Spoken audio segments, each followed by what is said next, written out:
No more bad government in Nigeria. Nigeria what? The only media that have been consistent speaking against the bad government and for the purpose for reform masses. Nigeria what? Yo!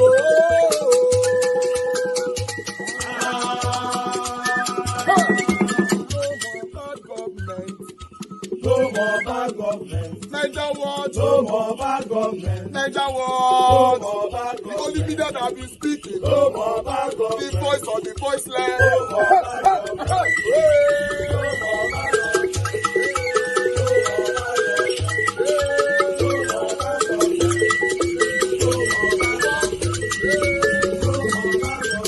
Nigeria what? No more bad government. For the poor. No more bad government. Nigeria what? No more bad government. Nigeria what media.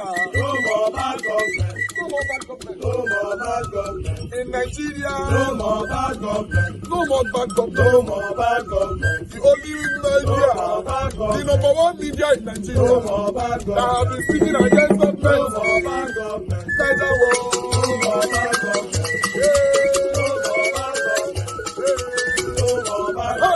Nigeria what you? The voice of the voiceless. The voice of the voiceless.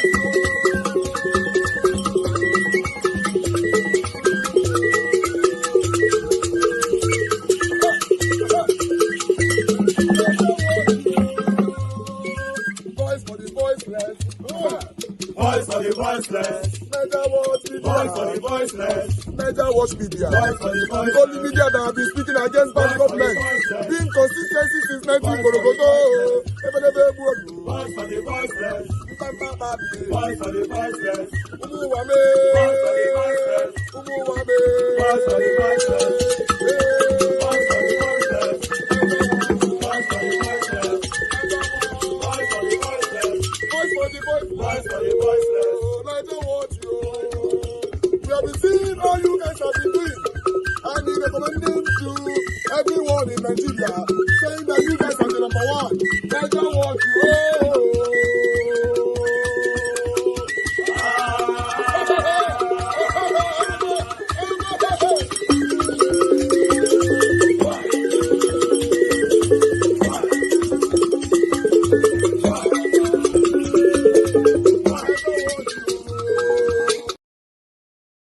What do you think Nigeria, the citizen, can do to hold our government accountable? Not to slaughter them. We know play make them day alive. Not to wipe all those all these illegal Ogoni people they work for all this Nigeria. Restructuring. But when they get to the people that were most vociferous about restructuring some years are these APC people. Even El-Rufai, Tinubu, all of them. But now that they got to power, why are they not practicing what they had been preaching? It's because it was all a hoax from the beginning. And if you want to restructure Nigeria, look at the state governors, what they are doing. State governors who don't allow local government to get their allocation, they are shouting restructuring. Restructure the state first and you see development. Yes, most of these state governors don't even conduct local government elections. If they do, by the time we are at the polling unit, the worst electoral commissioners in this country are the state constituted electoral commissioners. They are the worst. You can quote me anywhere. INEC is bad, but they make INEC look like the Pope. We went and did on those state election with our party. We were still at the voting place when we heard on radio announcement of all the winners as of 12 noon. We had not even started voting at all. So this is why I keep telling people that anybody that is asking for Nigeria to change, to restructure, decentralize, is asking for a revolution. Because that means we must take down the constitution that is holding all those things down. And you have to take a lot of people out of the way who benefits from all of this confusion. Revolution of ideas, you mean, or what? This is total revolution. The ideas, persons. But that's what got you into trouble with I wasn't into trouble. It was Buhari that was in trouble. Didn't they withdraw their charges? Didn't I not tell you from the beginning that they're going nowhere? I wasn't in trouble. They were the ones in trouble. They're the ones who had to go to court and shamefully said, we don't want to continue this case anymore. Even though I still have other cases anyways. Yeah, but people would think you should be grateful that they withdrew. Grateful to who? That you held me down in my country for 5 years, you seized my passport, you killed my brother, you ruined my business. I should be grateful for that. They should be grateful that I'm a peaceful person. Yes. Thank you. Good morning, good afternoon, good evening to every one of you. We're back here again. I appreciate you all, my wonderful people. Happy Sunday to you all. Today is 3rd March 2024. I appreciate you all, my people. Let's do this together. Yes, we apologize for coming out late earlier on. We're like almost 30 minutes late. Yes, we're occupied with something else, but please understand with us. We're already here. Let's catch up. Thank you very much, my wonderful people right there. I appreciate every one of you right there. Starting with Mother of all Mommy Diaspora. Good evening to you, Mommy. Thank you very much for all you do. I appreciate you always. I appreciate you all right there. Tony Africa is right there with us. Mr. Johnson, Emmanuel, Mr. Harry. Thank you very much. God bless you all. Then we have Pamela right there from Facebook. God bless you. Janet, thank you. Godsent, Nena, Ogbona. God bless you all, my people. Eva Line and many, many more right there. Thank you, Paco Barisi, and can see right there. And thank you, Jacko Obedient, for the super chat earlier on. May God bless you. Guys, press on the like button and also press on the $sign. Encourage our work here. God bless you all. I would like to quickly send out a link right now. I appreciate every one of you right there. I've showcased so many people, but in case I didn't mention your name or I didn't showcase you, I want you to know that I appreciate you. But meanwhile, I would like us to quickly move on right now. Let me post out a link for those of you that want to join us because we're only going to take on articles right now so we can start talking. Thank you very much, my people, for your time with us today, as usual. Click on the link. A link I've posted and join us here and let's talk about the things that is affecting you and I. This is the situation of our country right now. Yes, is really pathetic, but we are looking forward to the day we always celebrate that things are getting better. But I'd like to start with this article quickly here, as you can see right there on the screen. Strange hunger killing in Nigeria are signs of last days cleric. All right, I'd like to quickly take just 1 or 2 paragraphs from here, and then we'll take it from there. Bear with me, guys. There's so many distractions as usual. But nevertheless, Mr. Talana, the senior pastor of the Shepherd House Assembly International, stated this during the church service on Sunday in Abuja. He said the scriptures revealed global unrest, wickedness, hunger, and other evil in the last days. So the cleric went on by saying that the last day, this is a sign of the last days on earth. So, yes, so I'm not going to take much on that. In case you want to read further, you can just click on that People's Gazette so you can read more. Let me quickly accept the people that's already here with us. Thank you very much, Madam Luke. Thank you, Madam Patricia. Thank you so much. Please off your camera. Thank you very much. I appreciate you all, my wonderful people. Let me move on from where I stopped. All right, let me take this off the screen so that we can showcase more quickly. All right, I have another one here for you guys. Lecturer will go the rape student. I'll just like to take the headline. It's just a headline, like I normally say. You don't necessarily have to talk about everything that we showcase. Select the one you want to talk about, but it's good we showcase the headline for people to see what is going on in our country. Nigerian police arrest lecturer for alleged rape of female student in Yobe. Lecturer who is also a staff of the Al-Marif, a private college of health science in Potakinsum, where the victim is schooling, was arrested on Wednesday, the Command Police Relation Officer DSP Abdul Karim Dongos said. So they went on there, say no be only once in the go this thing with the girl and all that. So yeah, but meanwhile, I like us to move on. Let me quickly showcase more so we can start. I can see more people on the backstage. Please bear with me. Let me just concentrate on this so that we can start talking on time. I appreciate every one of you. Now God bless you, my wonderful people. All right. This one I want to show. So should we not blame government for this?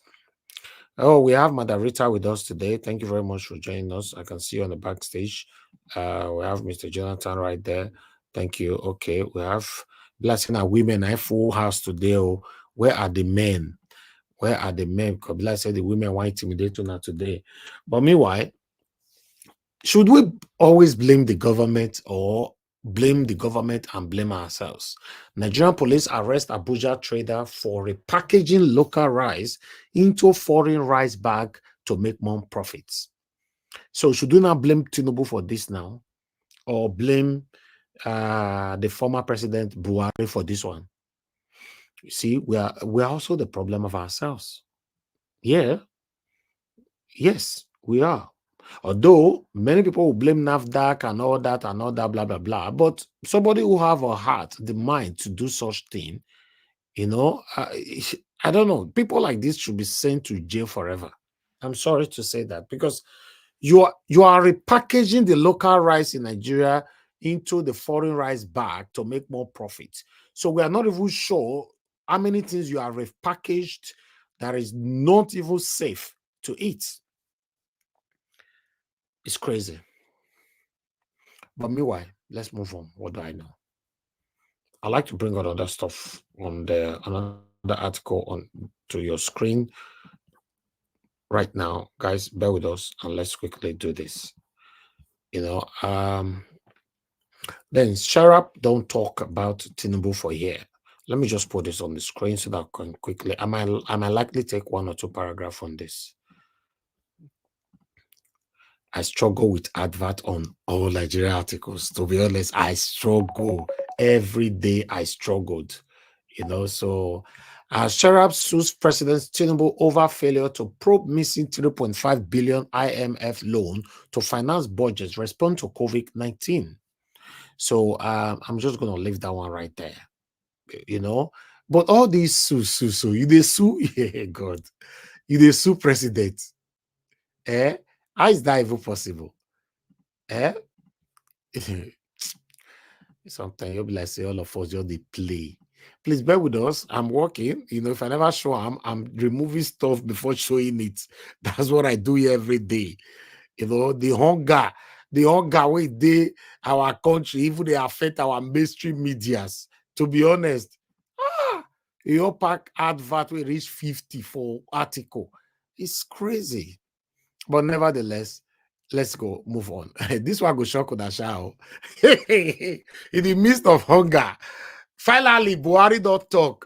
I am very happy about Tinubu's government performance. Says Buhari, amid hardship, high cost of living. Oh my God. These people mean una, They say, una go cry, tire. Now me give the power to Tinubu. He continue from where I stop. So make una continue to complain. I wanna know. See, not be see person when they tell Tinubu, make Tinubu go arrest. Person where we say the same person where Tinubu and the cabinet they blame say destroy Nigeria. The same person where you and I they say Tinubu okay help us arrest them. If they tell una now say hey, we never see anything. I am very happy with Tinubu's government. So make una for now one crime I go cry. I don't go read anything for this one. But you live on there. Bless our mother Luke talking yesterday. You know, they captured Nigeria. Nigeria, my people are big trouble with them. Big trouble. That's all you talk. Hey, anyway, I'm doing my part, but that's what it looks like. I'm sorry, that's what it looks like. It looks like we're just going to be talking. Everybody will talk. The mainstream media will talk. People will go behind their keyboard and talk. He saw Tinubu, he saw Buhari, he saw this. And at the end of the day, we just remain like this. Yeah. In fact, it will even be better if we remain like this. But unfortunately, we are not going to remain like this. It's going to get worse. Yeah. In case you are not aware, last week go be your guy, madam, way they listen to me. So, but let's take this. Looted Abuja warehouse belongs to Federal Capital Territory Agriculture Department, not NEMA spokesman. See the way people take enter warehouse for Abuja, they loot food. They say that Federal Capital Territory Agriculture Department now keep all this food for there. People enter there, they loot food where they want to eat. This is the situation of our country right now. It's terrible. When they see all this, my source, right? All my sources are showing there. You know, so on this platform, we don't carry any fake news for here. So we take our sources along so you know where our informations are coming from. But meanwhile, let's move on. We're almost there. We have 3 more to go. Just 3 more. But like I said, this hardship now that they affect not just even the prominent, eminent individualisms is affecting them. A lot of them are already complaining. Even the you know the big names in the movie industries and all that. You know, okay. Economic hardship. Veteran actor Jide Kosoko postponed 70th birthday celebration because of hardship. But it's not there to do birthday this time. This is not the time. Mr. Kosoko, in an Instagram post on Sunday, appreciated his colleagues and fans who came up with the idea of celebrating his contributions to the industry while he was still alive. Mr. Kosoko clocked 70 on January 12th and celebrated the fit and friends, family, and well-wishers to express gratitude to God at a Thanksgiving service. You know, he said, "Man, just jump to his quote. What he talk? I want to use this opportunity to offer my sincere appreciation to my colleague who came up with the idea of celebrating me for my contribution to the growth and development of our industry while I'm still alive, and kicking this also falls within the years of my 70th birthday. It is my sincere prayer that they will all remain relevant in all areas of human endeavors they find themselves in. I've discussed with them and they reasoned that the celebration should be put on hold. Basically, this thing don't move. I don't know where they again. Just move by itself.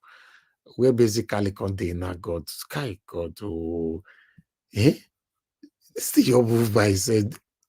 I don't know where I stop again. That's one thing. I get distracted easily. Okay, where did I stop that? Okay, I think I found it. Don't worry, I was there. Where's basically? Kai, okay, I don't find last year for you. Kai Wahala.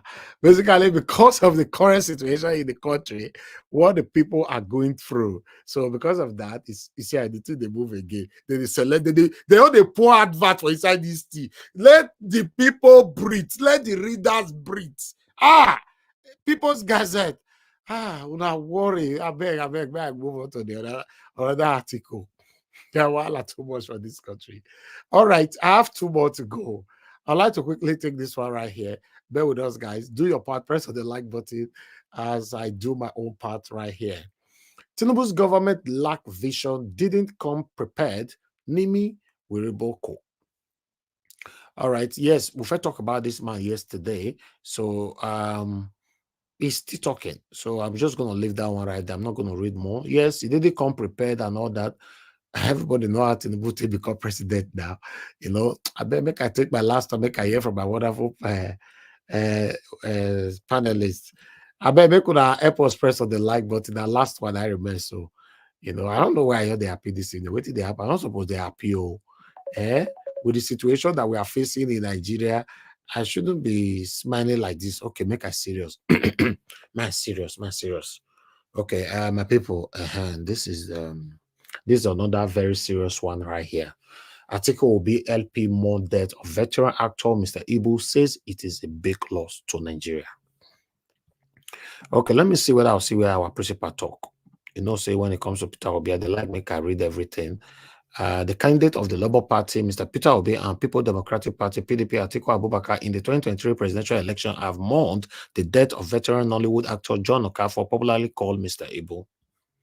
The Labour Party also expressed its condolences with Mr. Ibu's family in their separate condolences message posted on X, formerly Twitter, handled on Sunday, they described Mr. Ibu's death as a huge loss, not just to the entertainment industry, but to the nation. That they went on. Just as tweeted, my condolences on the death of Nollywood actor Sisi Kwegri. A lot of people through my comment section called my attention to the death of veteran Nollywood actor John Okafor, popularly known as Mr. Ibu, Obi said. According to him, his death is very saddening. He described Mr. Ibu as a legendary comic actor, embodied laughter, exuded joy, and spread happiness. Obi said when sadly he took ill, we all prayed for his quick recovery and hoped he would bounce back in good health. His death is huge loss, not just to the entertainment industry, but to the nation. Those artists who listen, who lightened the mood of the nation also perform a great task of helping us all to weather the dark storms of life. Mr. Obi went on, but the thing long, all of them talk for a year. I'm just going to leave it right there. It's a very sad one. May his soul rest in perfect peace. That is life, my people. None of us is going to live forever. So if you are breathing, if you're hearing my voice right now, you have the opportunity of being alive. Do the right thing. Stand for what is right, because you're not going to live forever. Your footprint is what people will reference to when you exit this world. Good morning, good afternoon, good evening to every one of you, my people. This is the end of my presentation today. I'd like us to start talking. Let me take some calls first. A couple of people were calling in while I was doing this presentation, but I don't know why people they call when I still they talk presentation. Or are you playing back? Okay, I notice some people they play back, they don't follow the exact minutes. Okay, yes, 15 seconds you can call in right now, and then I can take your call. But while I'm waiting for callers to call in, let me quickly monitor these the likes. Okay, I can see currently we have 535 watching us. Nigeria Watch have about 400 or something there, and we have 154 likes. May God bless every one of you that have hit that like button already. Please continue to press on the like. Let's take that to at least a minimum of 300. That would be nice. But while we are waiting for more people to like, let me pick this first call. Our first caller for today, Mr. Shimize. Thanks for calling in, sir. Good evening to you. You have 3 minutes. Yes, Nigeria Watch. Yes, sir. Yeah, good afternoon, good evening. Yeah, Nigeria Watch, Nigeria. If I tell you Nigeria can be good, I don't know how I will put it. See, I have to tell Nigerians, anybody that are calling dollar, those people that are calling dollar to shut their mouth up. See, dollar is not your currency for cry loud. Why are you calling dollar always? Yeah, the reason why they are calling dollars, sir, because 90% of the things we consume in Nigeria is imported. Yeah, but okay. When this thing comes like this, a woman that said crayfish on the market said dollar. If dollar is high. No, sir. No. Let's say it how it is, please. Let's say it how it is. Do you know what? Statistically, 90% of what we consume, you and I consume in our country, is imported. And when this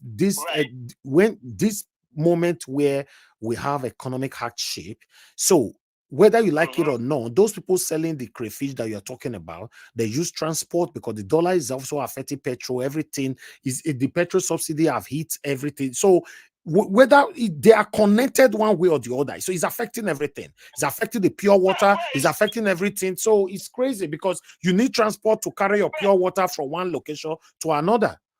So don't blame them. I know, but Elvis, when you come in terms of for me, they could have, if they say dollar, they will say the subsidy remover too, because the subsidy remover is the main key of the problem. Sir, not every Nigerians can pronounce the word subsidy, so they are not interested. It's only you, because you are learning. That's why you know what subsidy remover means.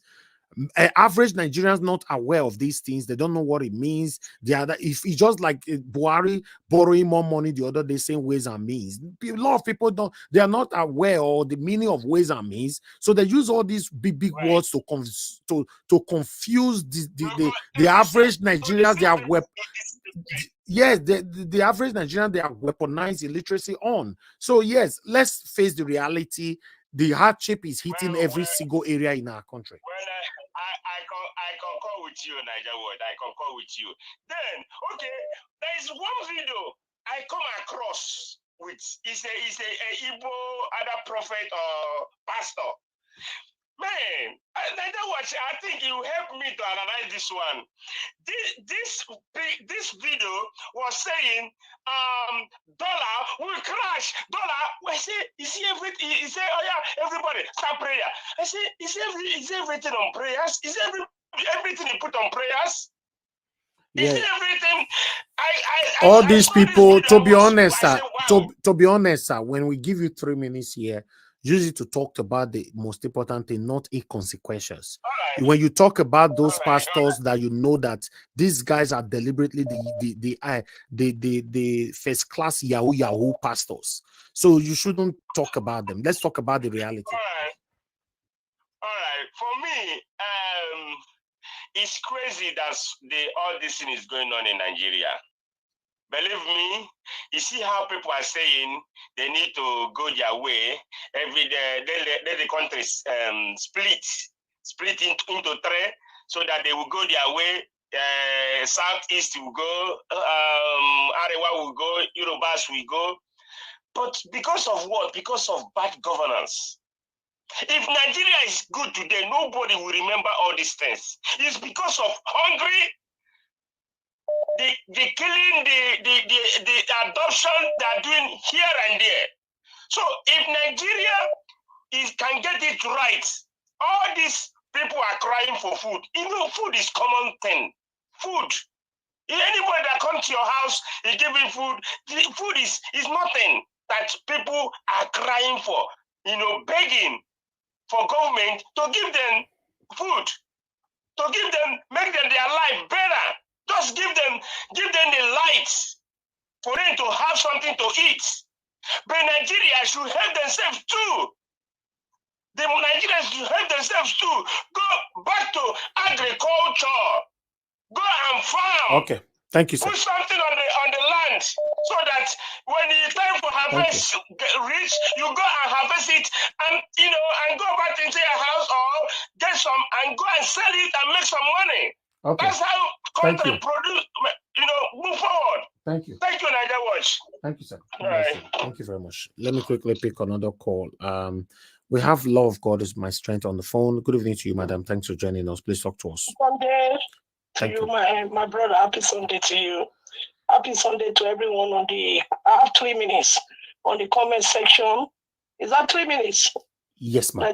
Go ahead. Yes. Okay, thank you. Thank you very much. Good evening to everyone. Happy Sunday. I'll quickly go to Mr. Ibu, the comedian. This man death actually clicked something in my life. His death really shows that as a people, we should organize our life very well. We should not do our life as if we are going to live here forever. Allegedly, there's a story about the adopted daughter, taking his money and all that with his son and running away, and all those things, and about different things that he did, marrying wife and all that. So, in a way, Mr. Ibu death is an example for us to look at our life and do something, and live a life in a way that when we are gone, everything, there will be peace with our family that we left behind. And I just say it should rest in peace. Number 2, I want to say Sowore actually spoke very well today. He was very, very clear with what he was talking about the regional police and all that. And looking at Nigeria, as Nigeria is, we are not even operating the federalism which they asked that we prove that we are operating. We are operating a kind of a unitary system where one person is a lord, one person is dictating, everyone is afraid, and when the president is coming, everybody is shaking.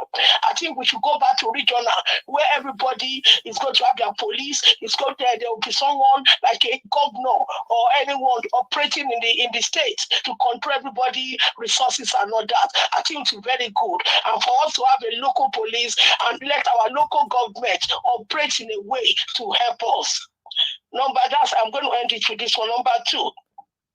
Number three, sorry, we are talking about stealing of food. Yeah, when a hungry man does not know what is right. When a man is hungry, he can do anything. So we know that Nigeria is going through this phase now. They are not going to break all this warehouse to take food. For me, I don't blame them. I'm sorry, I don't like stealing, but I don't blame them. And the moment that they stop, they cannot get food from the warehouse anymore. They will not start going to the politician houses. I beg them, please, all of you going to warehouse, don't go to innocent people's house, please. It is not them that put Nigeria like this. It is the government. You go to them to go and ask for food. Don't go and break innocent people's house because they did not put Nigeria where Nigeria is. If you want to get food from government, get it. And that is what you should do. Thank you very much. God bless you, man. Thank you so much. All right. Let's see. Okay, I'll come back to you guys, callers. Let me just go to the panel. Thank you very much, my people. We're going to take calls within the break. When we pick two panelists, then I'll pick one or two calls, pick two panelists, pick one or two calls so that it can get to everyone. Thank you very much, my people. I appreciate you all. Guys, make una press on the dollar sign. Make una do Sunday for person now. Press on that like, help us to share. Somebody was actually asking me that my Nigeria account, we don't post Nigeria account anymore. I don't know why, to be honest. I think we should start putting it on the comment section again. We stopped it since last year, and showcasing it on the screen is also, they escape me most times. I always just talk, press the dollar sign, press this, press that. We do a lot here. It's not easy. But nevertheless, I'll do that while I'll put the Nigeria account on the screen while I call on the first person to talk to us. Thank you very much, my people. Okay, let me take this call quickly. Tony Africa, you are calling in. Thank you very much, sir, for calling in. Good evening to you. Please quickly talk to us. Good evening. Yeah, go ahead. 3 minutes. I posted the account yesterday at Nigeria Watch Group. Oh, okay. Thank you very much. Thank you. Thank you, I will do it again the next day. Then, thank you very much, sir. Good evening, everybody. And then it's a very sad day that Mr. Ibu is gone. But permit me to say, it's just my personal opinion and a suspicion. I believe that girl was not, that lady was not actually his adopted daughter. It was a secret lover because the dad died, and then all of a sudden, Mr. Ibu adopted her, such a big, developed woman, beautiful woman like that. I believe now even make a katakata call into the family because maybe the wife was even afraid to confront Mr. Ibu. So, and then by closing the Facebook account, change it to her name, no daughter will ever do that. So that one was like a second wife, a secret lover. Then that one for that. Then next one is, I still remember that he was suggested that whether, maybe not by joke, they say, I'm going to go back to Tinubu, make it help also. Now the two are the ask now. They will go back to Tinubu true, because when I say we'll go back, because the people when he put there, they are so heartless people that they don't even let us bring anything back home. A country is suffering. Like you said, 99% of the items we use in Nigeria are based on imported something. We don't free produce matches, toothpick, nothing. And maybe for allowed us to bring something in, and then the companies are going, they are leaving the country. And then they say, okay, that they look for investors. If Bill said that, I supported him before, but right now, he's the last man on this planet Earth. He's a very wicked soul. I didn't know. You know what I mean? A very wicked man, So now God will punish him. I told him because he's never going to curse them, but God will punish us. Okay. I see they punish us. We not get good team, And when he was coming, he said that he was coming to restructure.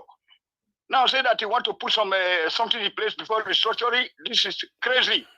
Okay. I still have 35 seconds. Okay. So that what I'm saying, sir. So you are very right that we need to, That woman that called, that one of the women that called that, yeah, it's better. We separate the country peacefully. Make everybody begin to answer his or her panel. But what? Let me quickly ask you this, Mr. Tony, because you talk about separating the country peacefully. Okay, let's assume we've agreed to separate the country peacefully. How are you going to achieve it? Yeah, it's a question of all of us going back home. We need to take that sacrifice. When we go back home, we will go and stand. Like we are from Edo State now, people from Oyo State, people from other states, we will all agree from abroad. We go back home. They will go stand there. We'll go stand there for each of our cities, capital cities, and then close all the offices down. You know, by sign of a protest, like Sowore was saying today now. You know, that means that, but that's not a peaceful separation then. No, it's peaceful. It's peaceful because we will not be fighting. We will just block them. No, all these governors or commissioners. So all of us in abroad must go back home to achieve this, right? Yes, sir. Because there's no that way around. Because this is what they say with the same money to people, to the. Okay, Mr. Tony, you know, I agree with you for the first time. So when are you going home so that I can take the lead? When are you going to Nigeria? Yeah, we'll plan and actually we are meeting virtually now, so we need to plan it because there's no way we can make any contribution that these idiots will listen, sir. Okay. They will never listen to us, my brother. Thank you, sir. There's no way. So the thing just get K-Lego, my brother. No wala. Thank you. Thank you very much, sir. Thank you. I salute you, sir. Thank you. Okay, let's move on. Thank you very much, my people. I appreciate you all. I'd like to call on the first person on the panel today, which is Madam Luke. Madam Luke, good evening to you, ma'am. Thanks for joining us. Happy Sunday to you. Please talk to us. Hello. Good evening, Mr. Naja Watch. How are you doing? I'm fine, ma'am. Thank you very much. Right. Hello, Mommy Diaspora. I see my esteemed co-panelists here. Good to see you, Madam Reader. I'm happy you're coming back now because as from next week, I'll be AWOL, I'll be on the field. So I'll only be listening. I can't jump panel next week. I'm on the field. But that's unfair now. I know. I will try, Sha, but to go hard because I go there for conference. That's okay. So I just want to tell you, I don't want to take you by surprise that everybody be wondering what's going on. But I'll see if I can work it. Don't worry about that. Okay. Hello, my fellow commentators. My viewers at large and the callers. You make my day when you call. The callers are so important because they make our job less difficult. They come in and cheer us on and to tell us, make us feel that people are listening to us. So having said that, happy Sunday to you all. It's another good day. And of course, the fight for Nigeria continues. Well, SOA TV is always the first. If it's not SOA TV, it's Water TV that Mr. Naja Watch starts with. And he was showcasing the hardships, how there's no joy in the land, how Tinubu is incompetent. And then they were asking for solutions on how we're going to solve these problems. Interestingly, they were saying that Tinubu never came prepared. Tinubu never came prepared for this job. And so the only thing with the high rate of corruption and insecurity, one of them said is to buy everybody. Oh boy. Well, if you want to do that, I mean, how do you get everybody in one place? And then after that, what do you put in place? Total chaos, right? So I don't think that is a necessary solution. Another one says to split Nigeria. Well, very ideal, but you can't split Nigeria without a unified front. And then you have to examine the people you have with you, first of all, to see if they're going to be advocate leaders for you after you split. So that means you're going to be back to square one. So I don't think that was another able or appropriate response. And then some say restructuring, military coup, Jaqba. There's nothing, everybody's thinking of the same thing. I just read an article yesterday how somebody in Canada or somebody in the UK scammed Nigerians of over £100,000 because they wanted to leave the country and they are taking courses and they were going to give them COS, certificates of sponsorship, and that never happened. And at the end of the day, after investigation, they had to close the accounts because it was a fraudulent account. So all that money down the drain. And I think they said one person actually committed suicide after they lost all their money. So you see, there's no end to this. Absolutely no end to this. And they said they're going to give for this administration, if they were going to rate Tinubu, it's going to be 0%. And if they were going to rate him in corruption, it's going to be 150% in corruption. So that's a vote of no confidence. Unfortunately, the person we're talking about is in Qatar with his family enjoying the good life. He didn't do anything there. He was just going on a tourist attraction, pretending to be on an economic summit, met with the emir of Qatar, didn't do anything, was to turn around and come back for a well-deserved vacation. All staff, like they were discussing, Sowore was discussing on the with Ojiokwe, all staff paid by the government. So you know what that means. All right, we're talking about TUC and NLC with Ojiokwe again. Sowore says that he was surprised that they called up the strike, that he wasn't even informed. That's what we're talking about. And even when we restructure, these are the kind of things you're going to see. When you don't work together as a team, there's no way you can get any results. Everyone is being threatened. Sowore is being threatened. He said he lost 5 years of his life and all the police brutality he has encountered, and why it is necessary to hit the streets without NLC or TUC. So who's going to lead it? Like I said, people are busy fighting for their pockets. For their stomach infrastructure. They believe nobody's going to join any strike. Everybody wants to go where the food trucks are. And that is what people are doing, trying to feed and trying to survive. I've always said it, hungry people cannot protest. Hungry people cannot protest. If you hit the street and you walk and walk and walk, you will drop dead. What are you protesting for? The only thing you got to make meaningful sense is to occupy all the government parastatals. If there's a group heading to Aso Rock, then do that. If there's a group heading to National Assembly, that's another point. If there's good, so you have to have an orchestrated protest. You just don't hit the street, and then you are easily disbanded. But if you localize, if you go to different places, there is no way the police or the military will go and to different states and arrest everybody that is protesting. But like I said, it has to be orchestrated. We are not there yet.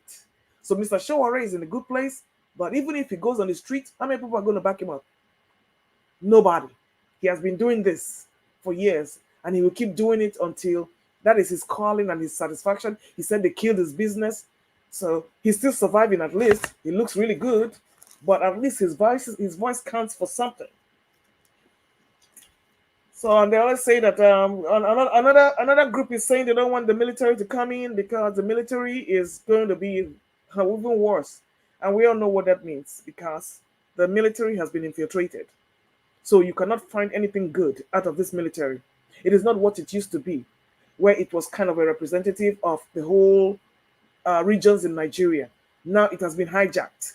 So that's not going to happen. And then you come to talk of your, he talked about state police. And he made a good point saying that all the cases that are in Nigeria are all adjudicated by the state. So the state is already part of the process, the legal process. So there's nothing wrong, again, just adding the police to it because the state actually controls all the law cases in the states. That was pretty interesting. And then you talk about your cleric talking about the last days. Well, what else are we going to say? We have been in the last days since 1960. Nothing is working, and it's going to get worse. And the rape of the Potiskum student in Yobe, what do you expect? That's just what you hear. There are many of those cases all over Nigeria. And then the who is to blame? You were saying that the local rice repackaged in foreign bags. Yes, Tinubu is to blame because there's a total breakdown of law and order. And if there was no poverty, and if there was no hardship, people will not be doing the unthinkable, unholy things like kidnapping and trying to poison people with fake products. So yes, Tinubu is to blame. And then we're talking about trying to sue Tinubu for syrup, COVID billions. That's not going to happen. Have you heard of Better Edu's case? Please. And then we're talking about Buhari coming to say he's very happy. Did you see him? Shares by audio. His voice memo, Abi. Let him come out and address the public. Then we will know that he's really in this country.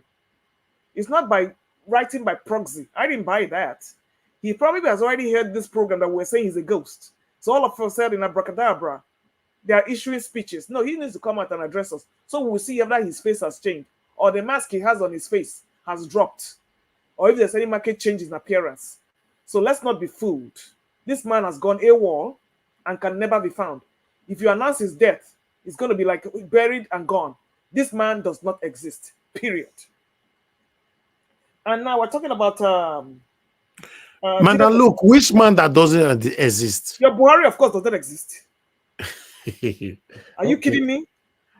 No, I'm only asking question. No, because you see, it's all audio. Even Gawon that is 100 and giddy giddy boy is coming out. Where is the Buhari?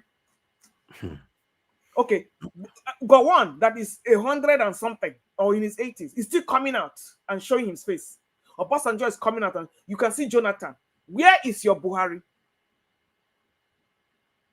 Silence, Abi. Think about it. Once again, tribute to Mr. Ibu. May he so rest in peace. And I'm so glad he has gone to a better place. Because this life is not a life for Nigerians and what most Nigerians will want to live. So he has been freed from the Nigerian suffering, poor health care, and all the sorrows. Unfortunately, he didn't die a happy man, and that was my only regret. But he has been freed from all sorrows on Nigeria, and it's not going to be in his lifetime he will see Nigeria explode.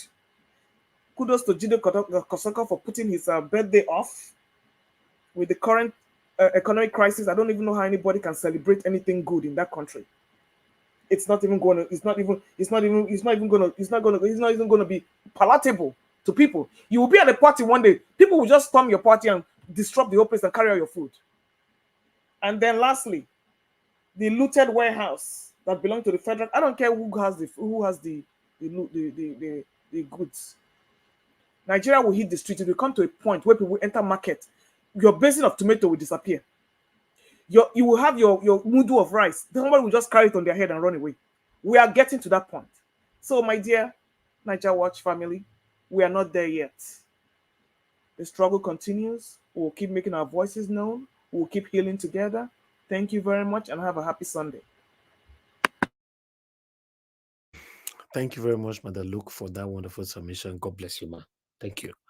All right, I would like to just move on to the next person swiftly, which is Madam Patricia. Thank you very much, ma, for joining us today. Good evening to you. Please talk to us. Good evening, Mr. Elvis. Good evening, everyone. Thank you, ma. I'm glad to be here. Yes. Good evening to all the panelists. Yeah. And then, of course, the comment section people. Please click on the like and share button so that the broadcast can go far and wide. Thank you. And of course, I will not forget to say hello and thank you to Mommy Diaspora for all that she does for us. Thank you. Yeah, looking at Sowore spoke, spoke what I think everybody will want to hear today. You know, he spoke directly to the situation or to the problems, and the findings, the police remuneration, that is 1.5 million for 35 years. That is a slap on them, on the face of the police, actually.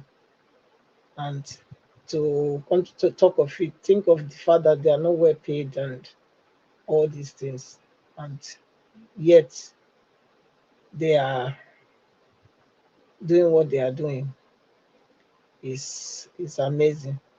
That's all I can say. Because I think for anybody to be subjected to such slavery, you have to be a willing slave for you to do it. Of course, that's why most of them go out the road and start taking their frustrations on Nigerians, the people that they were supposed to protect. Those are the people they are oppressing again. So um, with that, something needs to be done to help the police so that they can be a good force to deter um, evil and criminality in the states, in the country. Sowore is, yeah, he let Oji know that he's a different kind of journalist because Oji was trying to protect, or I don't know whether she's been warned to, because she was like trying to protect Tinubu's defend Tinubu's son, that definitely that she's not sure if the it's federal government that is in Nigerian force that they are paying for the children. And so we had to point that out to her that listen, we know these things, we know how these things works. I was a journalist before, and of course, everybody on the list, as long as your name is on the list, including journalists, they are. It's the federal government that is funding it. So you can't come here and be telling me what I know, which I really like that point that he brought out, because everybody look at OG in the light that, oh, she was always good, she's always this. But we can say I have noticed it that sometimes that she's also not straightforward in her delivery. But let's leave that. I like the fact that Sowore made I understand that he is of a different kind of journalist. Yes, we have different kind of journalist. You can be a journalist with a different. So, and that's what he made her to understand. For me, Nigeria problem is also the journalist. You know, the journalists in Nigeria, they are also contributing to the problem. They are contributing enormously to our problem because they don't want to call out the evil for evil completely. They partially do it. You cannot tell me that it's because they're afraid of their life or whatever. At least they had a Supreme Court judge that passed the law on their favor the other day that there's no governments allowed to sue them or oppress them or gag them. That they are free to say to give the news the way it is. So nobody should be afraid. They are supposed to be the third arm, the fourth arm of governance. So why would they not be doing their job so that you know they can educate people and carry people along, bring through information, through the right information that they're supposed to bring, instead of trying to water it down. So that's that. Buhari coming to say that yes, Tinubu is doing well amidst all the problems and hunger in the land. I think um, I want to believe that it's not him that is talking, because if he's really the one talking, I think he should come out, just like Mother Luke said. He should come and show us his face. So these people, the APC people, they are able to. There's nothing that they cannot do. So I believe they heard us here. I believe they heard us when we are saying that where is Buhari? Nobody has heard of him since. I think it was 2 days ago we were talking about it on this platform. So I believe they heard it, and that's why they went to they went to doctor this news now and say Buhari said. I'm very sure about it. It's not Buhari that said. If it's Buhari, let Buhari come out and tell us. You want to say something, Mr. Ivis? No. Somebody? Okay, I thought No. somebody wanted to say something. Okay, No. so I don't think I don't think it was Buhari that they made that. Oh, it was me. I was Somebody going to else. say I was going to say exactly. We are tired of these audio messages. Okay, thank you. So that's that, and then which of this thing was presented again? I think was the policing. You know, the policing of that the state should have their police. Yes, I think it's a good thing, even though one might say, okay, yes, because some of the governors already, they are like dictators, in the states, so they could abuse or misuse the state police, but are they not already doing it? That's the thing. Okay, and I think that will work if we are going to go on that lane. Then it's better to change this constitution, because this constitution needs to be trashed completely, and then redraft a new one that will include every ethnic group in Nigeria. That's what can save this country. There's no other way that they can try to amend whatever other suggestion that have been made, white paper around, say whatever. Nothing will work. The only thing that will work is to bring everybody to the table, all the tribes in Nigeria, bring them to the table and make a new constitution, and then take off power from the center. They need to reduce that power that the center has. Okay, look, is it not Serap that was suing Tinubu for the how many billion? How are they going to sue him when Tinubu is Lord of all of Nigeria? How? So it doesn't make any sense, because the constitution gives him all the power to do and undo. So Tinubu is not answerable to anybody, and it's not even because of Tinubu. Anybody that sits on that seat is not answerable to anybody. It's not. So those people coming out to say they are suing him, I think they're just they thinking Nigerians are fools. That's what I see in this. I don't see any reason for you to come out and say you are suing somebody that you know that you don't have jurisdiction over. He has jurisdiction over you, he has authority over you, and you are saying you are suing him. The court that you're taking him to is not the one that controls, is not the one that elects the chief justice, is not the one that chooses the chief justice, and even the judges. So what are we talking about? It doesn't make any sense. I think they should know better.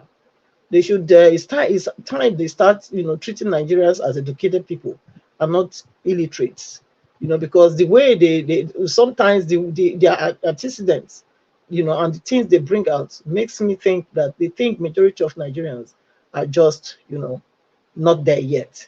So hence they are coming up with such pathetic comments, or write-ups, bringing it out on the news.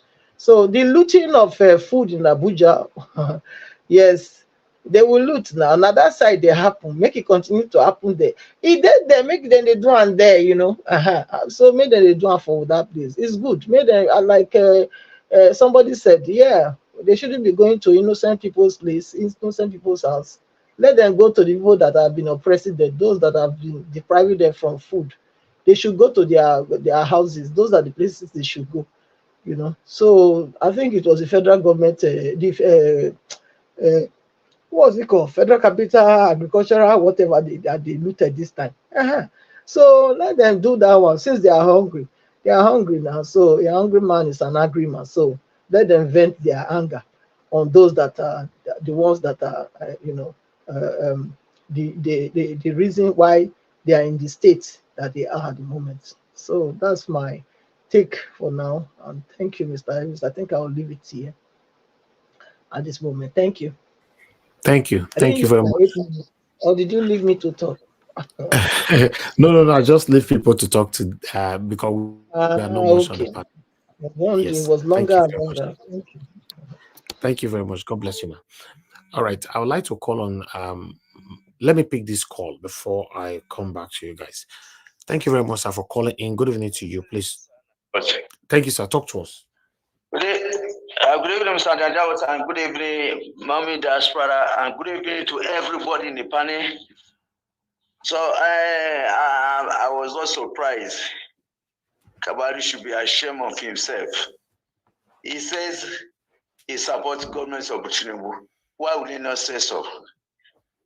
The body that would all Nigerians who trusted him, who cast our votes for him. And he disappoints us, the whole North and the whole Nigerians. And he disappoints us. He's come out now to say that he supports the regime of Tinubu. He's not ashamed of himself. He's a criminal. I'm telling you, he should be arrested. Armed robber is better than that guy. That guy is a slow poison. He's a criminal, to say. That guy had disappointed the whole North. We trust him. We trust he can do better. We trust he can give Nigerians what we want. But he failed us. And then he's come out and share. He's not ashamed of himself. He should go and sit down. He's going to sit down. He should go and bury himself. He had his shame. Why isn't what support Tinubu? Are they not the same thing? Get out to shame, but it's shame on you. Or like can't disappoint him. Abin kaimun ba za mu yafe maka ba. Kaimun manafi ne kai ka zo kana magana banza yanzu. Ba ne ka kwashe kudi mu. Kashe tam ne. Wallahi la manafi na kai. Dala, good night, Mr. Najawat. God bless you. Thank you, sir. Thank you very much. All right, let me take this call as well quickly, so that before I come back to the next person on the panel. 1 minute. Hello. Okay, you're still there. Sorry, guys, bear with me. I'm a lot of people calling at the same time. All right. Thank you very much, Madam Origin. Thanks for calling in. Good evening to you, ma'am. Please talk to us. Hello everyone. Hello, Mr. Naija. Yes, ma'am. You're being partial. You were, I don't know this English to use now. You say women are here today. It wasn't 2 days ago. It was all male panel. You didn't say anything. I just want to get up my chest before I go to the business of the day. Go and check. There was a day, I think, no female. I'm like, and you didn't say anything. Like, where are our good? Look, Madam, look, I greet you. God bless you for representing us well. Don't mind Mr. Naija. Anyway, I greet everyone. I'm Madam Patricia. I greet everyone. God bless you. God bless you. We are here again doing our civil duty and doing what we know best to do for our country. I need to say, look, a whole lot of things in my head I need to get out of the way. Please, yesterday, you see all those people that call and begin to talk, what the government is not going to release him. Look, Mr. Naija, tell them, let them hold that their thoughts with them. If they are owing Mr. Nnamdi Kanu, they should start gathering their money. They should start keeping, if they are owing that man, they should start keeping his money for him. Not all this one, they come and be running. Why government? Why has Mr. Nnamdi Kanu said that the world have not spoken? In fact, this is his opportunity, because the people that are, this Mr. Nnamdi Kanu is big bone in their throats, is the northern cabals and the southeast cabals. So all of them, let them get ready. Mr. Nnamdi Kanu is coming out. What we are here to do, that hashtag is our demand. That man is a father, is a husband, is an uncle, is a friend, is an icon in Nigeria. They have lied too much, bamboozled us, using the fake people, presenting it as the real people. The fake people in Nigeria that needs to be in the dungeon are these politicians that have stolen 109 billion, that have stolen 23 trillion, that have still stealing. They are the ones that are supposed to be behind bars, behind anywhere, whether it's dungeon. So right now we are awake. Mr. Sowore, fire on. Sundibo, fire on. All those people, they used to gaslight and make us think that they are making trouble. All of us, Shebi, they say trouble, they will see trouble. No, all of them, they will run. Now our eyes are open. So anybody, look, you see, any of them that call and begin to say, Mr. Nnamdi, why the government, I will call in until you hear me, because I'm going to tell them, go and get, if you're owing Mr. Nnamdi, go and get your money and keep it, so that when he comes out, you give him his money. So let me go back to the other one. Do I have it? I think that's the one that is so much in my head. I greet everyone. Thank I you. trust our panelists, and I greet everyone. Happy Sunday, Mama Diaspora, the best mama in the world. I Thank know, for Nigeria, you're the best. I can't take that from you. Giving us a son that is not giving us hiccup, that is holding the light, and we keep moving to the light. God is going to help us. This country is going to see the light. Let nobody be afraid. You see, I understand why everybody is saying it's not possible. It is possible, because well-meaning Nigerians are awake, and we refuse their gaslighting. We refuse their reverse psychology. We refuse all the things that they have taught us. Now we are retraining ourselves, and now we are finding all the loopholes, and they are going to pay. Thank you, Mr. Niger Watch. God bless you. God bless you, thank you so much. Thank you. All right. Chukuno, so thanks for calling in all the way from Abiyakuta. Abe, talk to us. Hello. Thank you, my brother. We can hear you. Mr. Niger Watch. Yes, sir. Yeah, good evening, sir. Good evening to you. Thank you for continuing the good work. I just want to react towards this Buhari, whatever statement he made. You see, I don't know, maybe, these people, they are running Nigeria like gangsters. So the immediate past president cannot come out probably and at least, why must it be true audio or whatever? Is Nigeria, are they Al-Qaeda group? Are they Al-Qaeda administration that run on audio or whatever? So to even be fair, I want to even align with one of the panelists that said Buhari is no more. Really, for my own conviction, Buhari is no more. So Buhari has even gone. So we can never see Buhari again. That thing, that imposter is already gone. So that is what but to even be fair with them, even assuming without actually conceding that that this imposter is still the real Buhari, then what do you expect him to say?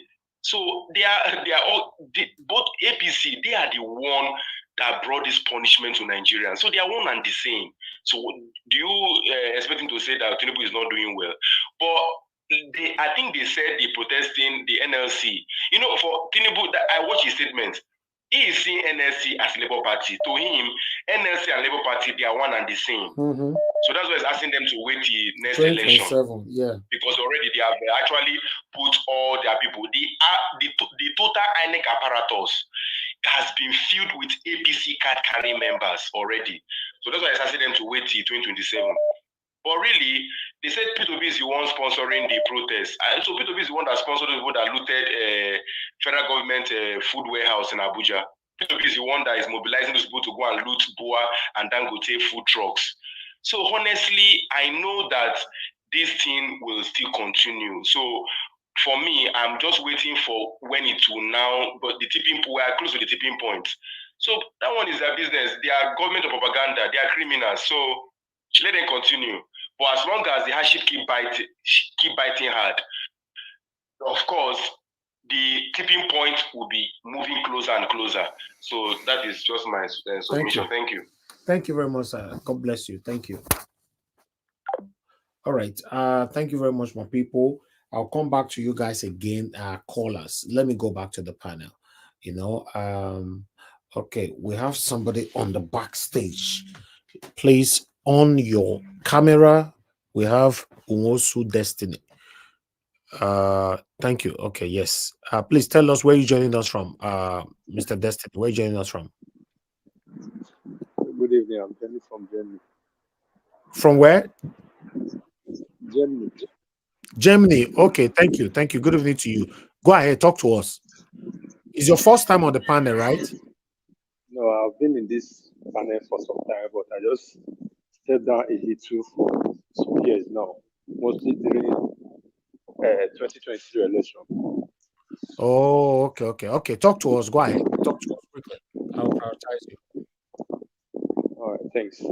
My issue is that Buhari, people are saying Buhari is dead or not dead. That is not our problem right now. That is not the issue on board. If Buhari like, let him and the family die. By according to how they put it, that is not the issue. The issue is what is Tinubu and his cabinet are going to do to make sure that all those ordinary people in Nigeria are okay. Because there's nothing, because if really they said they are looking for Buhari, they did not get Buhari, they are looking for him with ESCC, police, all those things, and they could not get it. And we are saying that Buhari has spy, all those things, that's why they cannot get it. That is when I would say, okay, we are saying something that is necessary. Because right now, whether he's there or not, he's not adding anything to it. Because with all the looting, all the thief thing they did, there's nothing. Nobody's asking him question. Or you just come out once in a while, just open the gutter mouth, see something that is not necessary, just hide, just making us to be talking about him as if he's relevant. He's not relevant. The issue is how we're going to do it. How can we fight these imposters? Because all of them, they are imposters. That is the problem. Now, the man there left. He does not even know what is going on. Go out with his family, everybody. They are enjoying. The country just there. The citizens are just there. Everybody, if you are able to wake up the next day, you thank God. The one that did not wake up, we just celebrate just like that. So we don't even know what to do. The NLC, the TUC, those ones, we don't even know if they are existing. Like I listened to, what is this guy's name? I forgot his name the other day with Sheung Kimbaloye. Said that they know. And really, if I listen to those guys, I know that whatever they are saying, at least like 95% always be true. That before the protest, that they know, many people inside the government told them already that TUC is not going to join the protest. That they have already shut majority of them up. So how can we get people that are ready to take the bullet inside those TUC and NSC? That is the only way we are supposed to be fighting. But it will be very difficult. And what do we do? That's my own suggestion. So how are we going to do it? Because the thing is biting hard every day by day. How many help are we going to help?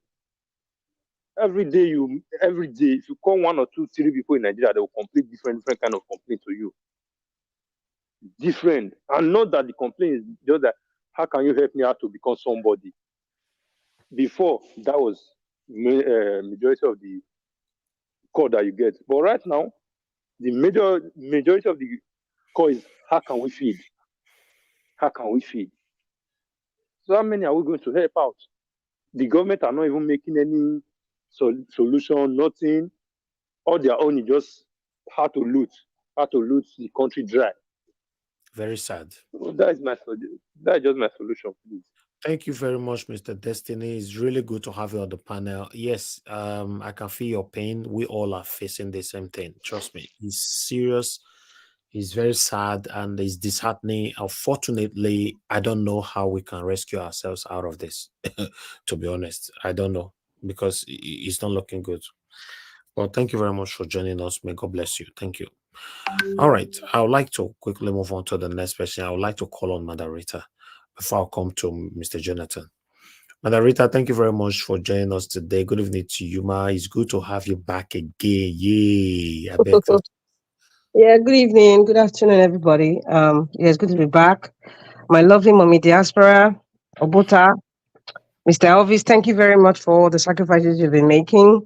And I want to especially greet all the women. I mean, the men are special too, but the women in the panel, Princess Patricia and Madam Luke, and all the women in the comment section. I greet you all. I love you all. I also love the men. Before the men will not say I've started being feminist. Anyway, it's good to be back.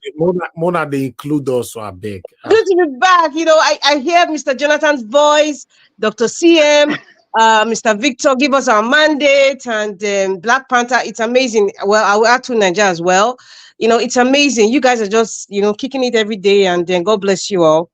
Going by your topic, you know, the topic about the hunger, you know, the pastor, or what is he called a pastor or a prophet or whatever he calls himself? He said the hunger killings in Nigeria, they are signs of last days. Listen, oh my goodness. Okay, I'm not even going to go there about religion. Please, Nigerians, please. If the hunger is everywhere, also note that the hunger is also biting the fake pastors and the fake prophets, because they are going to use this hunger pang as a yardstick to extort money from you, extort all your resources. Do not listen to them.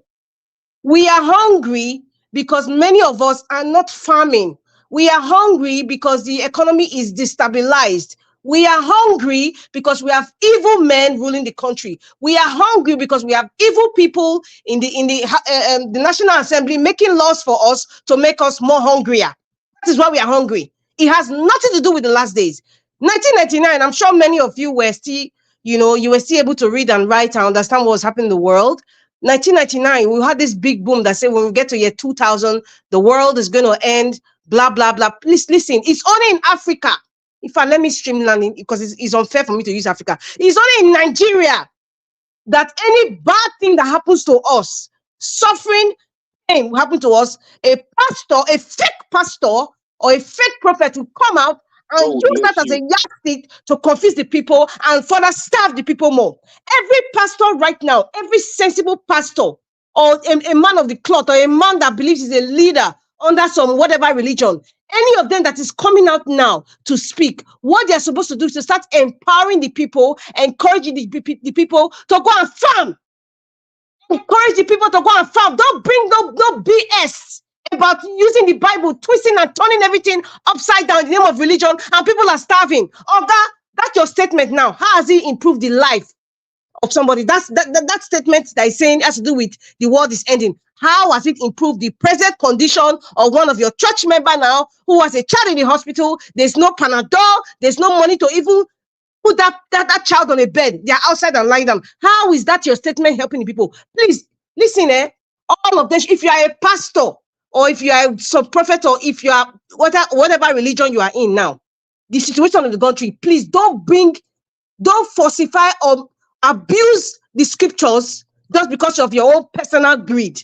What you should be doing as a leader right now, every single leader, no matter the level of leadership you are in right now, is to start encouraging people and bringing ideas to the gullible people that, listen, you are hungry, go back to the farm.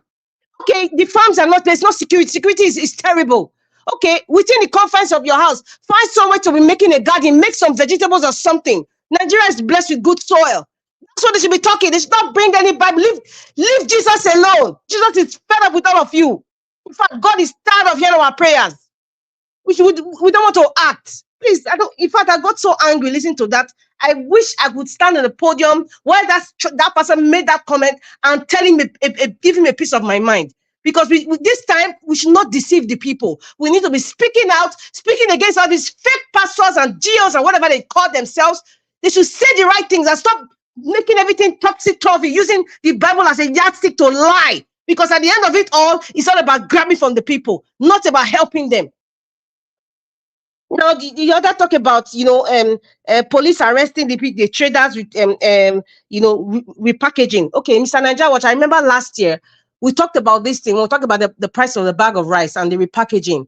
And we made an appeal that, please, if you are repackaging, stop doing it.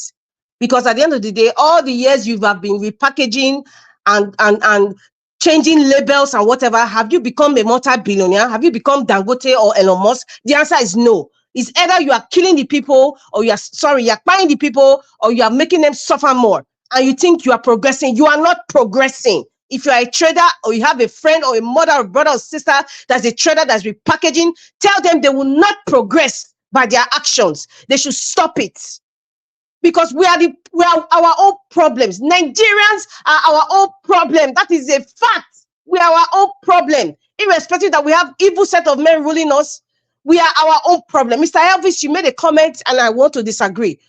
I don't know which is a caller that called, is a gentleman that called, and then you said that most 90% of what we eat is imported. That is not true, Mr. Elvis. That's not true. Now, I will understand the increase of can you tell us the statistic then?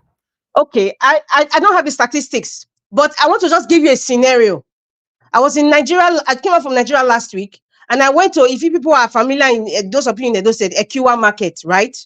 I went there, and I was pricing Gari, right? Gari was 2,500 naira. Something that was, one zoko of Gari was 500 naira before, it's 2,500, and the prices go up every day.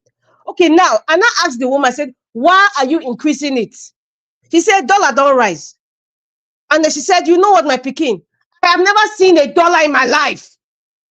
Many market women have never seen pound sterling. They've never seen euro. They've never seen dollar. So I said, why are you increasing it? I also had this conversation with an electrician in Nigeria. He said, you know what he said? He said, you know what? They look at how the numbers go up and down in the capital market, like the dollar. So when the dollar goes up, they call their colleagues who are electricians, selling wires and whatever it is, building materials. They all have that. He said they call each other and say, okay, it is 1,000. If it's 3,000 naira for a certain length of wire now, let's say 8-inch wire, they'll say, okay, the dollar don't rise. Okay, we will sell on 3,005. Everybody agrees. So if you like, go to store A to go and price. You go to store B, go to store F, or go to store Z. They are all selling the same price because there's an agreement. There's nobody's controlling the market. Now, going back to what you said, Mr. Elvis, for that woman to tell me, I've never seen a dollar in my life. I said, Madam, we are she agreed. Now the market, they are agreeing with me. We are the problems of ourselves. Why are you increasing Gary? Cassava is planted in Nigeria. It's not brought from the United States, for Christ's sake. Crayfish is in Nigeria. Pepper is in Nigeria. I'm just listing the things that are not imported, though. I don't even call the so-called, whether it's no or Maggi. I'm talking about the foods that we eat in Nigeria. Yam, plantain. These are the things. There are many of that. There's a plethora of things that we grow. Now, if we say they are increasing the price because of the fuel, they tell you 600 naira per liter. We say, listen, it's not 600 naira per liter. When you get to the liter, it's not. It's some in Benin, some we're selling 678, some selling 700, some selling 650. It is not 600. Okay, let's say it has meant that the pump price has increased. If you're transporting your tuber of yams, for example, or let's say the cassava now, going back to the Gari, you're transporting it from Ubioko now. You're transporting it to wherever you want to process the cassava. If you were paying 1,000 naira now from Ubioko to where you're processing the transportation, with the fuel increase, the driver would increase it to 500. You pay 1,500, 1,500, or let's say 1,700, right? Now that is, you're carrying a whole load of Gari, a whole cup of Gari cassava. After processing it, the increase was how much? 700 naira, right? Now you process bags of Gari. I'm adding the workmanship and everything. Normally, you were charging 500 naira per uzuko, right? That's the bowl of Gari. There's a certain size. For those who are not Bini, uzuko is like a certain size of a cup of Gari that they sell. That was 500 naira before. Now it's 2,500, 2,500, right? So now, if it's 500 now, because of the transportation, it was 500, including the workmanship before, how you fry your Gari, it was 500, right? Now, fuel has increased, 700. Why will you not be selling it 2,500 naira? Why? Even if you have to increase it from 500 naira per uzoko, it should be at least, let's say 1,000. Let's say 1,000 naira or 1,200 at most. Why are you increasing to 2,005? Are we not doing ourselves? That's the question I'm saying. Are we not doing ourselves? We are doing ourselves. Crayfish. Why are you increasing it? It is only the fuel that they are paying to transport these goods that would influence the price increase. They should be using the dollar. Now, if you want to use the dollar, for example, because of the dollar instability, or rather the naira instability, those goods that are imported, those wires that they even sell, some of them are made in Aba. The ones that the one they call imported, though, because this rebagging and repackaging. Okay, let's say the imported one. Import duties and all those things have increased. I will understand the price increase. I'm not an importer, but they know how they do their calculation. But however, even still with that calculation, even with the price, with the issue of the dollar, the naira going up and down, the increment is over 2,000% increase. Come on, man. Come on. That is the issue I have. We are the problems of ourselves. In terms of food prices that we make in Nigeria, they are not supposed to increase it the way it is increasing. They're not supposed to even be parallel with the dollar, because food that you grow in your country, it should not be parallel with the degradation of the naira. It should not. It should not. That's the issue I have, Mr. Nigeria Watch. That's the issue I have. Most of us were the problems of ourselves. Many of you have mothers who are selling gari. Those of you listen to me. You have mothers who are selling crayfish and pepper. You are saying, here, I'm selling you 100 euro. Yeah, euro don't increase. She's increasing her gari. Tell your mother to stop doing it, because it's not helping. Listen, it's everybody's in all this mess. It's not helping at all. She should stop it. The increase is too much. 2,000% increase. Come on. How can people feed? How? 30,000 minimum wage, and you have like 3 children, minus rent, minus school, and the children have to eat. Come on. We need to help ourselves in Nigeria. We know there's hardship, but we need to help ourselves. Yes, ma'am. Madam Rita, you know why they keep calling this dollar?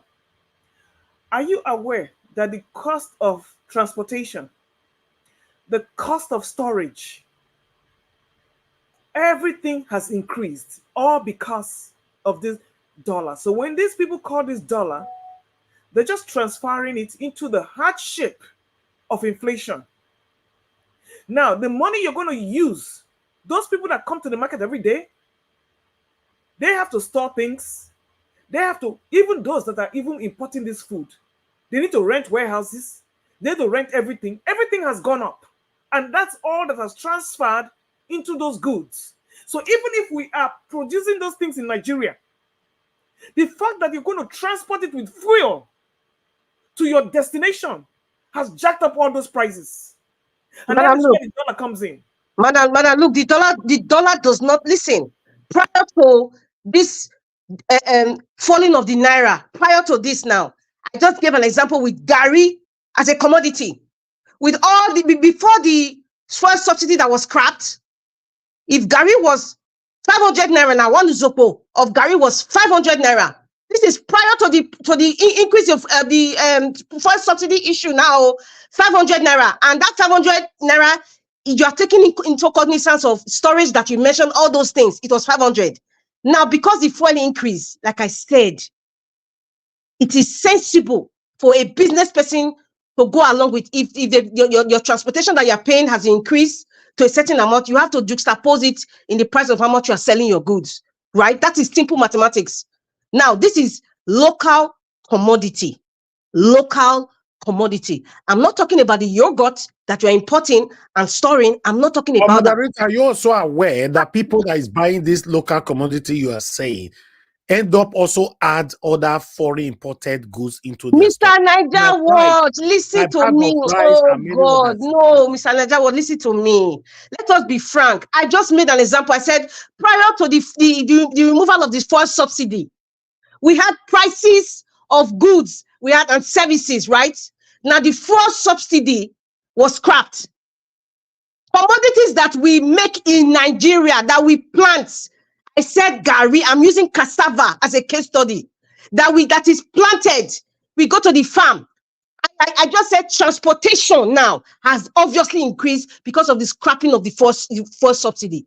That is sensible to increase your price. Why increase it to 2,000%? I'm not talking about your storage of the other things or your rice or the yogurt or whatever. No, I'm not talking about all that. In fact, as a matter of fact, prior to the first subsidy,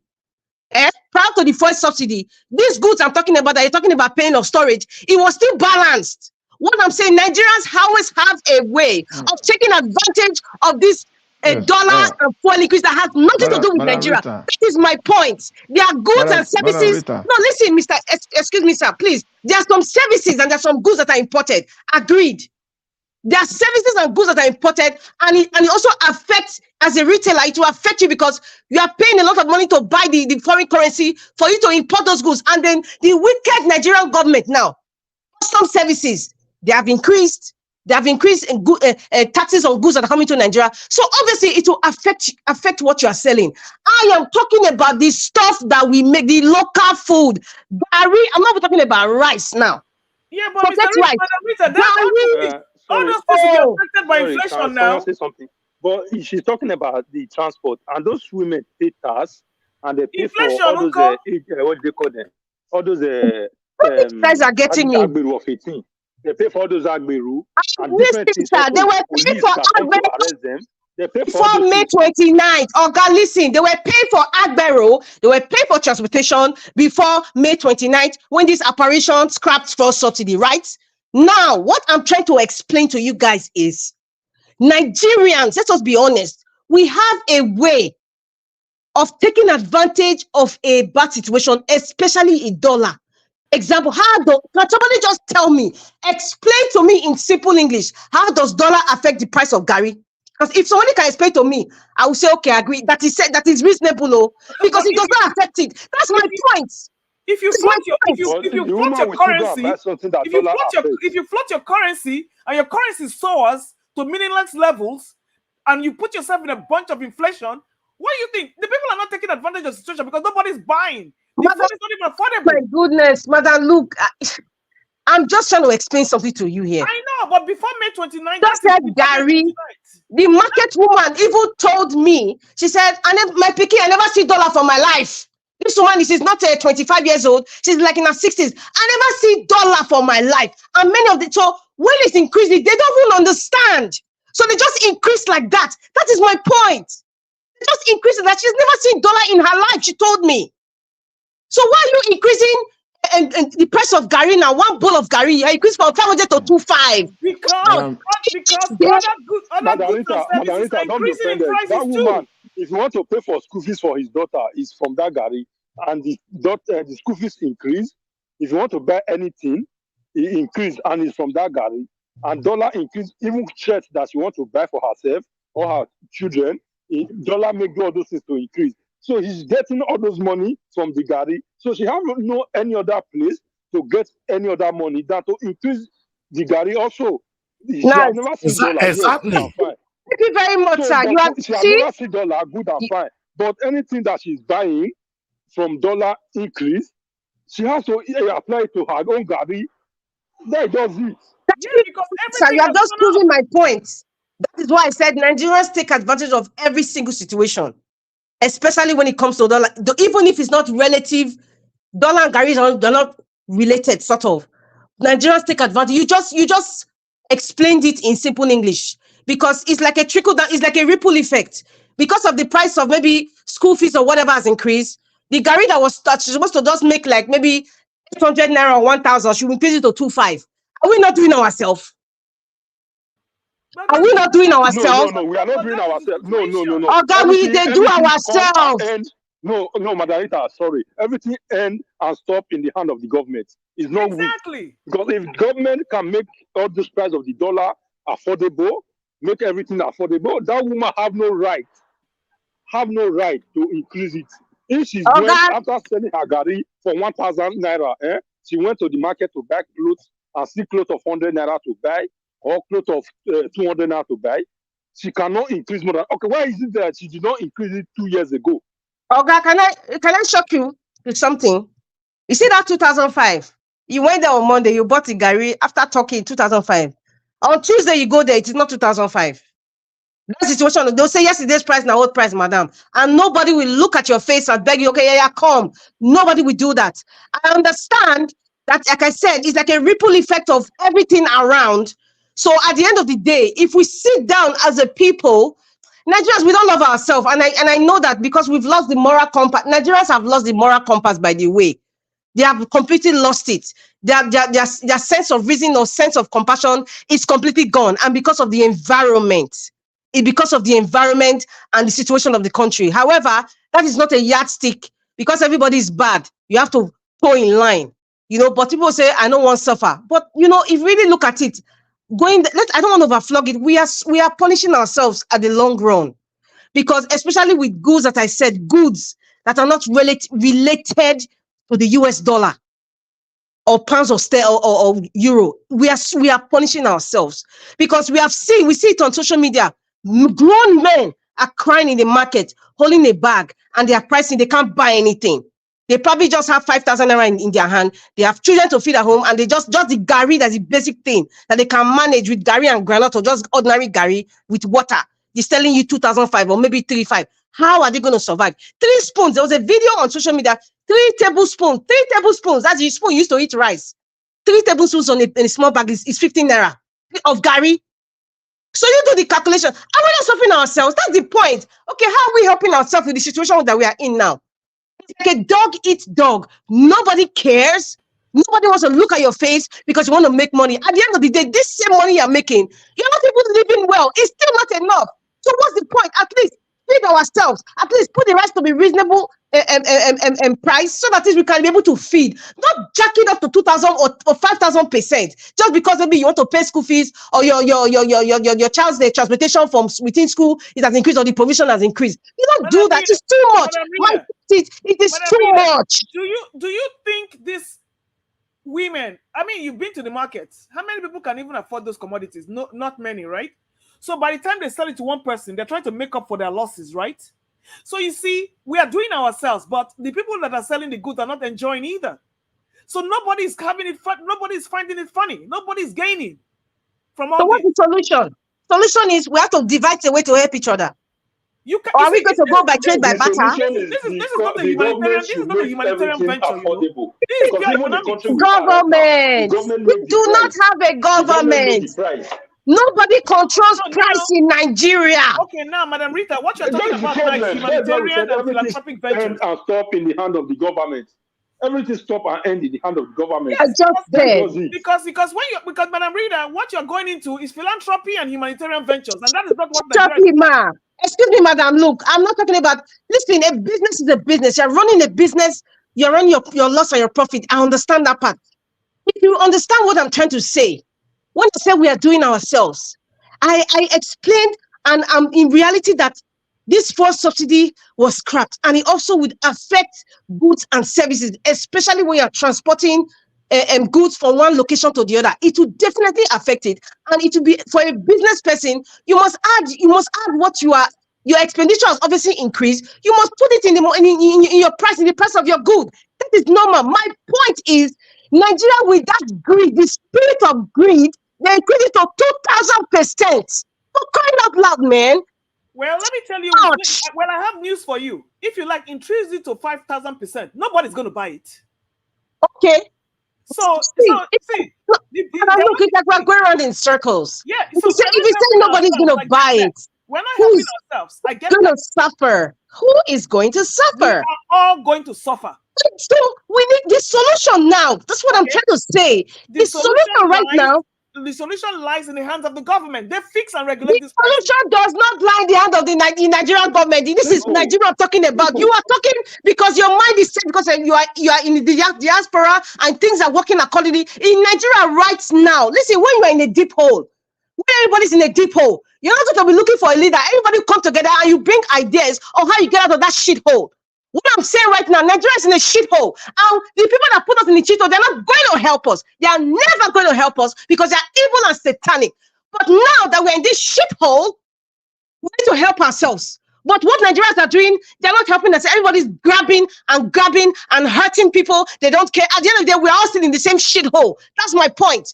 So the solution now, like I said, we need to help ourselves. If your gari was 500 naira before, if your Zokwa Gari was 500 and the scrap for subsidy and the transportation to transport your goods from one place to another has increased, please sell it 1,000 naira or at least 1,200 naira. Don't sell it 2,005 on Monday, on Tuesday 2006 or 2008. Stop doing it. And this is market. Oh, you're not talking about going to GRA. GRA is a different price, madam.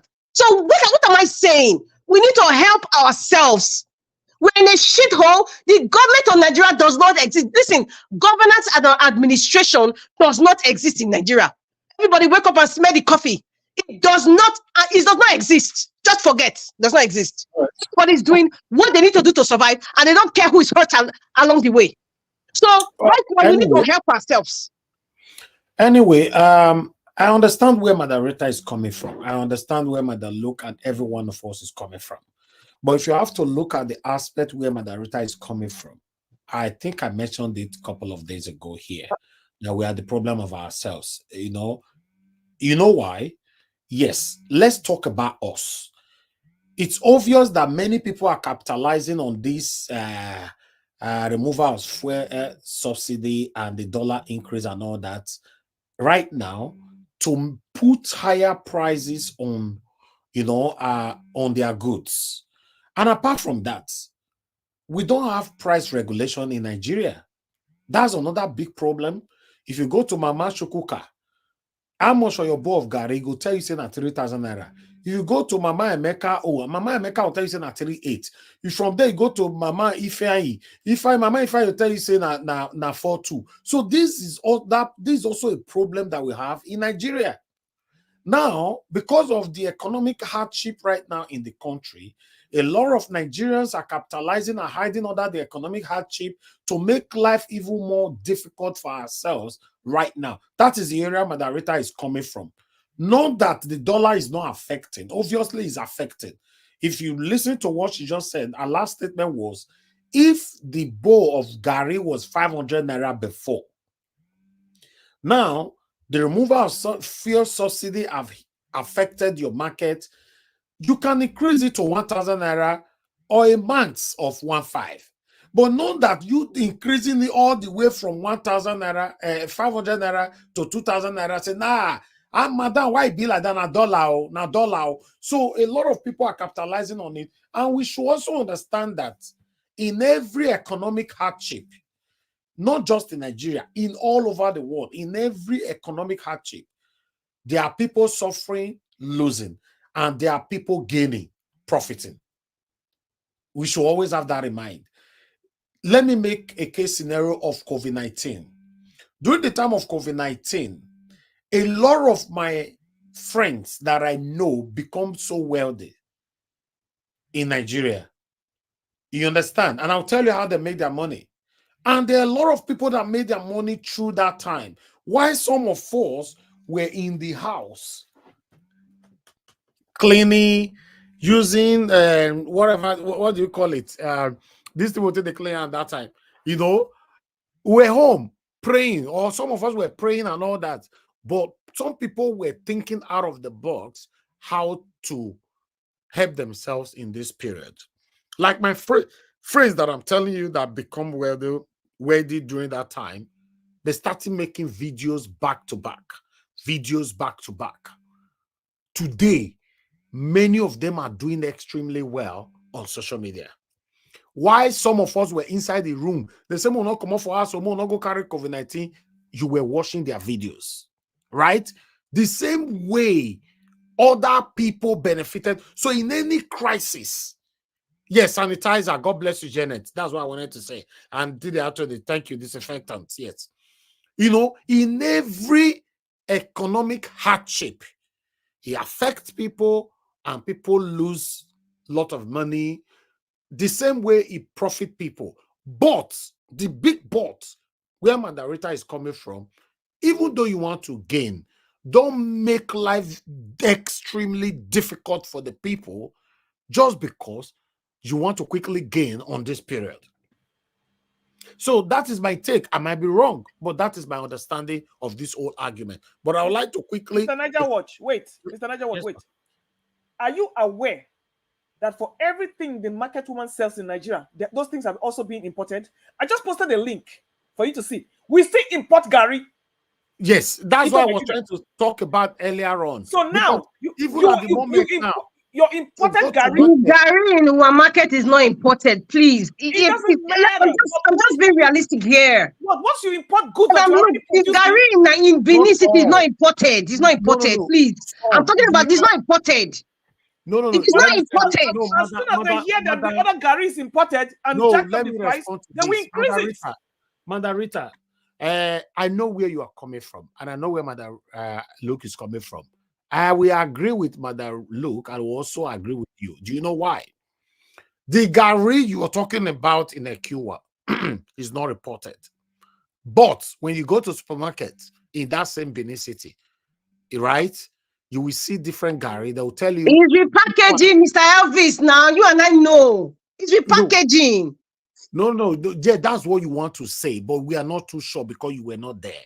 They will tell you this is South Africa Gary, this is Ghana Gary, this is Nigeria Gary, this is that. So they still import Gary to Nigeria.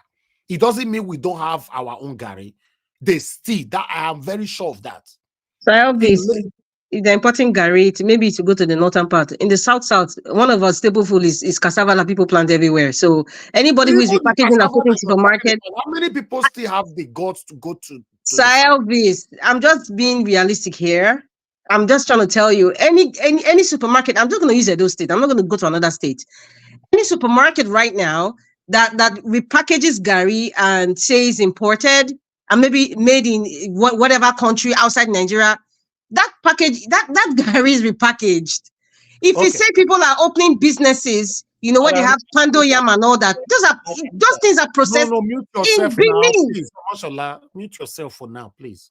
Let me say, I want to ask hold on, Mashallah, you hold on. You are just coming in. You are muting yourself. That's not nice. Hold on. You know, please, I have somebody on the phone. Madam Origin, thank you very much, man. You are calling back again. Quickly respond to that. Yes, so this matter I must put my mouth. Madam Rita, thank you. Glad to have you back. Straight to the point. He said government does not exist. Government is not a problem because we are talking about how expensive things are in the market. I just want to kind of paraphrase all over the place. We said 90% of things that are in our country now are all imported. And I give you said something again, that Gary that is made in Benin why would they sell it? Let's say, for example, the imported Gary is sold at 1,000 naira. And that woman is maybe selling her own. It used to be 500 naira. She now increased it to like maybe 800 naira or even 1,000 naira. And you have issues with that. This is why she will have to sell it that way. Because when she sells that her Gary, she's going to buy milk with it. And that milk has increased by 200%. Now, let me tell you, my mother was a petty trader. And when I finished secondary school, I helped her. And overall, let us remove our eyes from the city. The major people that are suffering today, as we are speaking, are these people in the villages that still have to buy milk. They still have to buy. You say they should smoke Gary. Sometimes we smoke Gary in the morning. We put granite in it in the afternoon. We use it make eba. At the end of the day, she will still have to get transport to go somewhere. She will pay school fees for her children. All this money is coming from the same petty trading she's doing. Now, let me take you to the next level. When we are talking about, you go to these people, Nigerians are not even asking too much for crying out loud. When average Nigeria is being gaslighted, I get angry because these people have suffered, they have given up so much, they have paid so much price. Now, as we are speaking today, this same government, he said, does not exist. They are receiving about 30 to 50 million naira a month. The senators, then the governors are receiving a humongous amount that you can't explain. All right. They have billions of dollars they sat up on. Thank you. As we are speaking, so when you calculate all this money that they are, and the average Nigerian that is even receiving salary is about 30,000 naira Okay, a month. please round up, man, please. So the problem is with the government. However, they need to surrender all this money so that there can be equity, there can be justice upon the people that they are receiving this evil that they are releasing on them. That is where I unfortunately, Madam Origin, they have been submitting this money since Nigeria was created. Abasha Luther, they have been submitting it every day. The money is being relooted. So submitting it to who? That's what I'm saying. Yeah. When they say All right. And then we should not remove our eyes from the people that are having the money and not now begin to gaslight the people that are even trying to make ends meet, Okay. that are suffering. Thank you. Thank you, man. Thank you. Thank you. All right. Let me quickly pick another call, guys. Please bear with me. Madam, Law of God is my strength. You are calling back again, but quickly, just go straight to the point. I won't stay long. I won't stay long. Go ahead, just quickly speak. Yeah, I just want to say, Madam Rita, I really understand what you are trying to say. That because Gary is made in Nigeria. And because Gary is made in Nigeria, the Gary should not be expensive. That because it's our own product, we should make it in a way so that everybody can buy it. People will not put money on their market. I'll get it. But don't forget that this person that's selling this Gary is bringing the Gary from wherever she's bringing it from. And she's going to pay for the transport fare. And don't forget that because fuel has gone up, petrol has gone up. It's going to affect a lot of things. Like Madam Origin said, it's going to even affect a lot of things. So she needs to bring our own market up so that she can get for transportation, for our children, medicals, and all that. So everything will be affected when it comes to inflation. Thank you. Thank you. Thank you very much. Thank you.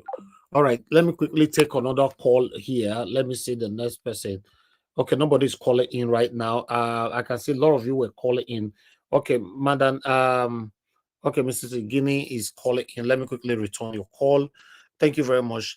Thank you very much, Madam. It's good to hear from you today. Good evening to you. Please talk to us. Yeah, good evening, Niger Watch. Good evening, everyone on the panel.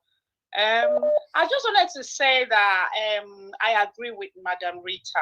You know, let me give you an example. I was in Nigeria once, and there was speculation about increments in fuel. I was in a queue, about 3-4 cars were in front of me, and when it was almost my turn, they just increased the whatever they call it, the meter. And the meter. Wow. that they've increased for. It was speculation. I had to demand for the manager of the filling station, because this is what we're talking about. Nigerians have a problem as well. They take advantage of situation, which is what Madam Rita is trying to talk about. Even if you're going to increase, it shouldn't be like 2,000. You know what I mean? If you're going to increase, you can increase based on the transportation and all that, but it shouldn't be increased to the extent that it looks like it's a foreign product. It's a locally produced product. Nigerians take advantage of themselves. Any little speculation, the next thing they increase things like, you know, that is even as if it's been agreed upon. So that's what she's trying to talk about. Yes. And I agree with that based on that. I agree with that. We ourselves have a problem. Yes. You know what I mean? We do have a problem. We need to deal with it. You know, there could be about 5 stores. This will be selling hers differently. He will be selling his differently. There's no price control. So we do have a problem. I don't want to take your time. I'll call again next time and have proper time to talk more. Thank you. Thank you very much. God bless you. Thank you. All right. Black Panther, thanks for calling in. Good evening to you, my brother. You have 3 minutes. Talk to us. Black Panther, you have so much noise on your background. Oh, can you listen to me now? You have noise on your background, my brother. It's affecting us. Or you want to get stabilized and call back again? Okay, let me get the line. Yeah, please. Hello, thank you very much, man, for calling in, Madam Tammy. Please talk to us, man. Good evening to you. Good evening, sir. Thank you, man. Happy Sunday. Yes, sir. And I greet all the panelists there and Mommy Diaspora. I greet you. God bless you. My contribution first is I want to thank all the ladies, but first of all, Madam Luke, fearless woman, I greet you for what you said concerning Buhari is not existing. That had been known for a long time, but because of fear, people are not saying it. Then thank you very much. God bless you for that. And the thing my sister, Madam Rita, was saying about the price, the whole thing boiled down, and it has been long. This thing is happening. It's like sell as you buy. There's no price control because the government are not helping.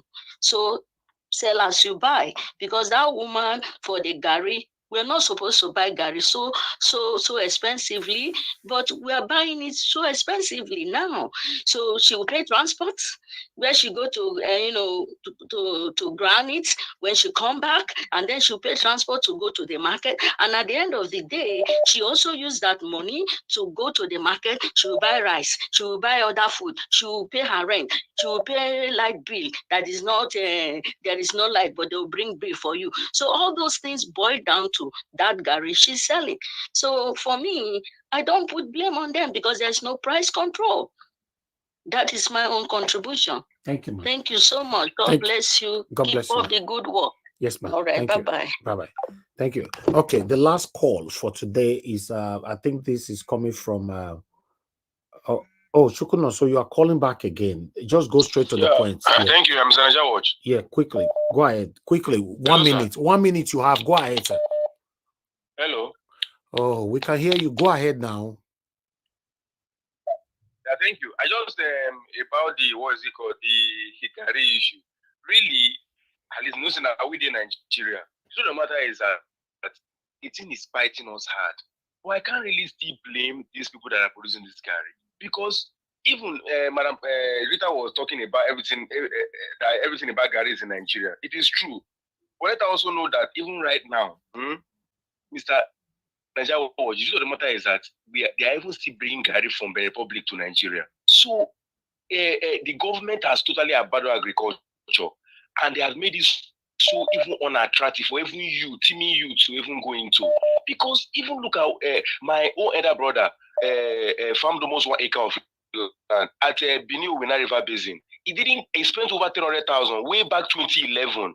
As a graduate then, he didn't even get one stem because Fulani yes-men, a whole federal government reserve land, they ate up all the cassava. They protested, went to government house, Omoyele promised them and today they didn't get 1 naira. So everything goes to the desk of the government. So everything is just haywire. And she talked about moral compass. I agree with Madam Rita on that. Nigeria, we've lost our moral compass, no conscience. Because even look at what the church is doing. Mr. Najawaj, I can prove it to anywhere that the Nigerian church today, they are operating as a criminal cartel.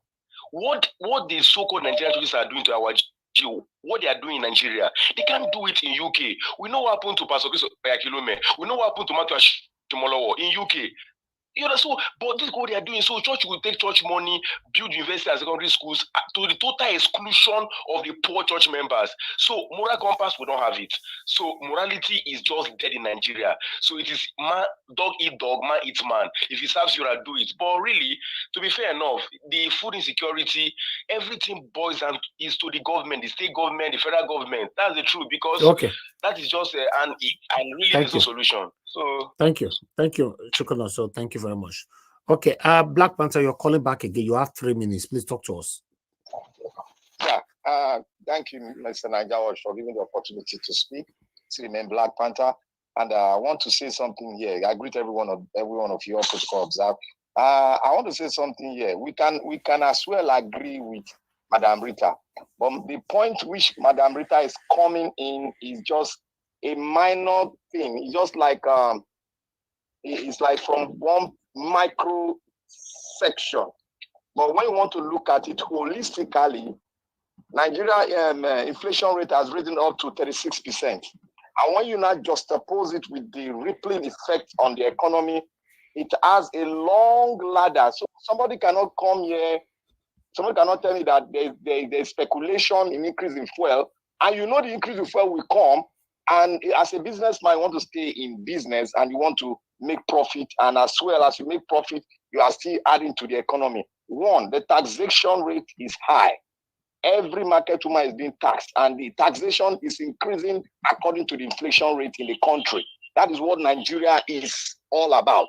So when you see the average market woman increasing its price, the average market woman is not looking at the transportation alone. It's looking at what's going to be my own profit. Is my profit 10%? Am I going to be able to pay for gas? Am I going to pay for my own feeding? Am I going to be paid for transportation? Am I going to pay for my kids' welfare? Am I going to be able to, pay my house rent?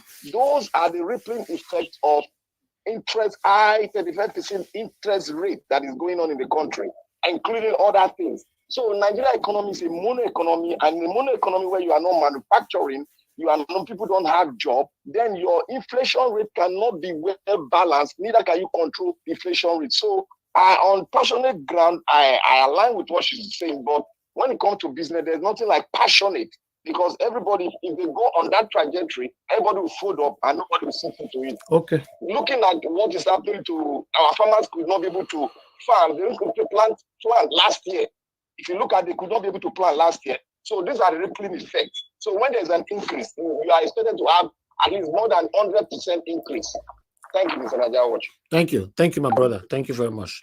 All right. Oga Chris, we're calling in the last call for today. Oga Chris, I'm returning your call quickly. Okay. No, was it Oga Chris? Yes, you called since. Let me quickly return your call. Here, guys, post or press on the like button. Okay, Oga Chris, you are not there. I'll just move on. Thank you very much, my people. Let me come to the panel. Let me call on those that need to speak right now. Let's come to Mr. Jonathan. Mr. Jonathan, sir, please, I'd like you to talk to us. Good evening to you. Madam Rita, do you want to say something? I didn't finish. I didn't finish. But I guess maybe I was too long on that. But it's okay. Say by your time. All of us join you talk. Go ahead, Madam Rita. No verse. It's okay. I just want under 1 minute. I don't think very few people understood what I was saying. A business is a business, right? But Nigerians are greedy human beings. Nigerians are greedy. I'm repeating, Nigerians are greedy. They are greedy in the sense that they are so blinded by their greed, they don't even know that their greed is even hurting themselves. That is my point. I'm not saying it shouldn't increase. I'm not saying business shouldn't go on. But the increase, even if it's 36% interest rate, for crying out loud, people, you cannot just increase just because there's no price control. You just increase. Well, we are too greedy. That's what's killing us. That's what's dying us. We are too greedy and we are wicked. Yes. It's the environment that has made a lot of people what they are really not. It's the environment, because everything is a ripple effect increase. There's inflation. Basically, what we're experiencing, what people would say, economics would say, we're experiencing inflation. Yes, but however, I need to add that we're also experiencing greed and wickedness combined. That's what Nigeria is experiencing. I will give a quick example. This is my last example before I finish speaking. When the COVID-19 started in Canada, right? Many stores, they started changing the prices of so many things. Sanitizers, tissue paper, they started, changing, everybody started putting their price, especially all those little mart stores or convenience stores. Guess what the government did when people started complaining? The government, they had a task force and they went after people. And first of all, they announced it that if they catch you increasing normal price of what it was prior to the COVID, you want to take advantage, you'll be fined and your store will be closed. Everybody sat up. So when I say Nigeria doesn't have a government, we don't have a government because the people from the top, they are not sensitive to what is going on. They don't care. They can make speeches. They can call economists to talk on Arise or Channels TV, but the nitty-gritty of what is really happening in real life, they don't care. They're not experiencing it. So that's why I said we don't have government. Even the state government and the local government, they don't give a rat's behind about their people. They don't care. Thank you. I think I won't talk now. Maybe next session I'll talk. Thank you. And I agree with you, Madam Rita, on this 100%, because we don't have government and they are not sensitive to the situation we are facing. These people are so heartless. That's why I describe them, I call them satanic every blessed day. They are very heartless. Their only concern is to raise money that will be more beneficial and protective to them and their family and extended family forever. They are not interested about you, even though they are the local government chairman, the governor, the president, the vice, the ministers, the senators, whoever they are, they don't care about you. To be honest, in fact, all that have ruled us in Nigeria, 98% of them, their primary priority is to get into government office and enrich themselves first. Maybe later they will do something, but their primary priority, you are not their primary priority, but our constitution says we're supposed to be primary priority, but we are not. It's crazy. It's really crazy. Let me call on Mr. Jonathan. Please talk to us, sir. Good evening to you. Yes, Mr. Elvis, thank you. Thank you very much. Thanks to everyone, Thank you, all sir. the panelists and all those that are listening. The comment section. I greet everyone. Actually, Madam Rita, I wanted to interrupt, but I think you are so focused on your submission, so I didn't want to kind of interject further. You know, I think Black Panther kind of said a little bit about what I want to say with respect to your submission. You looked at it primarily from the micro level, in fact, from the super micro level.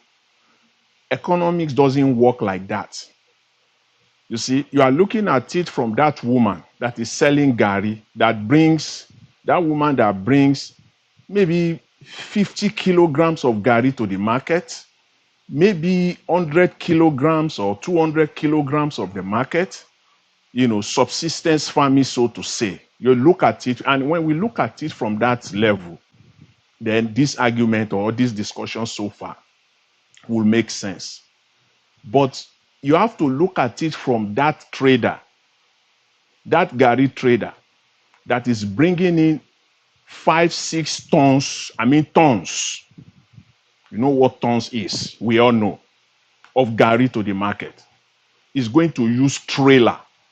Is not going to use bus. Is not going to load it in the trunk of a car. Is not going to load it in a danfo. Is going to load it in a trailer, in a truck. And Gary is not that we have Gary. I know where we live in Nigeria, I don't have Gary at the back of my house, in my backyard. People don't have cassava, whatever, at their backyard. These things are being done way in the farmland. They have to use trailers. It costs hundreds of thousands of naira to transport them. So when you now see the prices going up, it is justified to a large extent. I'm not discounting the fact that people take advantage. It's a natural thing. Everywhere in the world, people do. And you give the example, even here in Canada. So the people we're talking about are people that are bringing it to the market in trailers. They will tell you that it used to cost them 70,000 naira to transport. Now it's costing them 1 million or 700,000 naira to in trailers again. So if we look at it from the micro level, fine. That's one thing. The other thing is that when people sell their products, and if they buy their Gari, say, for 500 naira, and he still has about 100 kilo of Gari, he or she, the woman, bought it for 500 naira. Fine. She can still be selling it for, at that rate at that time. But the moment the woman, gets an alert that the price is being sold in the market now for 1,005, 2,025, she's going to increase her own price immediately. Even though she still have in stock the one she bought for 500 naira. That's business. You will do the same. I will do the same, unless I want to be out of business. Because the next time I'm going to the market, because if I'm still selling it at that 500 naira, people will come and pack it. It will go. And the next time I'm going to my wholesaler or to my farm, to the farmer or whatever, I'm now going to buy it at 2,000 naira, which means I don't have money again. I'm out of business. So that's how business is done generally. People don't wait. People don't wait. The same thing here, even though you mentioned in Canada, if you follow the price of crude oil, which I do every day, when the price of crude drops, the gas price will drop. But when you will see that when the price of crude goes up, the moment it goes up, go to your gas station simultaneously. If the market closed at 1 p.m., my own time, probably 4 p.m. in other parts of Canada and United States, and the price of crude oil goes up by 5%, 3%, go to your gas station, the one at the back of your street, they have adjusted it immediately. Are you telling me that they just bought that one? No, they are selling the old one.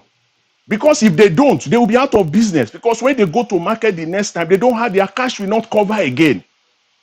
That's simple economics. And that's how it works. And then you'll be wondering, when the price also drops, you go to your filling station at the back of your street, they will not drop the price immediately. They won't drop the price immediately. They will wait for 2-3 days before you now start saying, but when the price jump up last week, you people immediately, and now that the thing is, I'm expecting, they don't, it's just simple, it's just the way it is done. So I know that Nigerians, that's just Nigerians, they take advantage, but it's not to that level. You just have to be fair to these market women, these traders and all, because they got to remain in business. They got to remain in business and they got to adjust their prices accordingly as the market dictates. So that's just what I want to contribute to that. But again, I know that you ladies in the house, you've all talked about the subject of the day, with respect to Sowore, Buhari. I don't think so. I want to, crave the indulgence of Mr. Elvis. I want to talk a little bit about the economy, the prices, the forex issue, if you permit me. This. Hello, Mr. Elvis. Yes, go ahead, sir. Yeah, okay. So I want to talk about this issue of, the forex, because that is even this staple food we're talking about, even as staple as Gary is for every one of us in Nigeria. The bottom line is that it still has to do with the dollar to some extent. It still has to do with it. So our problem boils down to that, this forex issue. And until that is taken care of, we're still going to remain in the hole for a long time. And this Nigerian government is so much, they lie so much. That government, Nigerian government, they have taken, it has become a nature. Government only lies. I know it's called, sometimes if the media they want to decorate it, they will say they are spinning it. They want to be mild, they will say propaganda, but it's all lies. It happens all over the world. But when it becomes habitual to the detriment of the country, then it's a big problem. That is what we have in Nigeria. They lie so much to the point that they have even forgotten that, hey, we are lying. They lie to the point where this Binance thing, I almost fell for it. Because when you hear Nigerian government talk, you got to sit down, listen to them very well. That's the key thing. Listen. Like if you are hearing a video or audio, listen to the word, one line by line. Sit down and think about it. You will see the deception. You will see the lie. But if you just listen to it as in just listening, they will just go on, and then you will just fall for it. And that is how Nigerians have been wired to believe their lies, and we continue to believe their lies. This Binance thing that the CBN governor is parading all over the place is a lie. It's a pure lie. They are looking for a scapegoat, and Nigerians fell for it. I almost fell for it too. Because, see, these people are just looking for a cover-up to cover up the money they've looted, and they find it in Binance. And I believe that it is some people that they probably went to them and sold this illusion to them, and they bought it. Because I know, like someone like the CBN governor, the finance minister, and many people around them, I want to believe that they know, going by their pedigree, their educational background, their professional experience. I have to believe that they know. So the question is, why are they doing it then? Why? Everyone here, I also want to assume on this platform, listening, or you are on the comment section, I want to assume that many of us have a crypto account. we have a crypto account, or we have traded crypto at some point or the other. It's an assumption because I don't want to. It could be a costly one, but let me take that assumption that we've traded crypto at some point or the other. So why is Nigeria now using Binance as a scapegoat? Because if you open a Binance account in Nigeria, I have to go into Binance account in order for me to do this, in order for me because I know they are lying. My mind, my brain is telling me that they are lying. So I want to pick where the lie is. I got to figure it out where that lie is. This one is a tough one. It's very difficult. I don't have a Binance account, but my daughter has a Binance account. So I have to enter into that account for the last 4 days. And I have to, for the last 4 days, let me just leave it at that. I won't say much than that. And it became clear to me last night the lies that they are selling to Nigerians. One, if you open a Binance account in Nigeria, Nigerians, please, we are smart people. If you open a Binance account, you will fund your Binance account with Naira. You can't fund it with dollars. But if by any means at all, you are able to fund that Binance account with dollars, it simply means that you can only sell dollars. You cannot buy dollars with dollars. So if your account is in dollars, you can only use your dollar to buy other currencies or crypto. You can't have dollar there for the sole purpose of you buying dollars. No, we all know that. That's simple. That's elementary enough for everybody to know. So Nigerians only use Naira. They go into their Binance account with their Naira, not with dollars. So if you have dollars there, it is only for one purpose only. The CBN know this. This is where their lies, this is where they hide it. People that goes there with dollars have only one intention, and one intention only. Again, one only. It is to launder the money. It is to launder the money out of the country. Because if you have dollars and you want to use it to buy crypto, you cannot use that dollar now to be buying dollar. It's not possible. You can't use dollar to buy. You have to use the dollar to buy the Naira. And if you are buying the Naira will be going up. The dollar will be falling. So if Nigerians that, went into Binance, set up Binance account, put their Naira there, right? They put their Naira there, they are buying dollars. And those that put their dollars there, you know that they only want to launder their dollars out of Nigeria. And the Nigerians that put their Naira there, CBN, go to the local banks now.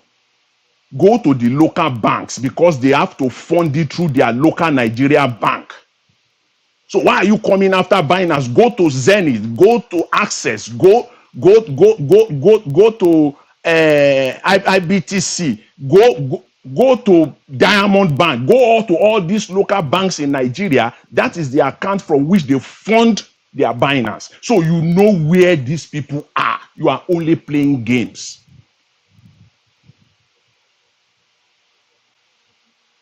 When I was discussing this with my daughter, I said it's just so like Nigerians, we are even falling for it. So it's not possible. So Mr. Elvis, so let me just say this, that the only thing they are doing as far as Binance is concerned is just to hide their tracks, the money they've looted out of the country. There is no way. The only people, they know the people they are looking for. They are in Nigeria there. They know them. The people that put money into Binance, it is to launder money. It is not to speculate. And there is nothing wrong in speculating. Absolutely nothing wrong. Everybody, those that are in United Kingdom, those that are in US, in all across Europe, You buy and you sell pounds. Nobody comes after you. You speculate. And I'm going to do that if I have the opportunity. It is called shorting. Simply you short it. I'm going to short it to whatever because I know the opportunity is there for me to make money. I know everybody will do that. You will use your pounds against the dollar because you know you are going to make money. Everybody does that. So once you float your money, you only have to defend it and support it. If you don't have the capacity to support it, why will you be fighting people that are speculating? You can't fight them. The only power you have is to take it out of the market. Don't float it. Anyway, Mr. Elvis, I will leave it at that. Thank you very much, and I really appreciate it. I just want to achieve one goal, just to put it out there that this idea of Binance is all a lie. Thank you, and I appreciate it. Thanks to everyone. Thank you. Thank you, Mr. Jonathan. Thanks for your submission. God bless you, sir. Okay, let me move on to the next person, which is Amashola. Thank you, sir, for joining us today. Good evening to you. Please talk to us. 8 minutes. Yeah, good evening, Mr. Niger Watch. I greet the house, Madam Luke, Madam Rita. You guys are fired up this panel for today. I actually came in to back Madam Rita's suggestion that says Nigerians are Nigerians' problem, which is true. But where she said she went to a market to buy Gary, I will assume that is what we call bush market in Edo State. All those farmers bring their goods there. When they bring those Gary down to those markets, it is cheaper at that point. But majority of those who go there to buy them are people that will rebag and sell at a higher price. One, Gary they were saying we have. Yes, we have Gary, but it's not enough. It was on my laptop. I watched a video of a Gary processing factory in India. So I am not surprised. I don't know where India started eating Gary or Eba, but I saw a factory, full factory. No human being touched the Gary until when they bagged it. Palm oil that we have is also imported. If we don't know, palm oil. So recently I discovered that Nigeria is now importing palm oil, where it is that bad now. So if they are talking about dollar, I can't blame them. I can't blame them. The woman producing Gary will take the raw cassava for grinding. It is diesel they use in grinding it. After grinding it, they will put it on fire. Some that do industrial will use gas to fry. It is still money they use in doing all this we're talking about. So if the woman increasing his price for Gary keeps increasing every week, and it's based on dollar, I will not blame them. It is our government that I will blame, because if farmers have been going to farm Gary, we will not have issue of food crisis. Palm oil, I'm so surprised that we are importing palm oil of all things. We are importing palm oil, and yet Nigerian government is not doing anything about it. Tinubu is not even helping matters because he has not said anything concerning the food issue in Nigeria, because nothing concrete has come out of what he has been saying since, apart from attacking NLC. Nigerians, like she said, electricians too is also increasing prices. It is everybody that does it. It is everybody. And the wickedness of ourselves is what we are seeing. We are wicked to ourselves. So we should stop saying it's government. We are wicked to ourselves. It's not every opportunity we have to make money. That is the problem we are having. Every opportunity, Nigerians want to capitalize on it. And that's just the same way their president said, no more fuel subsidy. And it didn't take 1 hour, fuel price has gone up. That's how wicked an average Nigerian is. So our problem can solve when we start caring and loving ourselves. And our problem starts from the church, the pastors. One of the commandments God said, the highest commandment God is love. If we all love ourselves, we will not be increasing price every day. You will not see your brother come to the market and can't even afford, and you cannot say, okay, let me have pity on you. Even though I can't give you the full model of Gary, I'll give you such amount of Gary to go with your price. That's how wicked we are. And we keep calling our government. This is a platform. I heard somebody saying, I don't know if it was this platform or a TV, water board has supplied water. But because you want to sell water in the community, you use concrete to block the pipe. Is that not wickedness? And we keep claiming government. For NLC, of course, Sowore has already said, you guys you have chickened out. Number one, you do not have a voice again, and who you are supposed to be protesting against doesn't have any one single exception, because from day one you've been going there to collect envelope, and you don't have a voice. Tinubu, don't be surprised. You said we don't have any voice. The voice that you said we don't have will come out one day, and when they come out, don't be surprised. It will not be police sharing pure water and biscuit at that time, because the pure water and biscuit, I know it's politicians that give them money. Because police that cannot even afford fall in their vehicles, we don't share biscuits. Don't worry. When Nigerians are ready, they will really come out. They are still playing. It's still because they can still afford to buy. They still have money. I keep saying, I don't know how to find this thing. Tinubu, in your words, in your campaign, you said you reduce Nigerian purchasing power. I can still remember you saying that word. And I don't know where that video is. If anybody can find that video, let them bring it and let us be playing it on this channel. It is Tinubu that used his mouth and said it. He will reduce Nigerian purchasing power. And that's what's happening in the country now. He said it in parable. Nobody understood it. Now we can see the handwriting now. It is clear to us. See that My brother. You see, is that? Yeah, sorry, just for a few seconds. That was not even in parable. He said it in clear terms. He will Yeah, reduce he said in clear he said terms. He it will in reduce the clear terms. purchasing power and he will raise the taxes. Yes, Very he clear. said it. But Nigerians don't understand what he was saying. Now it is obvious that this man, we keep saying he doesn't know what he's doing. He knows what he's doing. He knows what he's doing. And this is what his game plan is, to come and finish us. It is there for us to come out and stop him before he finishes the country. Thank you, Nigeria Watch. Thank you, Oga Mashallah. Thank you very much. Mr. Elvis. Yes, sir. Please, if you give me time just for some few seconds, I just want to add to what. Just quickly, 30 seconds. Yeah, thank you. And I believe it was Madam Rita or the ladies. I think they've also mentioned this. But let me just reiterate. This idea of importing Gary is even sickening to the ear. Importing Gary and palm oil.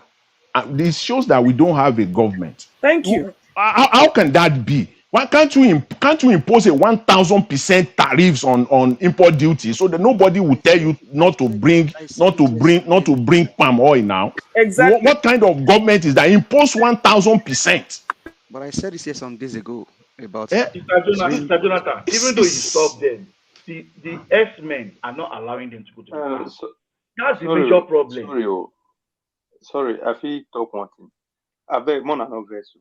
Everybody, many people here, they talk say will be the problem.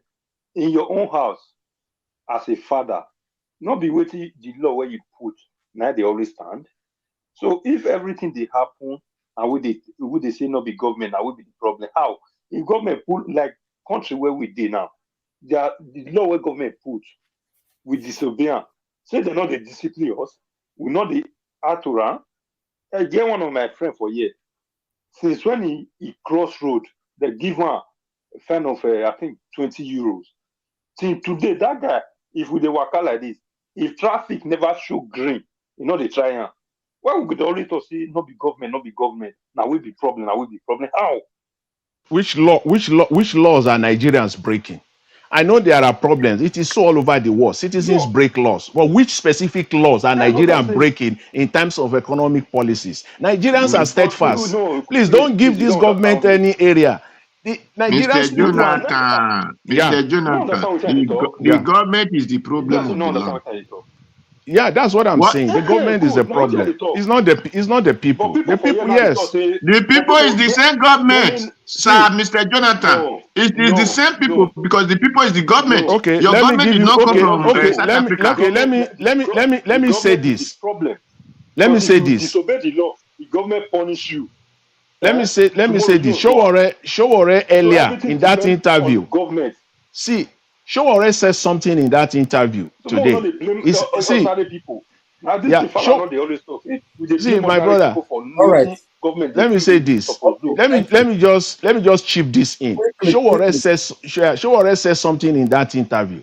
He said we need police, state police, in fact, local government police. That is good. Everybody, majority of Nigeria ascribe to that. But it will be useless if you create all these police, whatever you want to do, and you are paying them nothing, or you are paying them, slavery salary. You are just employed looters, kidnappers, armed robbers. Those are the people that you will employ at the end of the day. So government can make laws, but government must also make the laws to work so that law will not turn people to criminals. So that's what they are. What do you want Nigerians to do? If government make law and things are hard, people they will have to look for a way to circumvent it. But if the laws are there and the laws is working, people will obey the law. Thank you, Mr. Jonathan. Please, just stay mute for now. You've taken over the show today. Let me move on to Mr. Elvis, I didn't. Yeah, you did. You did. Thank you. All right, Mr. Odua. Thank you very much. No, okay, yes, Mr. Odua. Please talk to us, sir. Good evening to you. You have 8 minutes. Thank you. Good evening, everyone. I bet me are not vex because I dey hear so now they talk language since me I not dey understand because they talk to mama when they market, when they accuse her, when they accuse her, when they accuse her, and they speak igodomi ibidi ibigidi. So I don't know as and the one when they Sokoto, I don't know as they understand una. So make I talk my own whether they will still understand me. I greet everyone in the house, papa, mama, people when they panel, people when they look, when they listen, and people when they comment. I greet everyone. For people when it say farm, waiting that they bring come, say because we did one for Nigeria there, they not supposed they dear for market. Now true, not talk, not be lie. But one thing be say, the senator when he go sit down for where they call Abuja, they not even sit down for 30 days, but they collect millions and millions for pocket.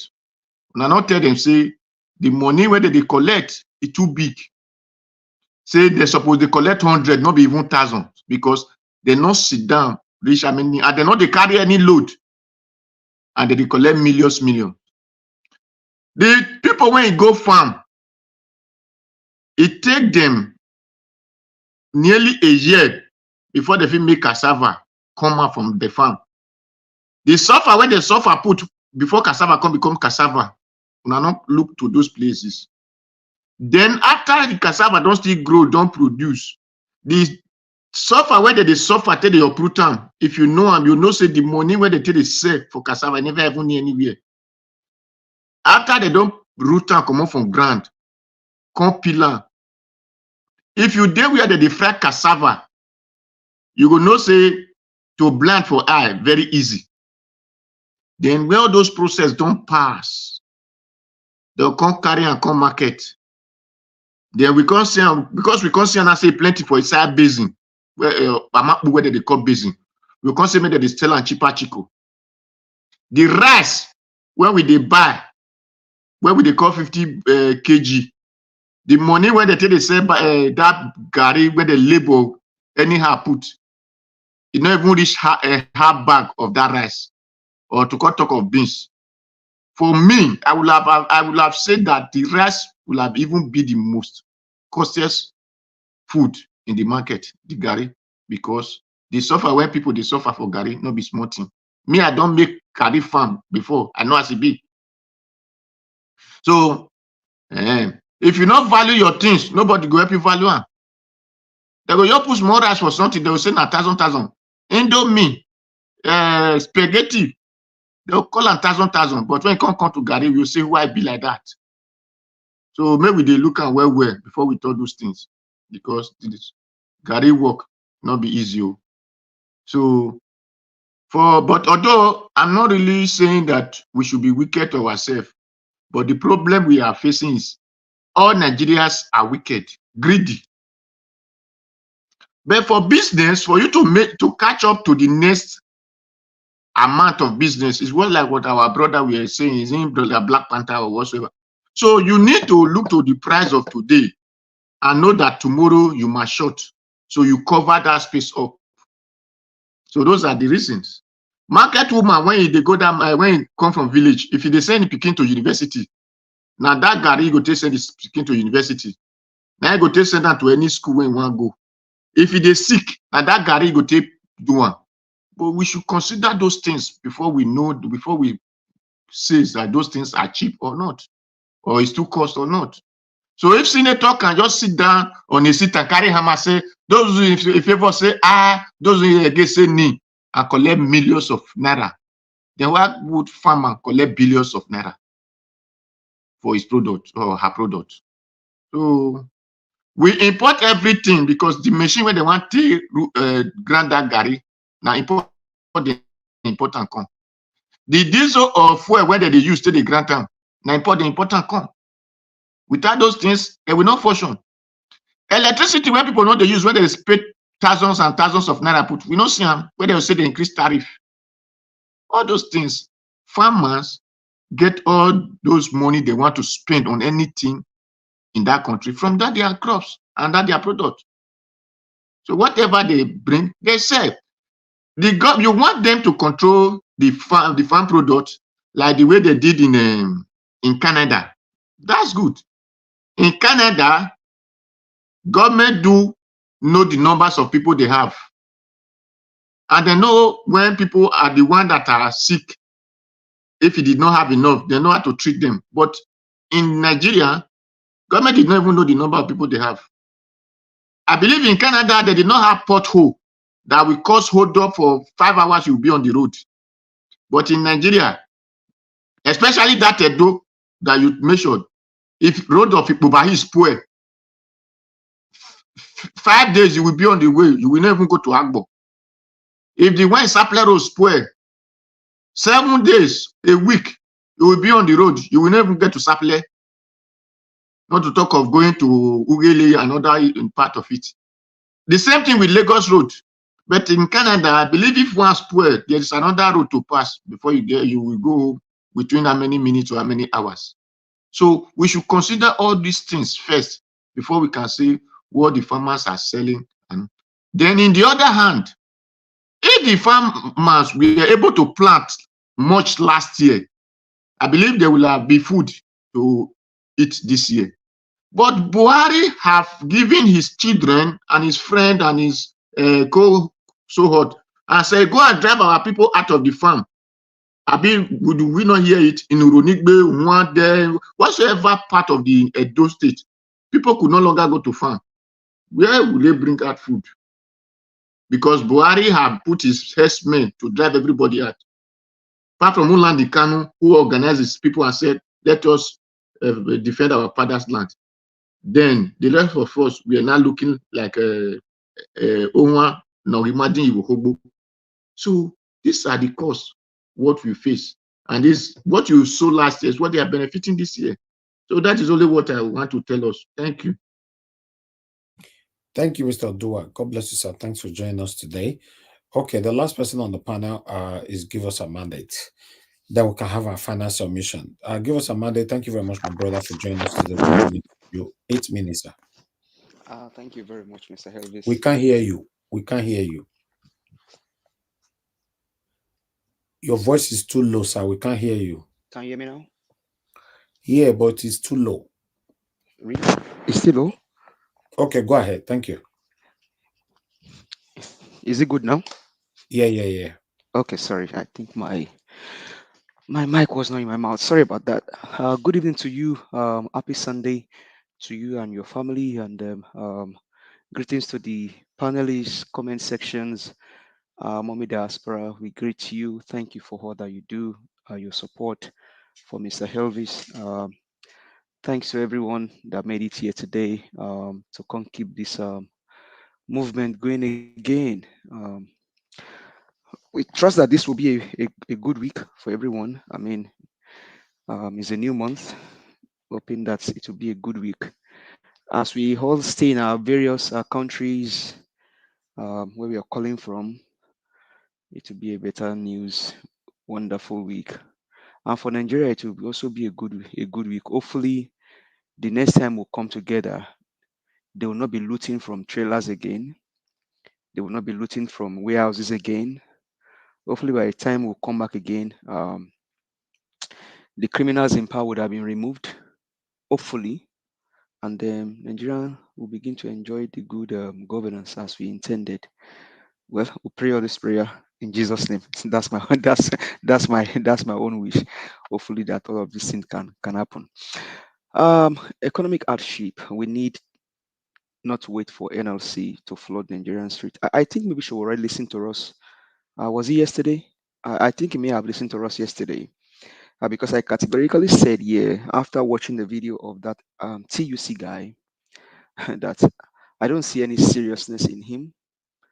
That guy actually was just making fun of Nigerians. And he would have done that because, like I said yesterday, they go back and get money bags from these people. The last time we checked with Ajero told the Nigerians that they're going to go on strike. That was last year. And then all of a sudden, no more strike.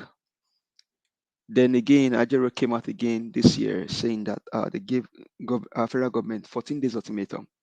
And like I said here, in the country where you and I live, maybe in UK, in America, or in even in France or Canada, for example, where Madam Rita and Mr. Jonathan were close by, I don't think Labour gives governments more than 24 hours or 48 hours ultimatum. I don't think so.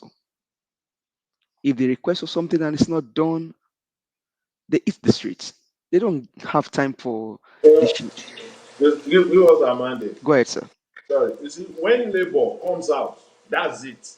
All their negotiations are done back door with the government. Nobody knows it. But the day they comes out, they are ready to hit the streets. That's how it is done. It's not that the day they come out, then the ultimatum will begin. You know, they are this in Nigeria. They are just playing around. Yeah. They are not ready. They are just wasting our time. So I mean, we all it's just Ajero is Ajero is a actor. Ajero is acting movie. The other TUC guy, that one is a comedian, sarcastic, irresponsible comedian. Permit my words, people. I don't want to. I'm not sounding arrogantly. It's just that it bothers me when elements like this, young bloods, come out like this and they make fools of themselves. And I want to appreciate Sowore for saying this. And like I said in my submission yesterday, Nigerians, you don't need to wait for NLC to eat the streets. You gotta go eat the streets. Now, they are looting warehouses. Trailers carrying food are being looted. If there's no more food to loot, no more trailers to loot, what will Nigerians be looting? Have you asked yourself that question? Maybe when they loot Mr. Hike and they loot him, they devour him, they do whatever they want to do with him. Tomorrow they will now go and look, they will loot Karimu. That is the point it will get to. Now they are looting warehouses, they are looting trailers with food going around the places. When Nigerians don't have anything to loot anymore, what will Nigerians be looting? And that is where the irresponsibility of this government now comes in. Their lack of attention to detail, lack of attention to the suffering of the people. They don't care. Because ordinarily the government should be afraid by now. Seeing pocket of looting, they see this warehouse, they bring it down. Even in Abuja, they are looting warehouses in Abuja. They are looting trailers in Abuja. In Lagos, the same thing. In Oyo State, the same thing is going around the country. Now, when Nigerians don't have anything to loot anymore, what will they start looting? Well, I know it will be better. Maybe if the looting start from the house of the criminals in power, if the looting can start from their house. But the people in power in court, the illegitimate people sitting in power, hopefully they are able to pay attention to detail instead of them going to Qatar to go and show. I don't know what they are doing there. Pay attention to the country, rescue the people. When an hungry man does not have anything to loot anymore, you will become what they will feast on. And that at that point, it will be terrible. It will be terrible. So it's better that the government pay attention. But do we even have a government in the first place? Because the ones in power are criminals. They don't have anything to do.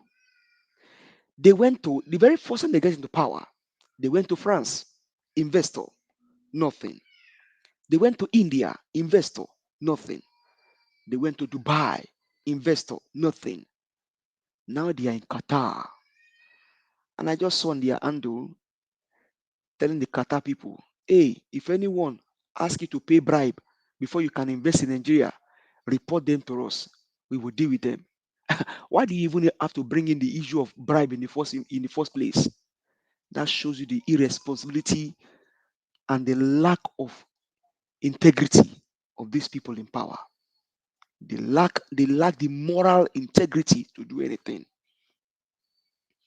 I was in a conversation with my wife earlier today after church, and she said the problem of Nigeria is the fact that we don't have righteous people anymore.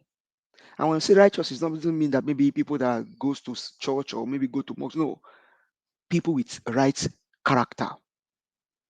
Because ordinarily, the naval officers, the armies, and the people that should be able to protect the people when they go cast their vote and do all of the things they need to do, they are the one even helping to do wickedness against Nigeria for these evil politicians.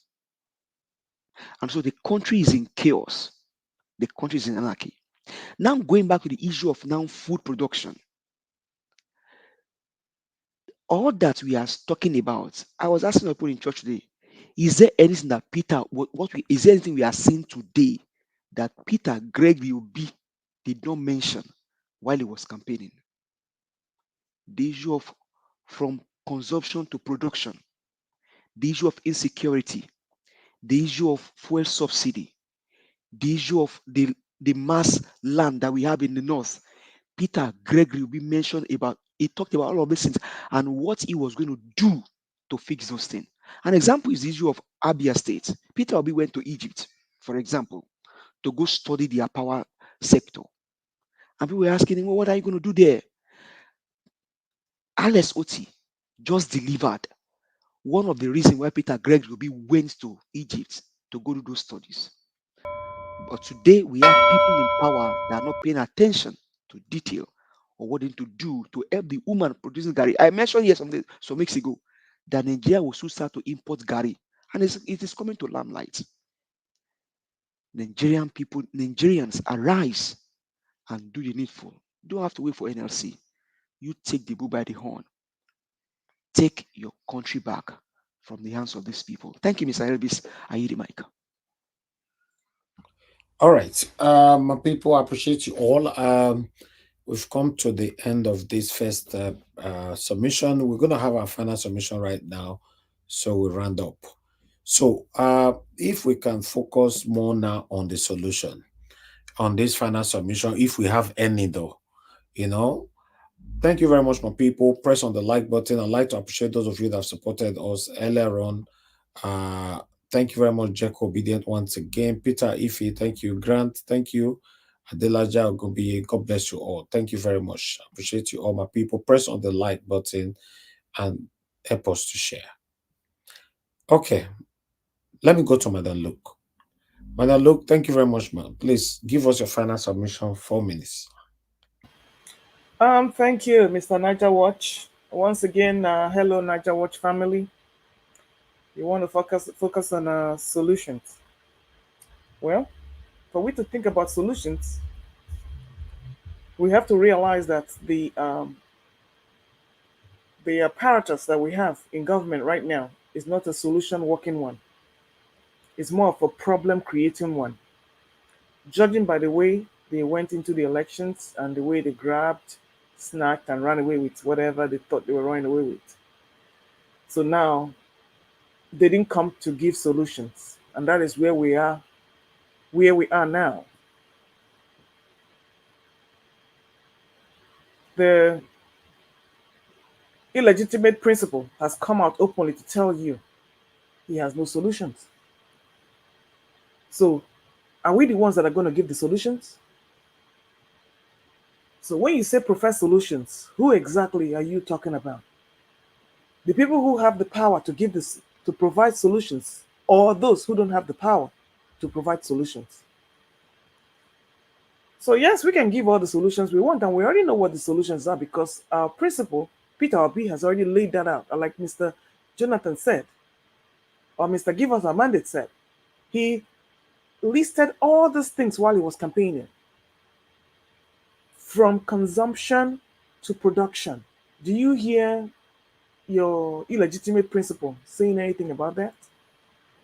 And that is why we are here today, where we have greedy leaders. If you have greedy leaders and selfish leaders, how do you expect others, the common man, not to be greedy and selfish? We are complaining now that they're transferring the prices to the common man and they're engaging in price gouging and all that.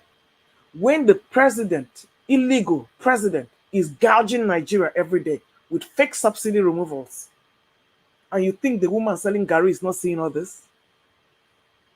I posted a few links there that Nigeria is the greatest importer of cassava in the world. Oh well, you have your solution there. From being the greatest importer of cassava in the world, why don't you become the greatest producer of cassava in the world? So now we now know why those prices are expensive in the market. Can you imagine? Because you cannot go to farms, because of your insecurity, you cannot even produce cassava. You have to import it. I produced another link that the cassava that was imported in dollars. Was it imported in naira? No, it was imported in dollars.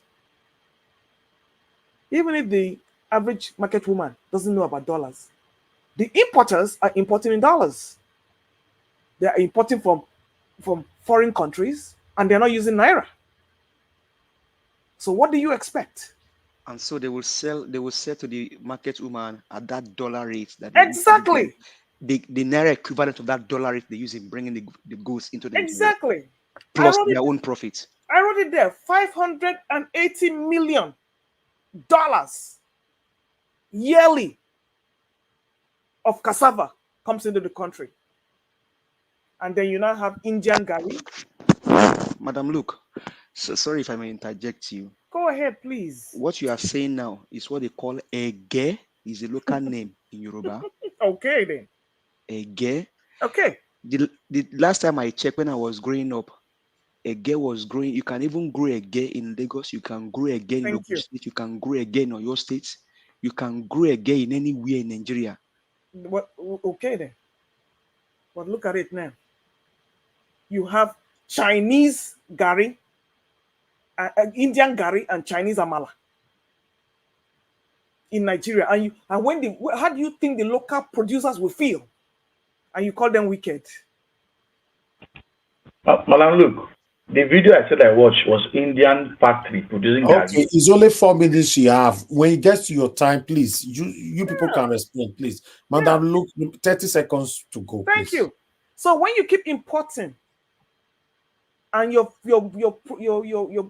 local goods cannot compete, do you expect me to sell my goods at sympathy level? I can't do that. So that is where all these problems are coming. When the government wickeds us, we wicked ourselves. So it's a chain reaction. Is there any solution? Yes. Get this crazy bald heads out of town. Thank you. Thank you very much, Madam Luke. Thanks for your submission. God bless you. All right, let me come to Mr. Destiny. Please give us your final submission. 4 minutes, sir. Thank you so much. My other Thanks. solution is that, yeah, you said we should advise the government. The problem is not even to advise. Somebody that you are talking to that have deaf ear, how will he or she understand what you are saying? That's the problem. Because these people, they not get ear. They don't set their ear. I have to bring them back. Now be what you want to talk. Like many people talk for years, say we know not be because some people say now government not be problem, now we be our problem. Me, I dey always talk one thing. Country where many of us dey live here, if the law then where the government they put, say we know the full law, that if we jump on them, they not they fine us or they not they punish us. None of us for the hear word before they misbehave. So now make the problem of Nigeria everything in our government. It not be the citizen. Because if the law as they put on them, if it affects them, then they punish them, all of us go understand and will respect them. But if the law that they do, they not even know whether law they exist. They do anything where we say whether that which they like now they do. They're not concerned whether law they exist. So that is the problem. And that's the problem. Because you will not obey the law as a government official. How you expect me another person obey? You beat traffic. They not do anything. Me, I'll beat them. Now only the day where they catch me, they still catch me. Policeman come, one or two like the journalists will go do this investigation journalists for to import things from where they call this country self. Is it Togo? I don't know. Benin Republic, where tell us everything, how they take the importance. See, all those rights where we dey see say custom carry come and say they season. See now let the people when no settle custom. Now custom they carry come out. Anybody when won't carry anything enter the country, even if not gone or anything, if you feel get money where you give the custom, you no get problem. Carry on, you go pass. Now, those custom na that guy bring all those things come out. He get any custom officer for that department where they don't punish. Even the man will get that hotel where they talk about till today now, because we see a snap picture with this whether not human being, whether not man, I don't know where they occupy Aso Rock. He take picture with them. That man still dey, nobody don't call out to question. If now country where me and you they live, that man therefore don't call out to question. But in today still they live waka freely. So now they did say everything start and end in the hand of the government. Because if person bring person come out, government not the follow up, nothing. So anybody will see won't get any corner winner, they go join that man now. Make it for see they do anything where we say government go see cover that up. You go see one. Those are the problem. Not to advise the government, because if not to advise the government, like this guy will go do that investigation, and he don't even advise that. Government supposed to take that advice. Thank you.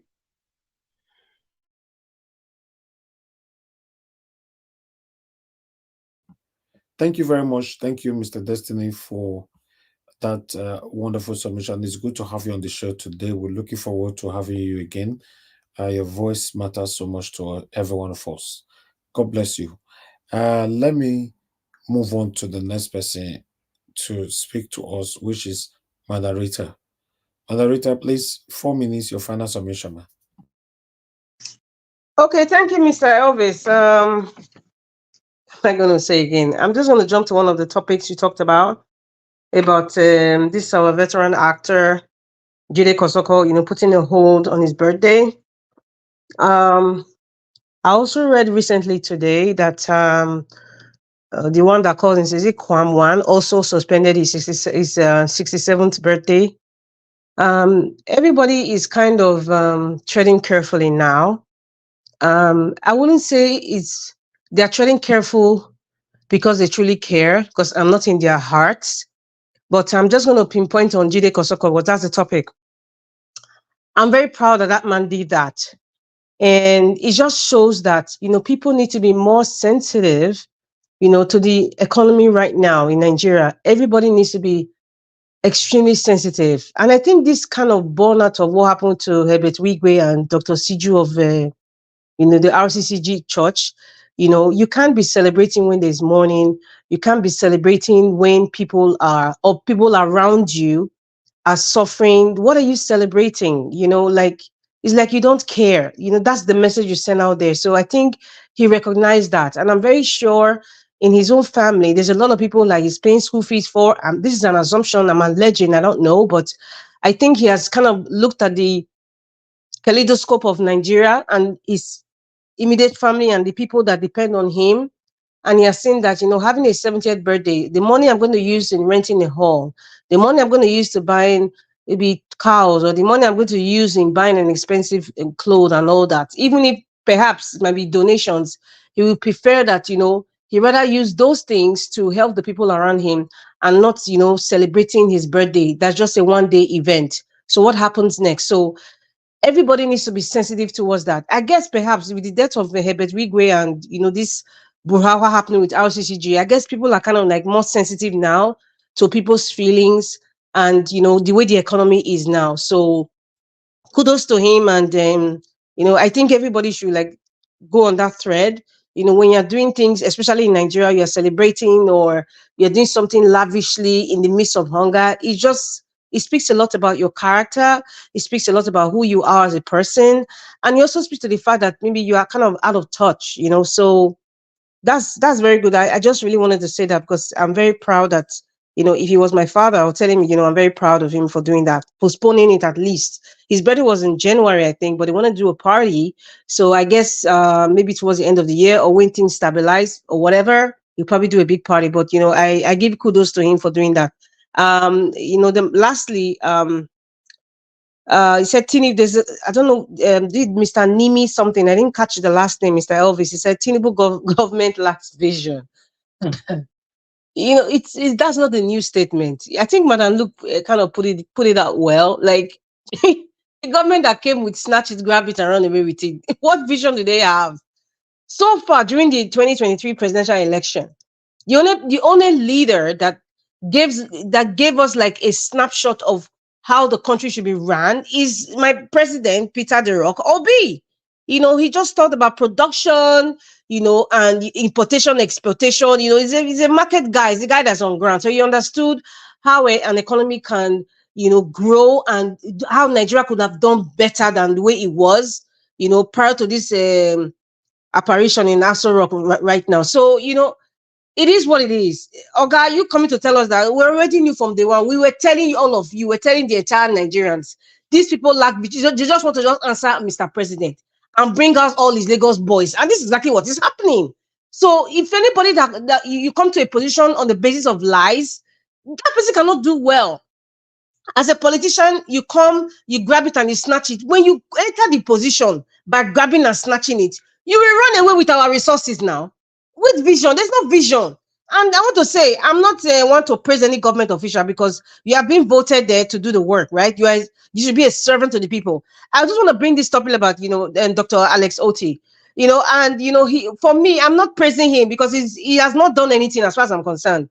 He's just starting. People will say, praise when somebody's doing well. I won't say that because many Nigerians over the decades are not used to good governance. So anything that seems new is like, oh my God, hallelujah, it's all peaches and cream. No, I just want to say that what Dr. Alex Oti is doing now is kind of like a punishment, is an eye-opener to every person who is constitutionally elected to say, okay, this is what you could have done better.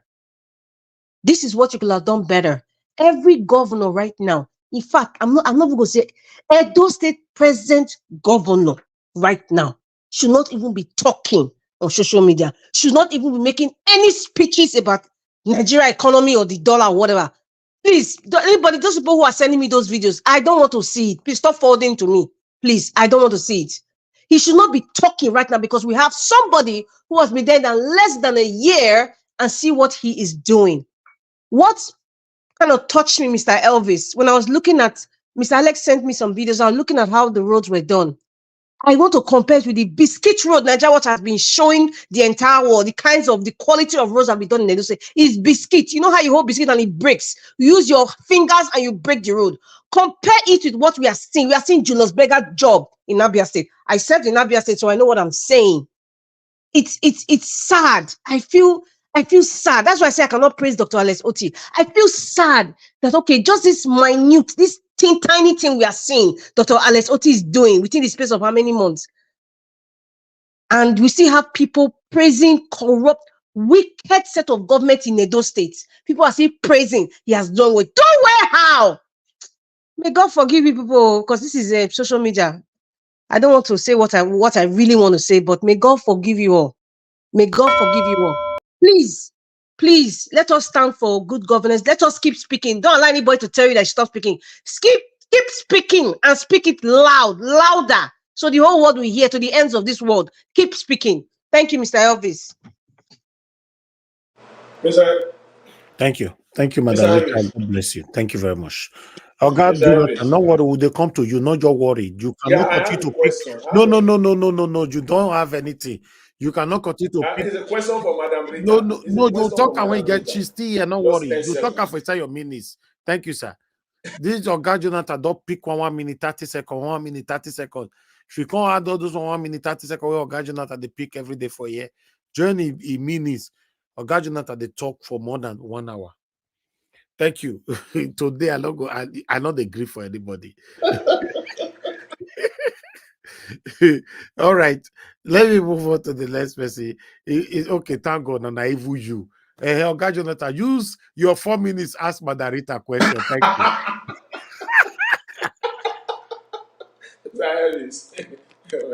Madam Rita, you see, I just have a question for you. When you just came back from Nigeria, it's a question that is personal and also at the same time it could be useful to everyone. How safe were you when you are in Nigeria? Personally for you, how safe when you are walking around? Did you feel safe? Okay, there are two things. Benin and Abuja. In Benin, when you use the word safe, I only went where was necessary, and I had my timeline of this is the time I need to be where I need to be. So if I wouldn't have felt safe if I was out of my house from 6 p.m. Honestly speaking. In Abuja, it's the same thing. In fact, in Abuja, I wouldn't say the way I felt safe in Benin was not the way I felt in Abuja. In Abuja, I think like even during the day, I was very cautious and suspicious, because I mean, I'm already in part of the north, so anything could happen even during the daytime, But in Benin, because I mean, like, that's my town, I'm proud of it. I could go everywhere, but if you're going anywhere, it's just a safety precaution. You need to have a timeline. After 6 o'clock, wherever you are, you better stay there. If you're in your friend's house, just sleep there overnight. Because whatever you see, if you go out, if you're lucky, fine. If you're not lucky, well, whatever you see, take it like that. So I was just very cautious of the time, where I was, and what I was doing, and that was it. Wow, thank you.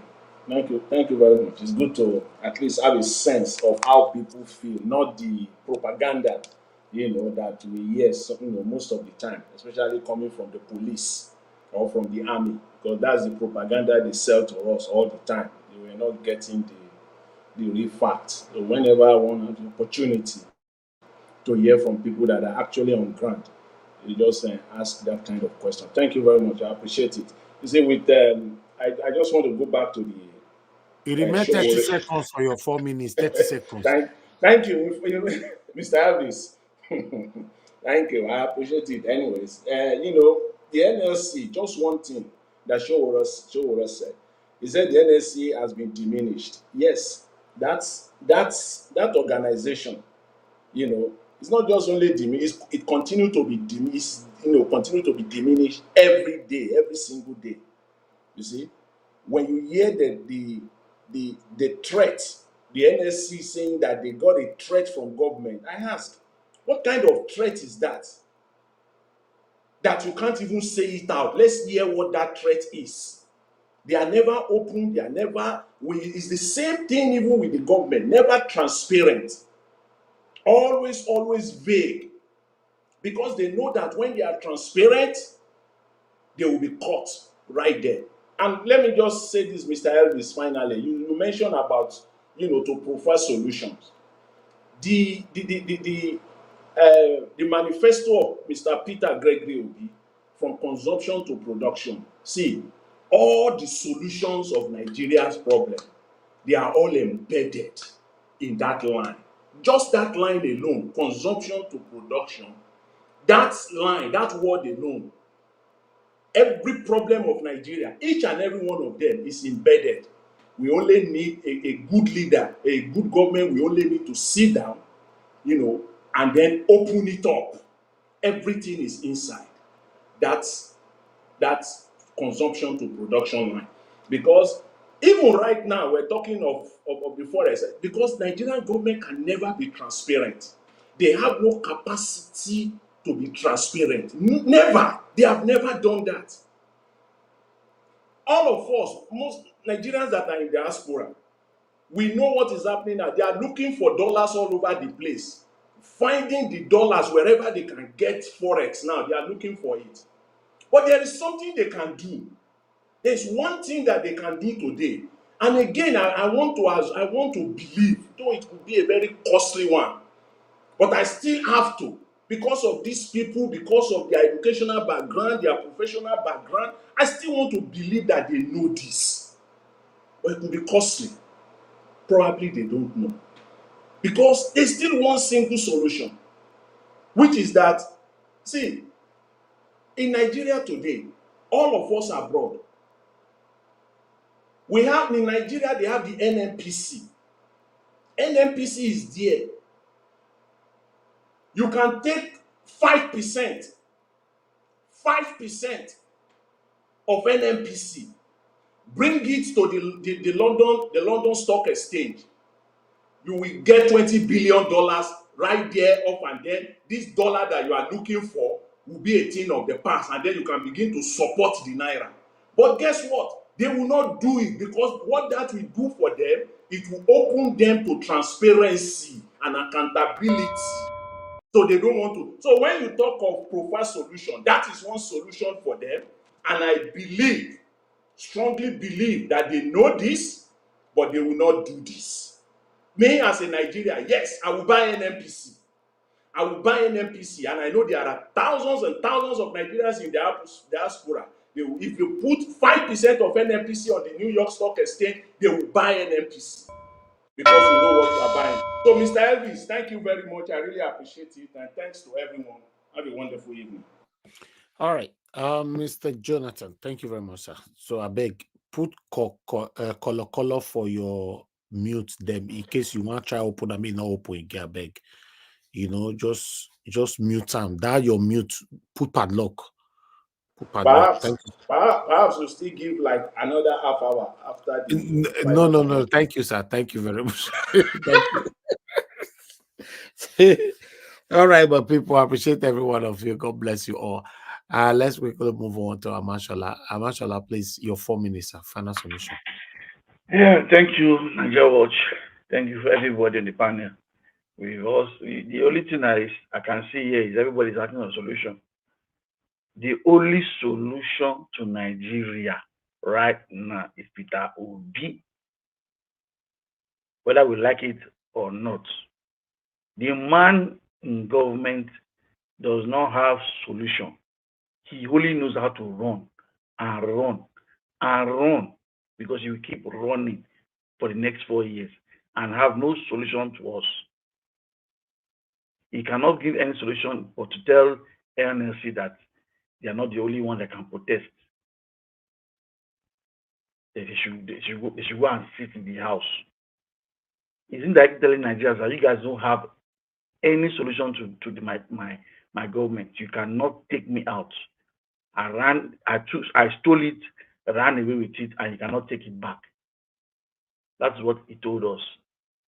And Nigerians are so docile, quiet, still seeing how to manage in this situation where we are.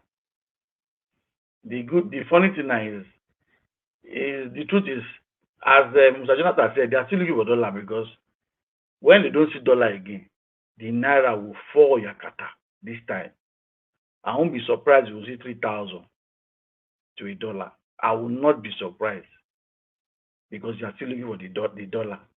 And dollar is running away from them because they don't know how to use money. Because a government that knows how to use money, dollar will come to you.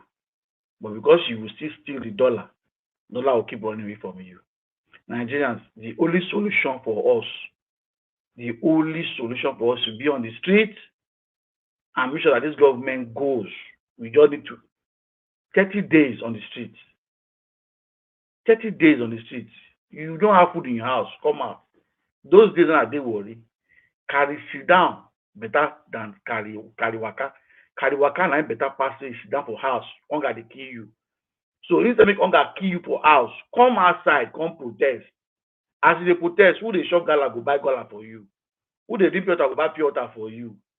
Now so matter go be to end. If you say me we sit down for house, God will help us, God will help us. Your pastor they suffer now. Tax don't low. Offering don't come down. They don't fit buy for the private jets. Now we say me that conscious. Let us pray for the Nigeria. We have been praying for Nigeria for donkey years. God has given your answer. Your answer is in Peter Obi. And we are throwing it away.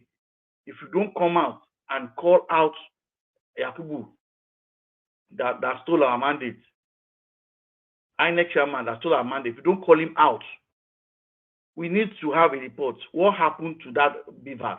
How? Why did it affect only presidency? Nigerians, come out and ask that question. Gather all the information you need and talk. NNPC, where is the crude money? We don't know where it is, but yet I look for dollar. Where is our crude oil money? We should be asking those questions from them. Because if we sit down from now to the next 4 years and they still go for another 4 years, this is how we're going to be running the country. Thank you, Nigeria Watch. All right. Thank you, Oga Mashallah. Thanks for your time with us today. Okay, Mr. Oduwasa, please give us your final submission. 4 minutes. Thank you. But you said what solution, but you did not told us the kind of solution we should bring. Is it for the market people to be selling their something, or is it for the country? Solution to all the problems affecting us in Nigeria right now. Economic Okay. hardship. Yes. Anyone, any area you specialize, you can give solution. Okay. The one when me, I go fit talk well be say, we not dey unite at all. Now the unity they cause our problem. When I dey talk for years, say we for fit go farm, they say the federal government not in charge of his security. I tell us, say the people when he come from Sokoto, come they drive our mama for farm. We get brothers and sisters for Edo State, where go still fit drive those people come from our mama and papa farm. Is that why we need to come together and say, yes, this is what our people supposed to be doing? We say the federal government. Now need to come drive and come up for our farm. So by the time we lack the real encouragement to give to our people, then we will suffer it. This farm where we dey talk today now, we there for Europe, we there for Asia, we there for everywhere. We've seen say na machine they take they do their farm, which they call tractor. But we no want come together, may we buy them, may we carry go our land, may our people still use and do farm, may we use and get farm as a company. We'll say no, now individual money we dey look for. But our country where we see and say now unity, now they take the get company where people take the work. But our own, we go say government not gonna do this. Who be the government, not be we. Where you get opportunity to go learn, one thing, a place where you go, you need to learn something from there and say, I will bring it back home to come and work in my place. But we lack that unity to do it. But in math, we are very united to say it. But physical unity to do it is our problem. And by the time we did not unite to do anything, to open the company, to do this or to do that, we will keep on living, wallowing in this stage that we find ourselves. So that is the only solution I have. Unity to progress, unity in thinking, and unity in doing. That is only solutions to all I can say. Thank you. Not to take your time. God bless you, Mr. Oduwa. Thank you very much. Yes, our problem is disunity. The disunity amongst us is just too much, and the hypocrisy amongst us is too much. Then the wickedness amongst us is also too much. So there are a lot we need to work on, but unfortunately, I'm not sure we can change this.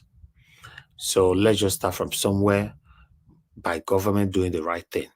So that's all I can add to that before my final submission later on. But the last person on the panel, which is give us a mandate. Give us a mandate, please. Give us your final submission. 4 minutes, sir. Thank you very much for the time, and thank you for everything. Hopefully, we don't have people that will be coming in late for another half-hour show, like Mr. Jonathan was mentioning. But we are good. Give us a mandate. Remain 30 seconds for your time. May you talk, may you go sleep, I beg. You say you give me 4 minutes, right? Or you won't have No, no. You don't already talk another thing for 4 minutes. Oga, make you talk. May you okay. go sleep. Thank you. So, Mr. Dua, you talked about unity. Now, there are different kind of responsibilities, right? The government has its own responsibilities. The people have their own responsibilities. Now,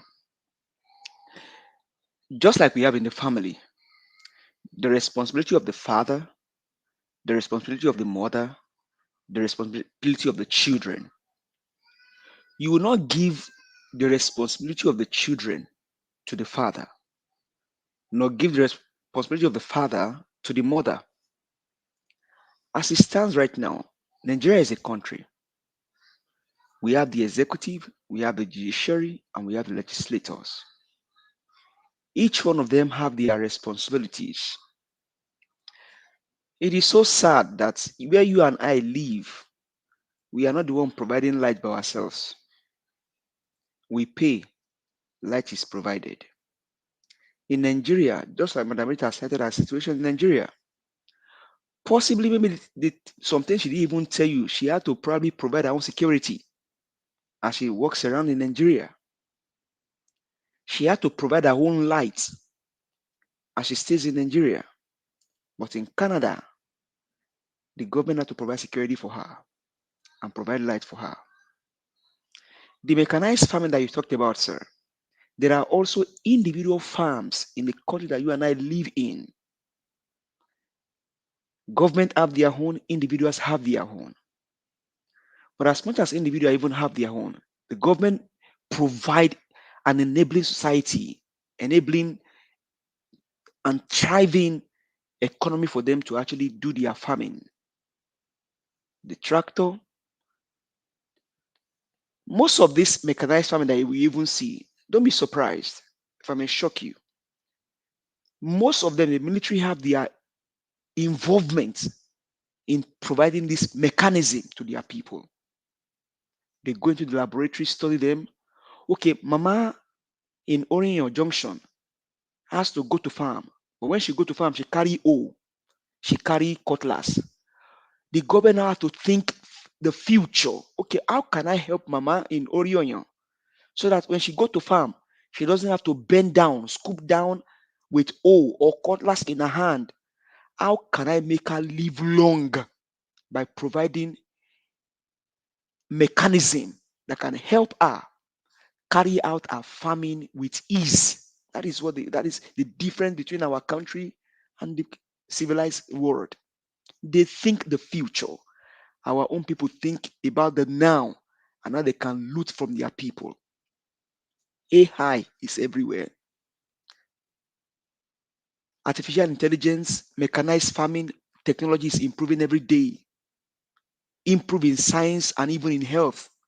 What are we doing? Ordinary hospital. Mr. Ibu died of diabetes and some other disease. Like Dr. CM said yesterday, You can manage your diabetes. If anyone have it, you can manage it. And that's why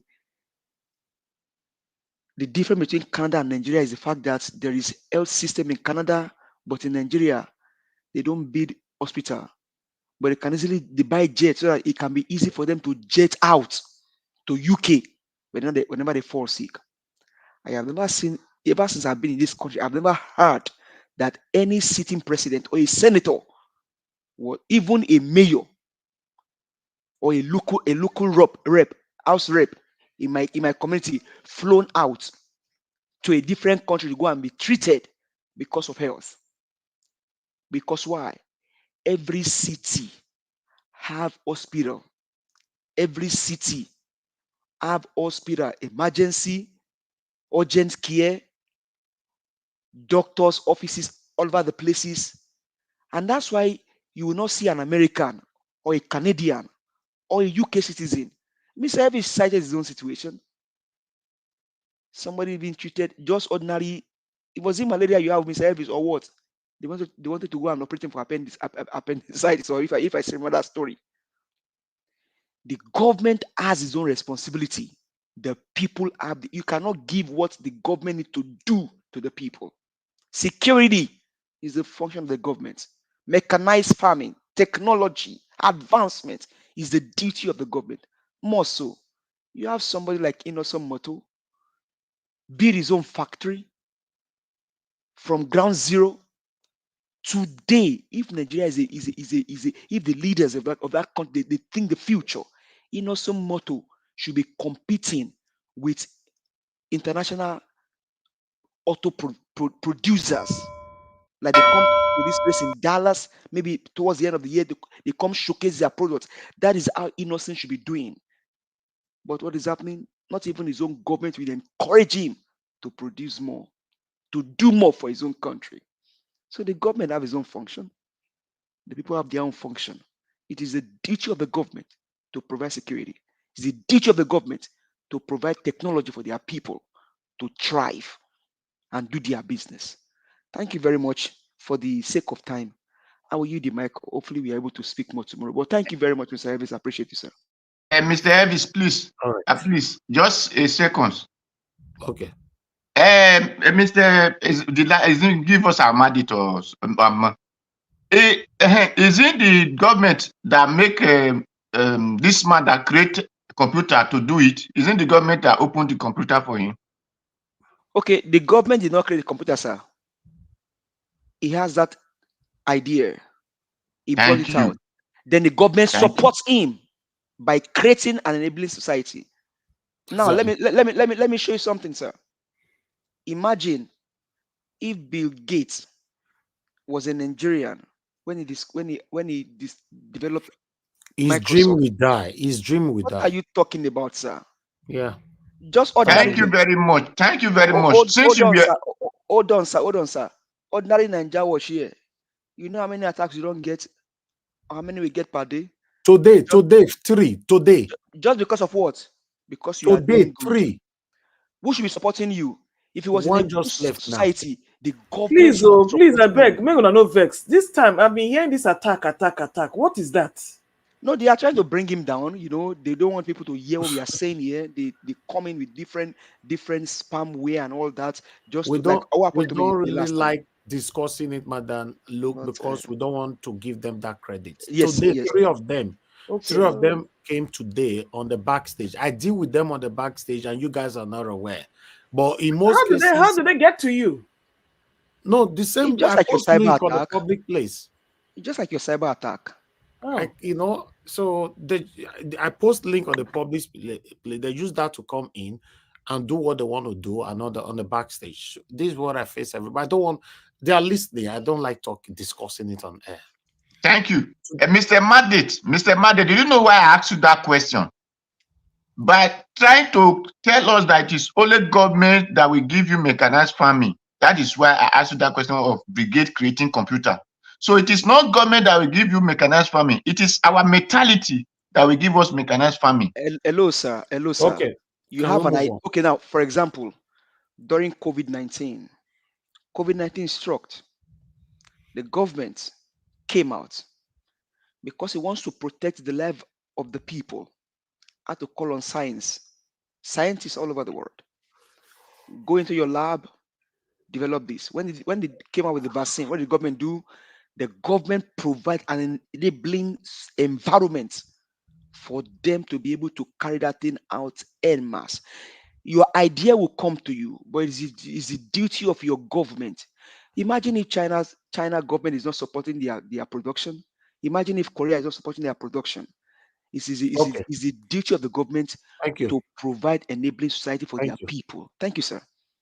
All right. Thank you. Thank you, everybody. Thank you. I appreciate you all for your time with us today. We've come to the end of this broadcast. Normally, I propose 2 hours for Sunday, but for a while now, we've not been able to achieve that 2 hours. Last time, I remember we ended up here 6 hours last Sunday, if you guys remember. Today now, over 4 hours. You will Yeah. need to pay attention to the Dr. CM. They don't tell you, you big passer rise and channels. Yeah. Yes. Okay, thank you, sir. You Okay, know, sir. we know. Mr. Ives, how you go say 2 hours when this presentation alone is 1.5 hours? Abba. No, nah, maybe after my presentation, we'll do 2 minutes. We'll round up now. No. I counted the. I mean, first of all, you came late. We were 30 minutes late. Kai, Madam Then Lady, go. Oh, thank you, madam. That's maybe that 30 minutes is what Mr. Jonathan is asking for. Give us that 30 minutes so that we can. no 30 minutes for your guy. Madam Lou, they talk differently. You they talk about You another come thing. 30 minutes late Now now. that was, say your passport don't pass down. We'll say people to get time to resume for school. Now our school be this. We get opening time where they go ring bell before they open gate. Without this gate, they wait. Exactly. Those are we're going to make in submission. We will use the back of the gate. The way make sending. Thank you very much. Thank you very much. Thank you very much. Thank you very much. People when you pass road enter this Europe and whatsoever, Canada, whatsoever, not the government enabled them to, not the government support them to go. Now add the way all of us get. Not finished now. I mean, understand. Oh, Tomorrow we'll continue in fact, from there. they tell you say No. that We'll 30 minutes continue is for needed. tomorrow. Thank you. Let me Mr. say this. Odua, me no understand. Somebody Mr. reach Odua, out to off your me. mic. This Niger Watcher WhatsApp number, is that the same number you show here on the same number you show here? Yes. Okay, maybe you can display. Somebody was reaching out if there's a way they can connect and all that. They want to call in to the show, but they are not able Of to course, call that's in. the number. Okay. It's rolling on underneath there. That's the only number we have. Yes. Okay. Yeah. So if that person is listening, you can just look at the screen and you can take their number. Yes. The number is always on the screen, and I can put it on the screen again in case anybody. You can store it on your phone in case you want to call in. You don't need to be looking for a number. But nevertheless, I appreciate every one of you. Thank you very much for your time with us today. Madam Luke pointed out something about our presentation. Yes, when it comes to my plan to have a 2 hours broadcast, I will make sure my presentation will be a maximum of 20 minutes or 15 minutes. So don't worry, I'll plan on that. I'll just bring a little thing, or I might just come in, read one article. It's okay. Yes, let's talk. Yes, it's not easy. I just want everybody to be aware what is happening in Nigeria. That's why we take more time on our presentation. You see, even now we now take more articles all the time because there are so many headlines that is happening in Nigeria right now. We cannot even present all of them. If we bring all of them here, Mr. Elvis, you yes, should sir. not, just my own, what Madam Luke said, you should not think of dropping the presentation, but rather you should be thinking of increasing submission time to like 15 minutes each. What kind of suggestion is that now? In fact, somebody like Mr. Johnson just said something. Mr. Johnson just said something now. Mr. Johnson said something now. Mr. Moshala, he said we have a manufacturer of computer in Nigeria. Peter Greg Ruby went to that person to encourage them. He bought computer from them. Maybe with this, Mr. Elvis can even just, you know what? When I take this assignment to talk about this thing and we can just move on. No. Najawat, I want to add to what you said. Like, your presentation is very important. It's not everybody that have the chance to call back on this program. So your presentation is very important because this is where we get information. So if you start reducing it, by the time you are bringing your information later on, it becomes old story. Because this is where some get their latest news. So just keep on. It's that you increase the number of presentation you do, and then we increase the number because this is apart from I don't want to be selfish. We might have opportunity to come on the panel, but people come to your program to listen to the latest news. That's where they hear it. Bros, I best selfish. Which of the fish? Scorpion, gala, menusa. Mokere fish, mokere. Okay, now, me know the only person we me know you understand for this panel today. Now, Mr. Jonathan. Mr. Jonathan, please, what you talk yours now? Can you repeat it again? I said it should be, that presentation, Mr. Omoshola just stated it. It's so important because some people, what you are doing with that presentation is that you succeed every day in bringing all the news, to a version that is, you just concise it, you put it together. And somebody if I come to this platform, I can spend 40 minutes and I will have a glimpse of what is happening in Nigeria. Just 30 minutes, 40 minutes, I'm done. That's important. But I also added that Okay, I'm waiting for this. Now, what? For what Mr. Jonathan Let me said, finish. On a Friday, I The one don't that- mind, Mr. Jonathan, on a Friday, I don't mind throughout the week. We can be jotting out all the information we get throughout the week till Friday. Then we'll recap on Friday evening so they can have longer time to talk. I think that would be better. Which can work now they give Mr. Elvis? I mean understand though. To be honest. Not the work. See, this panel now. This panel now. This is called Diaspora Alex News.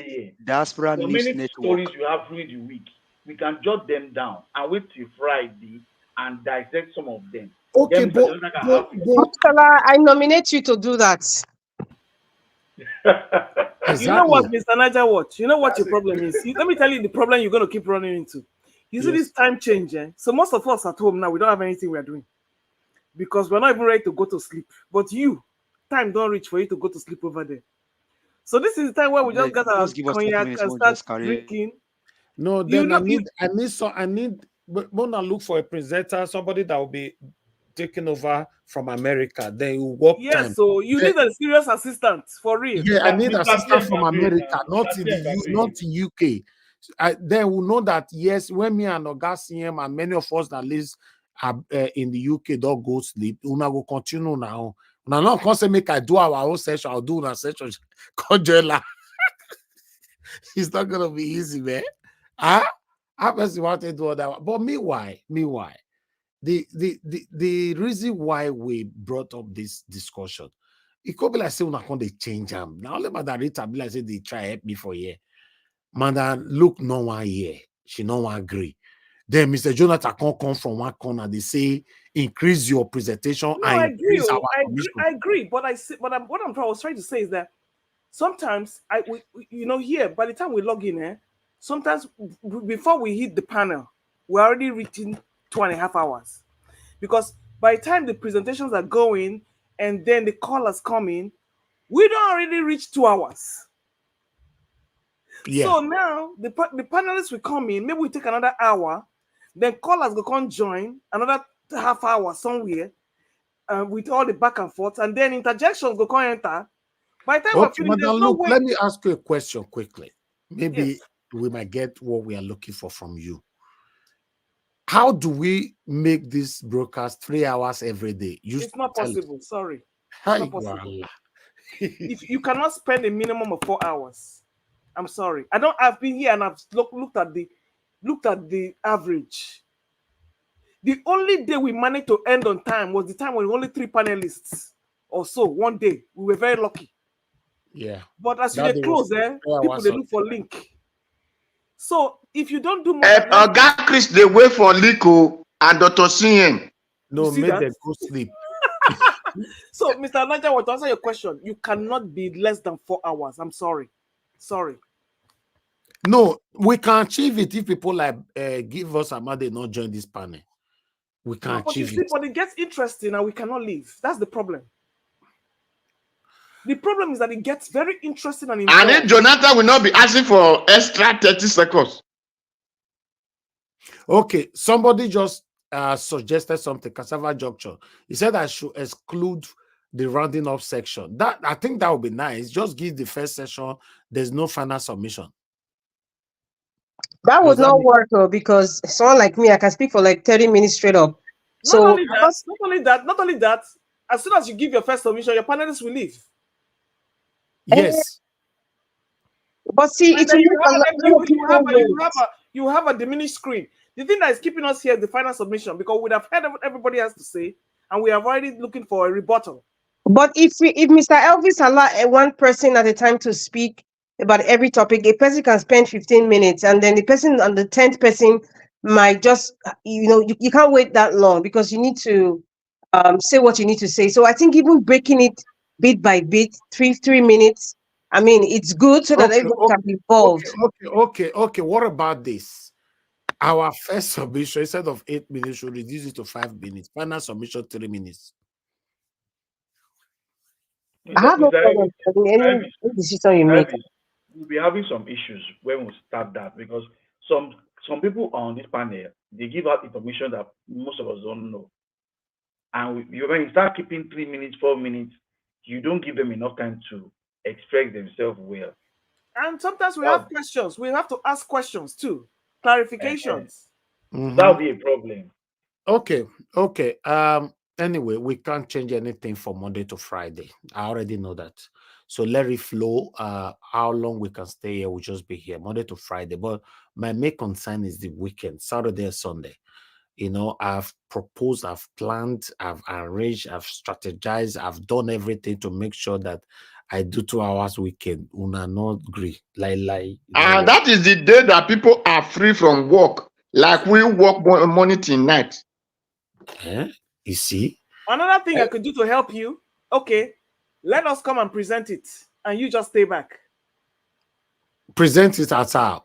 I mean, I guess we cannot present. I mean, like the articles and everything to say, okay, this is what we're going to discuss today, and just make it. If you can help me on that on weekend, I'll be happy. Oh God, no. No, because or another thing I can do, I can do the presentation. I'll just vanish from the screen. Mona manage yourself. Oh no, but we need be say some people go just cover up the food they others don't go talk. No. That day you are coming, if Tunaja is here, me, I will not be here. No, it's possible. It is possible for us to do it that way. But we that come here, we have to know that yes, we have to organize ourselves and agree. Margarita will talk for 35 minutes. That will not work. It won't work. With the year bed they rig 5 tests for some people. Oh, they never see collect 2 minutes, Jonah.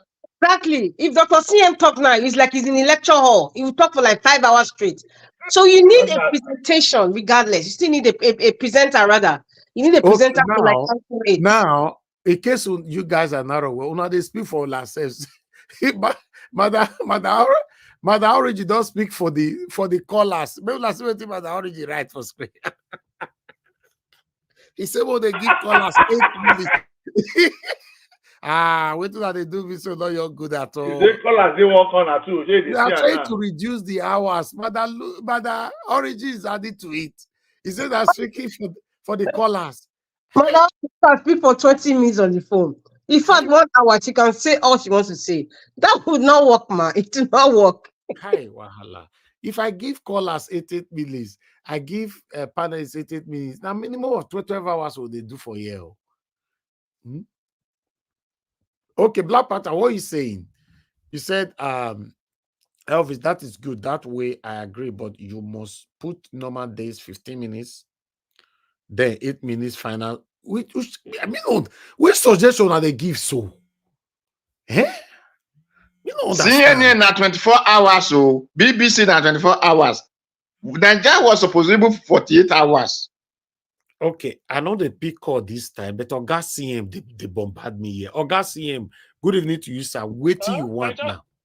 Nigeria watch now 3 minutes to 10 now. I still there within time. Not be to 10, no, to 11. And your clock. I mean, they don't change time. Na to 10. Your own no correct. They don't change time. They never change time. Oh. And not to 11 now.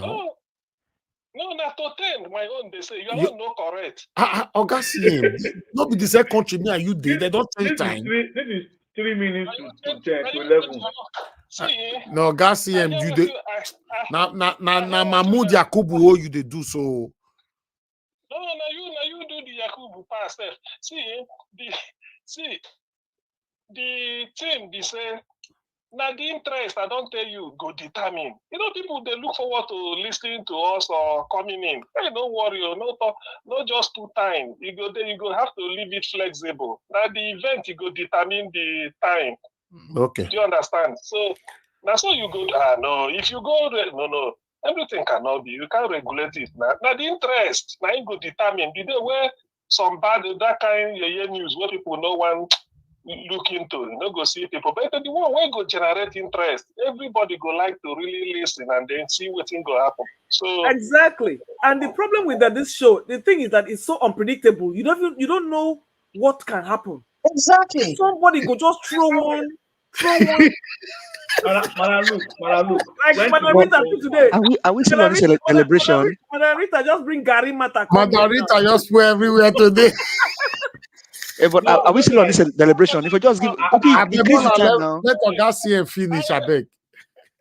Listen, that Madarita analysis, only I was somewhere I couldn't call it. Madarita got it spot on.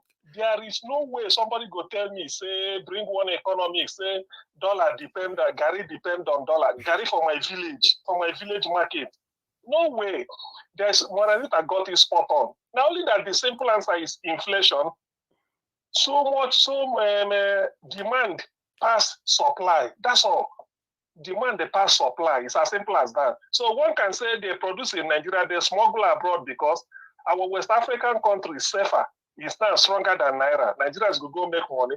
But as per se, because of dollar, no, dollar has nothing to do with Gary, will go cost. Although, Nigerians, even if they steal money, then go still link them to anything. Madarita got his spot on because he was at the market. That is the practical economics. There's nothing. Gary for my village, if it costs, every week you put money. Okay, how can dollar move from what has seen they move? Then somebody will tell you 500 naira, like he said, to 2005 within a day or 2 or 3. No way. Chris, for your village, they know they use vehicle. They know they use machine grab that cassava. Okay.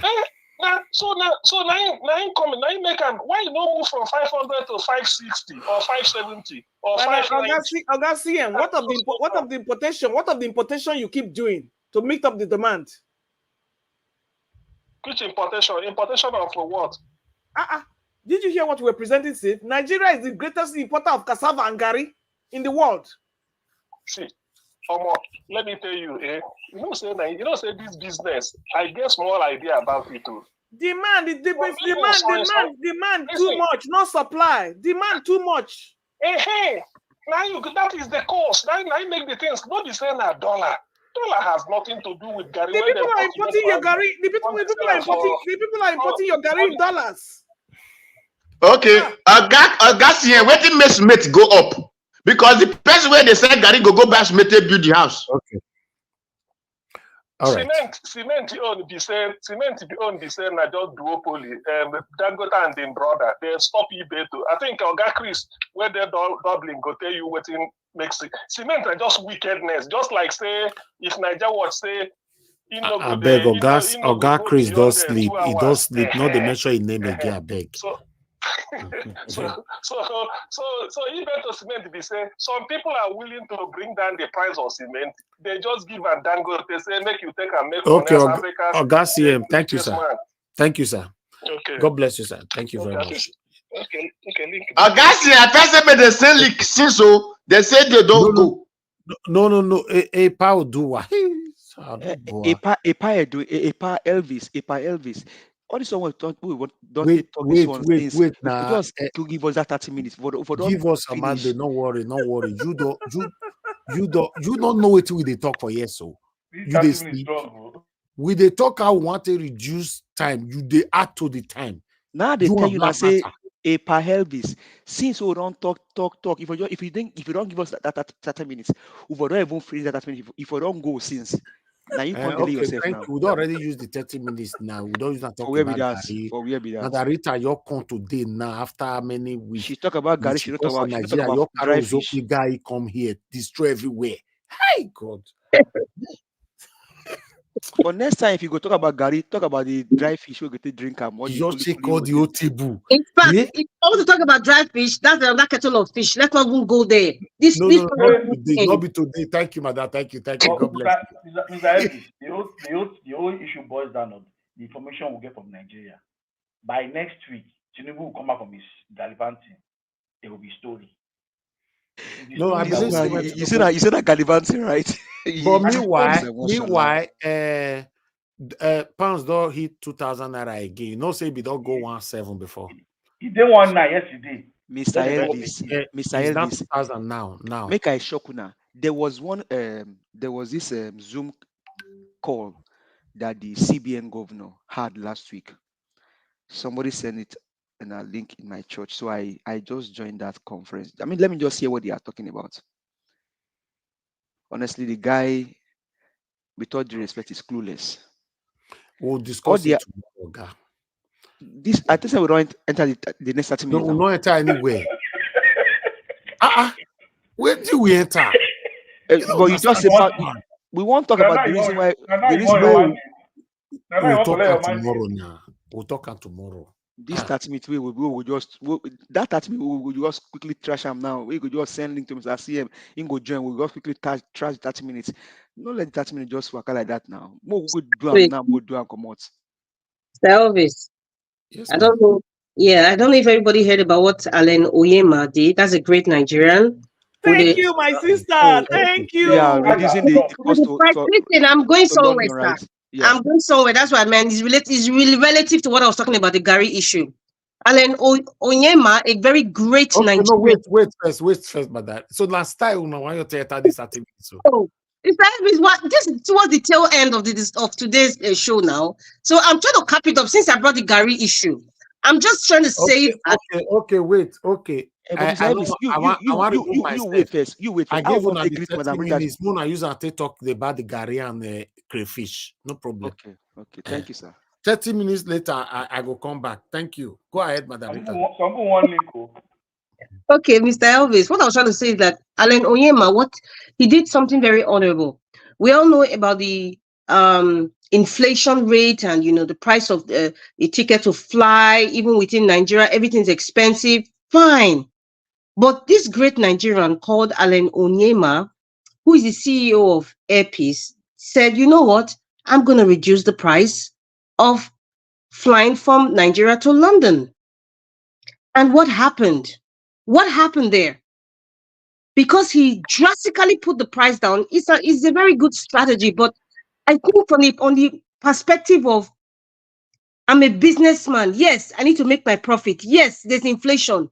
Yes, but however, I'm not just going to use that as a yardstick to say, oh, the dollar has gone and the value of the naira is going down, and to get dollar and pounds is very high right now.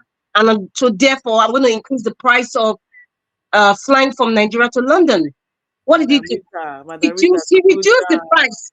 He reduced the price, and guess what? No, please let me finish. He reduced the price, and guess what? Every sensible person was running to Airpeace to purchase tickets. Thank you. But you cannot compare that one to Gary that you take out of the ground for once. Please, Oga Damiel, because I'm going somewhere. I want people to understand. What happened? Every other airline, because they know they were losing their customers, decided to go on par with what Alan Oyema did. What does that tell you? It tells us that there are certain people that control the market, and the fact that they make it like an impossible thing, like, oh, the dollar can't go down, the price of Gary cannot go down. It is a business. It is this, it is that. Yes, it is this, it is that. But however, we as human beings, we still have the power, especially with this Gary issue I'm talking about. We still have the power to make the price affordable. But thank you. Let me and you put money together and buy tractor so that if people can make it, use it to farm. you're talking about the different, you're talking about production, sir. No, I'm talking about what is currently going on now. No, Madam Reader, I beg to differ. No, Let me tell you what, Madam. Let me tell you what Madam Oyema. Rita, Madam Rita. Wait a minute. Let me tell you what Oyema did. That is a promotional because he just got that route to London.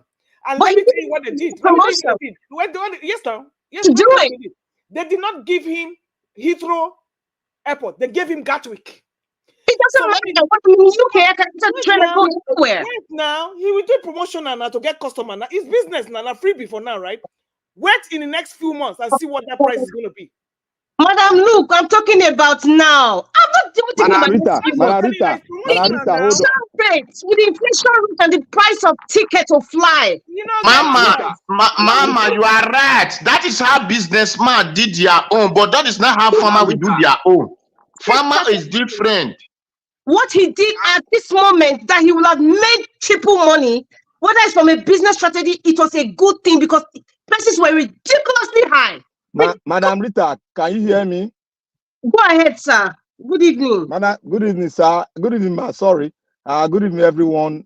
You people have been having a fantastic argument, and people are where you pass enter. Really speaking. We know where we pass enter now. People even ask for the link, say they no get link. You see, with people, it is very easy when you speak on economic issue, when you are on the fence, or when you are seeing it. But when you participate in it, that is where the feelings, that is where the pain comes, because you are investing in a business.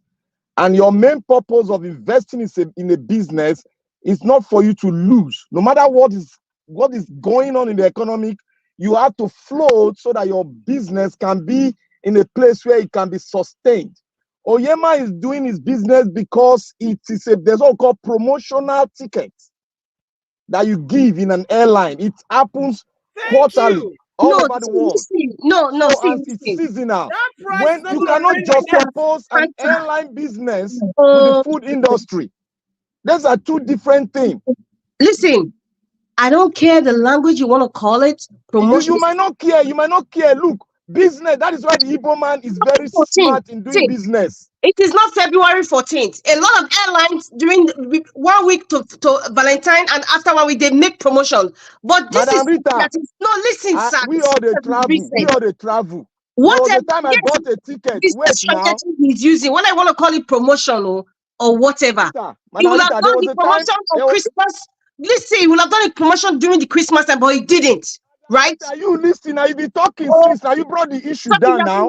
You are pushing it to emotion. No, be so. No, now wait. No two of now wait. May I tell the truth? Yeah. No. Nah, the garri where you eat today, you know, see and eat tomorrow. But another app is there to carry you. Another flight of another country there to carry you. But the garri where you ate today, finish. Okay, can we allow a somebody I'm not being emotional here, please. Let's allow. There's no economic terms in your speech now. It's emotion. Hold on. Black Panther, hold on. I am not being emotional, sir. Please correct me. Mr. CA, talk to them. Hold on, Mr. Odua, hold on. Let Madam Rita go. Fact now. Fact Black now. Panther, hold on now. Hold on. Let me do the ticket. Hold on. I bought a ticket. 400,000. Wait now. Black Panther. Let Madam Rita finish. Then you go after. Madam Rita, go ahead. Let me Black Panther speak. I think because before they will say I'm being emotional. Go ahead. Speak your way. Madam, look. Let me. Two of them. Why carry the 30 minutes? So they're not carrying 30 minutes now. For you to education, we did. Everyone want to learn. Please hold on. I bought a ticket. I bought a ticket. 2 tickets. It's supposed to be. I'm supposed to have that ticket and coming. It was cheap. I bought it 400,000. I bought 2. That's 800,000. But the condition they made, I cannot have a refund on that ticket. There are so many things that happen in aviation that you cannot juxtapose with what is happening in the food industry. And when you are staying in the food industry, you have to look at the inflation rate. You have to look at the corruption gap in that economy, and you have to look at so many micro issues that affect a small trade in a small traders in the market. There are so many factors that you can accumulate that will raise up the price by 150%. That is what you should look into. And where the government should come in is for the government to come in and do what Obi has said. If we are producing, no matter the inflation rate, it will bring it down. That is the only way. You cannot sympathize. You cannot make me to use sympathy to run my business and run at a loss. They are importing Gary. That is one thing. Why are they importing Gary? That's another question. Why is it that we lost 1 year of Gary in farming? Edo State. Are they importing Gary in Edo State? I'm talking about Edo State, not Nigeria. Edo State is not. We have to look at Nigeria as a whole. No. And sir, Nigeria as a whole. that is the reality, sir. The answer okay, is no. Edo farmers were deprived for 1 year from going to farm. Some in the north are with or Lagos. They're not importing Gary in Edo State, please. They are not. Deprive them for But 1 year people from cannot going go to farm in Edo State for anymore. 1 year. You don't understand. For 1 year, they didn't harvest anything. So what are you saying to that? They lost money for 1 year. I think you're mixing it, sir. That aspect of I'm not mixing that. Bought 2 bags of Gary, 2 bags of rice. It's last week 140,000 of each other's voices because we're not getting the message across. I was trying to say that the aspect of what you mentioned about the insecurity and all that, it didn't affect the prices so bad the way it is now. What I'm saying, the prices have been increased. It's not due to even a business on a business level. It has to do with greed. Nigerians are greedy. That's the point I'm trying to make.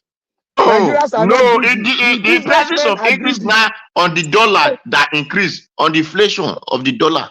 They increased it to over 2,000%. Yes, because cement increased to over 5,000%. It has to be 200,000%. Yes, it has to be.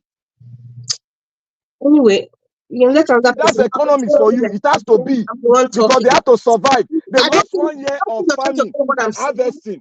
It has nothing to do with economy. They have to accumulate that money and profit together. That is business. My mama, when they do Gary for village, want build house, and at that Gary want to buy sweets. Now they do business. Now want to pay workers. This thing, gentlemen. Good evening, everybody. Sorry, I have to be late, but somehow I heard word that has been said. You see, on this Allen Onyema issue, Margarita is correct. It's not promotional, and I tell you why. Because I have to ring somebody who want to buy ticket. He said they prevailed on Allen Onyema that for him to dominate Nigerian London route and probably Europe, because Nigeria has no airline coming to Europe.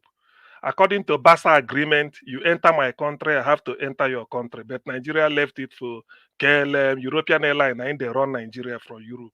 So he crashed it by about 50%. Think either 1,148 pounds. Then Allen Onyema is 500 and something pound. So he crashed it very well, starting from March 31st. The aim is, the long-term plan is, there will be a flight. You can be in Nigeria, you book, say, Benin, London return, Enugu, London return, Owerri, London return. The same thing with Abuja, Lagos, major airports in Nigeria anyway. But the takeoff can either be Abuja and Lagos. When you land in Lagos, or if you are moving from Benin, there will be APs that will carry you from there, checking your luggage straight to Lagos. Me, where they come from Enugu or Owerri or any other place, there will be APs to carry me. Maybe around the evening, APs go to arrive around 5 p.m., 6 p.m., 7 p.m., such that by 11 p.m., all of us go take off from Lagos, landing in Gatwick.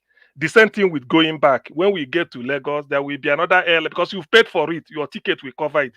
There will be one that will be at maybe in Lagos, taking you. This one is going to Benin. This one is going to maybe Port Harcourt. This one is going to Enugu. This is going to Owerri. So they want it that way so that he will dominate. Make sure that because if you are talking about connecting flight, no, he will have his own. Flight are cheaper. Hey, listen.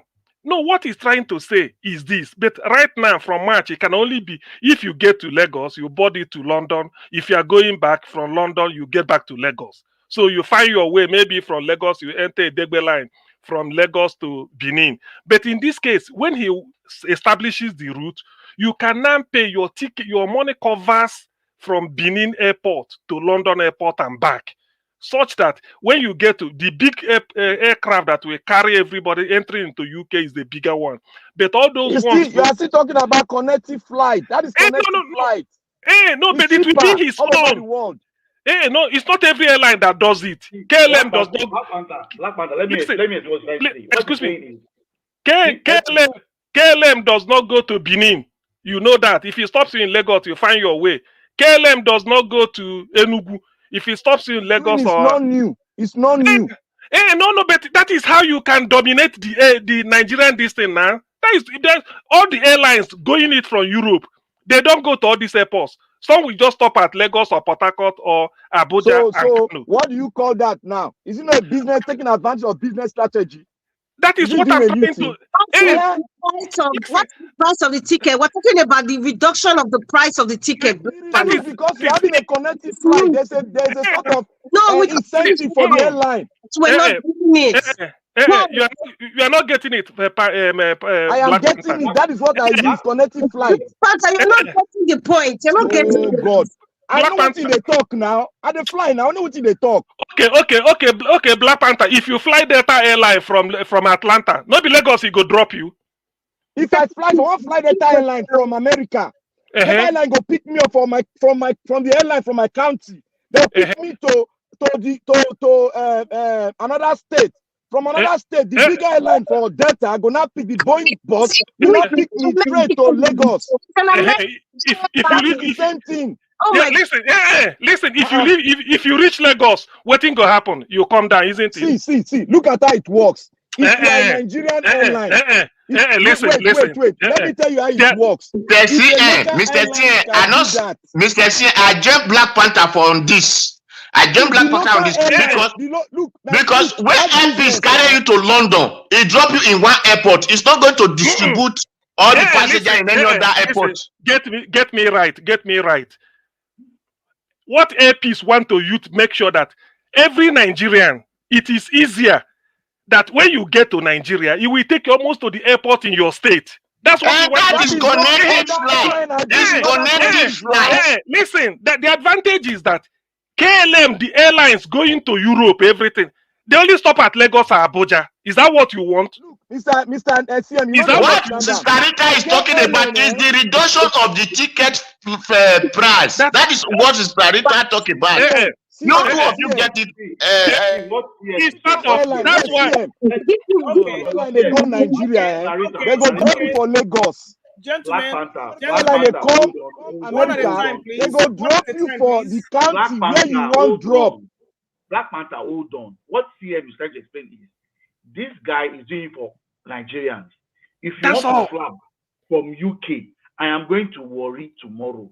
I will take a plane from London here. Takes me to Lagos. From that Lagos, he will see his own plane. I'm not buying any other ticket.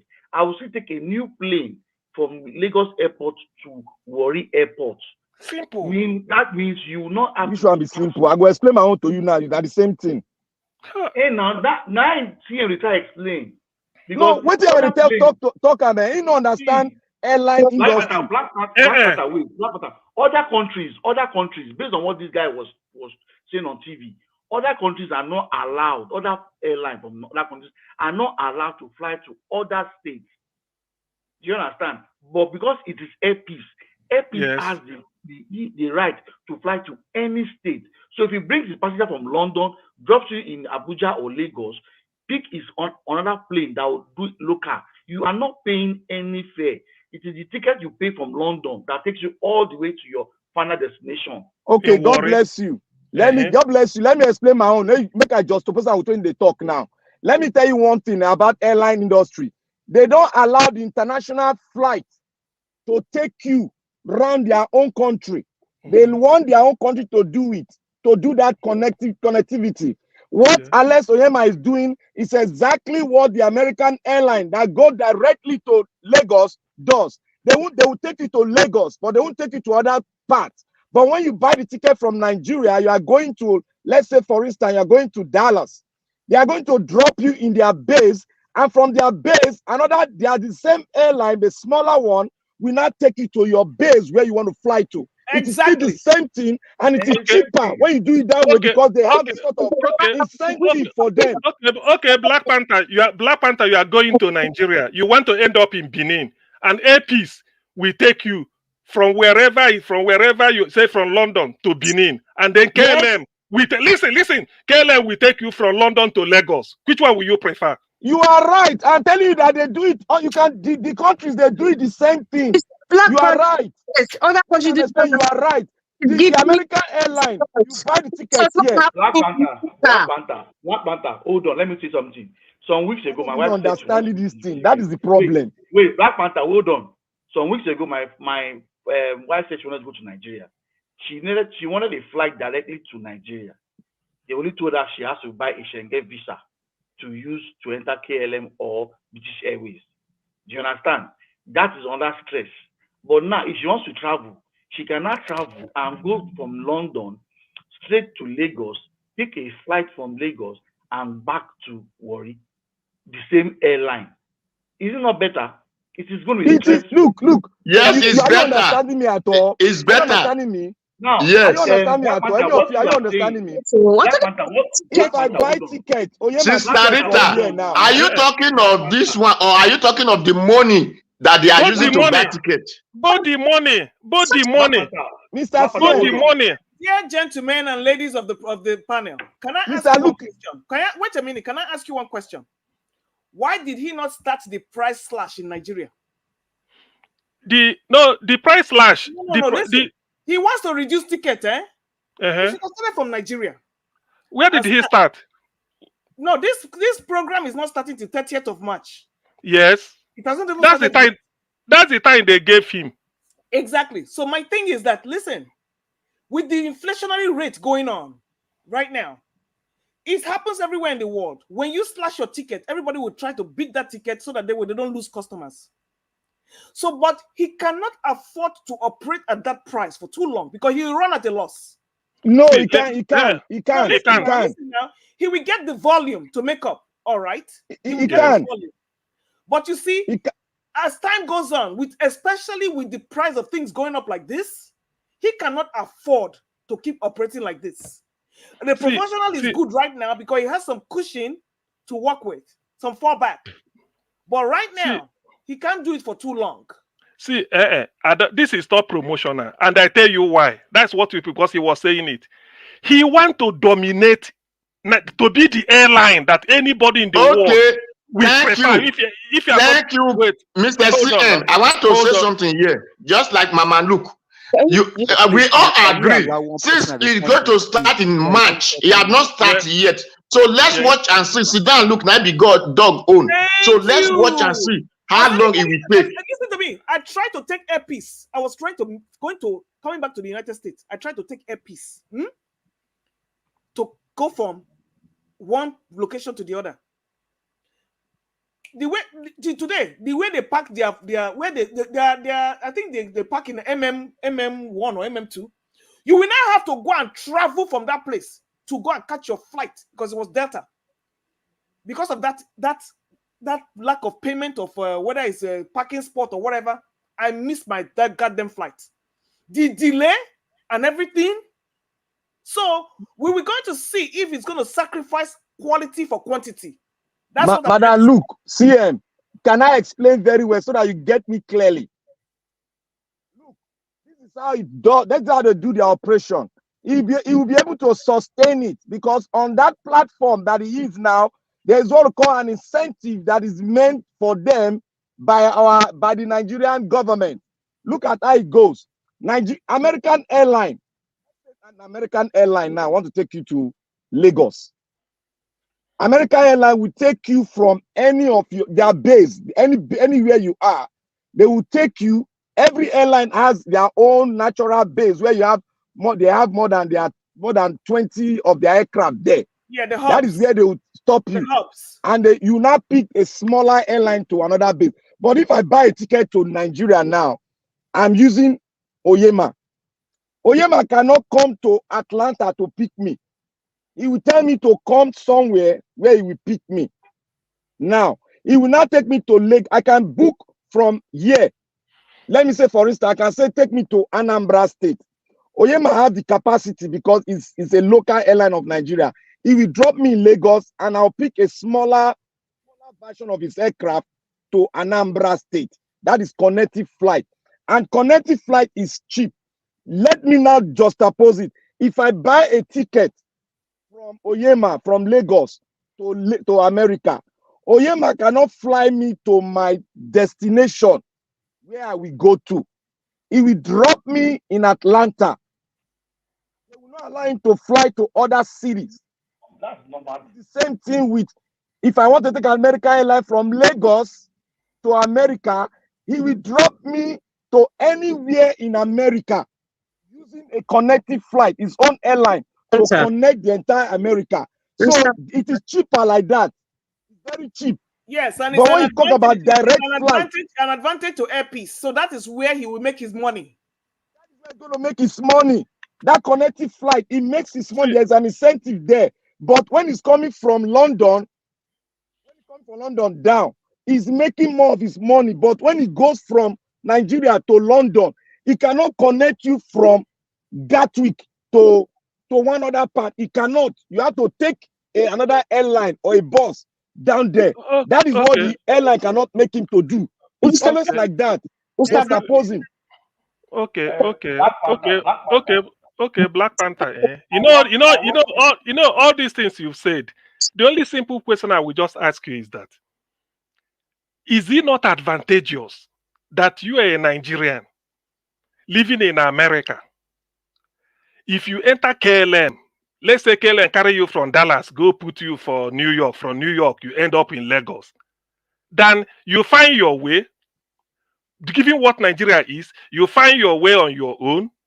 Get to New York. If KLM doesn't go to Dallas, from New York, maybe Airpeace will now carry you from New York to Lagos to Benin or to any part of Nigeria. Is that not the best for you?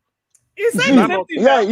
See, look, Mr. CM, it is the best if I'm picking Oyema, but to my own advantage, if I want to go to Nigeria now, yes, I am far from Atlanta. Yes. So I take a ticket. I take the airline that will take me from my base to Atlanta. I will not take that the same line to Nigeria. But if I have Oyema in Dallas, it is for my own advantage because it's going to take me. But I don't have Oyema in Dallas. That's the problem. Okay, are you satisfied with whatever airline carry you from anywhere in US, dump you in Lagos? Are you okay with that? You stop in Lagos I am and okay, but if they give Oyema a very long distance within America, let's say a popular city like Dallas, it's okay for me. No, Oyema can. If I'm coming from Nigeria now, Mr. Black Panther, let's just limit it to the scope of practice Oyema is doing now. Let's not even involve America. Oyema is good. What he's doing is very good. Yes, he's making us have our own. We are proud. Connecting flight in every city in Nigeria. That is the best a local airline coming from Africa can do, and that is what American airline are doing. So he's doing the same thing, and that is what the world is doing. Perfect. I love that. And even if the prices are reasonable and everything, I will want to make sure he doesn't sacrifice quality for quantity. Because no, it's not going to go lower than it's not going to go low. No, I'm talking the about man is very quality. upright. I'm talking about quality. Which quality they find? Now, not be airline carry you. You want chop too much for his airline. No. You can at least you have to have some kind of where you don't have a lot of customer complaints, baggage losses, and all those things. Okay. That's what I'm trying to say. Okay, yeah. No, you have to give him the benefit. Let him start first before all those things. This is the first time. I love it. I love what he's doing. And this is the first time. No. He has to be praised. I mean, and this is something I could have adopted easily as a national airline, but they will not do it. I mean, but he's going to buy more airlines, small airline. We need more. He can do it as a national, madam. He can do it as a national. Let me tell you. If he want to do it as a national, he should involve every Nigerian to buy share. So by the time people buy shares in it, you go grow now small now. Hold on, please. This guy, Keyamo, you know what Keyamo said about national carrier? So the Festus issue is of trying to standard will give not be a problem. Festus is trying to give a foreign airline the national carrier of Nigeria. You see that? Why not You no go consider walk, Oyema? you no go walk. They don't No, try more don't than say 10 no go, don't times. say no go walk. Don't ever say that. I say Don't no ever go say that. walk. Okay, we'll go they see now. If you walk, they go knock Oyema out. You can't knock Oyema out again. What are you Even saying? They you cannot. see, even if I trust Oyema, even if he's going to give the flight for free, he will run those people out of business. Don't you see what Oyema explained the last time they wanted to do it? Don't you see the disadvantage against Nigeria? It was at a disadvantage to Nigeria aviation system. They can't do it now. It's true. It's true. You can't use unless there's no airline from your If he country. You knows can his use game, another airline as your national carrier. When there is an airline in your country, it doesn't bode well for your national but do you guys identity. listen to what You Kiyamo said? don't know use Ethiopian airline. What are we You saying? don't say that Ethiopia. Do you He know walk. do you know the deal the He wayo they walk. play with that thing, where they go paint a Nigeria Nigerians, so and they not allow people enter inside because they say the seat is bearing Ethiopian Exactly. insignia inside the aircraft. The They man just carried all the money and put it in his pocket. put in his pocket, just write at Nigeria Airways. After displaying it, the thing fly it back to Ethiopia. He no You go see walk. the Now go wayo lose they did. money. No, the He thing no is go that walk. I believe because already APC is the largest airline on the west coast of Africa. That's one. He has 37 brand new aircraft in his fleet and he's ordered for more.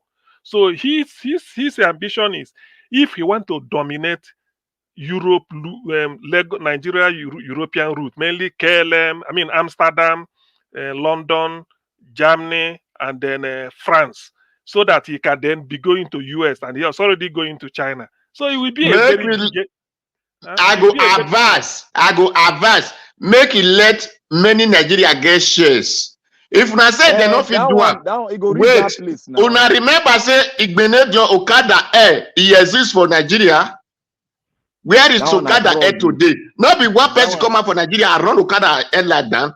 But if Uh-huh. Nigerians get shares, if Nigerians, not Nigeria, Nigerians get shares, it will be very difficult to run to one side. It doesn't mean no. Oyema If will need it depends on now everything na management. To be honest with you, even if Oyema will need more than 60 aircraft, local aircraft. He will. With He time, will need more than 60. he's expanding very fast. I like it. Yeah. And to be honest with you, like this price where crash, it is not that British Airways where they take like 1,100 and something pound, or maybe not British Airways them. Not that he can bring his own. Maybe take like £100 out. But that's what they call small profit, quick turnover. Nigerians will forever patronize him. If you know that, say you are in Europe, the moment you enter APs, it's taking you to say an airport in your state, you are okay. Because part of the problem so many Nigerians face is that imagine you drop in Lagos, you are now looking for either road transport or how you are going to connect to airport in Benin or to Anambra or to Owerri. Because if you are abroad, you like to make connection. So the fact that you check in Gatwick, and you end up maybe in Enugu, the way you check your luggage in, and so you go see and for Enugu, nothing worries. So you will be happy. And Black Panther, let me tell you, it's easy because of transportation inside America. It should be less stressful, even if you want to connect from Dallas to New York, Dallas to Chicago, than to connect within Nigeria. Now. I know. That's what I'm saying. I'm applauding him for a good job. So that is why. And then again, on this thing, he put students. If you have admission, you are going to UK to study or whatever with your students, everything shown that you are how many percent? 15% of the ticket he gave them. Students the rebate, something discount. Say if you're a student, you are going to study or you are coming back as a student. If there's just establish it or whatever, I think they get a rebate. Yeah. Oyema is a very smart man. Yes, you see, information is power. Yes. A lot of Nigerians don't have information about all these things. I just want to thank him for bringing such an idea that is practiced in other great countries of the world and bringing it to our present in Nigeria. It's a beautiful idea, and I thank him so much because These are what American airlines have been practicing. They give rebate to students. They give so many incentives. If you buy your ticket early, you are going to buy it at a cheaper rate. Maybe you buy 2 months or 3 months at a very cheaper rate. That is the way you accumulate your profit. It's not when you put bigger money, you make one. That is why most Nigerians, they don't know business. It's true. It's true. You lower your price. Small profit, quick turnover. May I know business, so. As I did now, I want 5 money where I'll buy shop for Ariaria. And why was the reason why? Because they signed a bilateral agreement with the UK to be able to use primary airports. Yes, and exactly.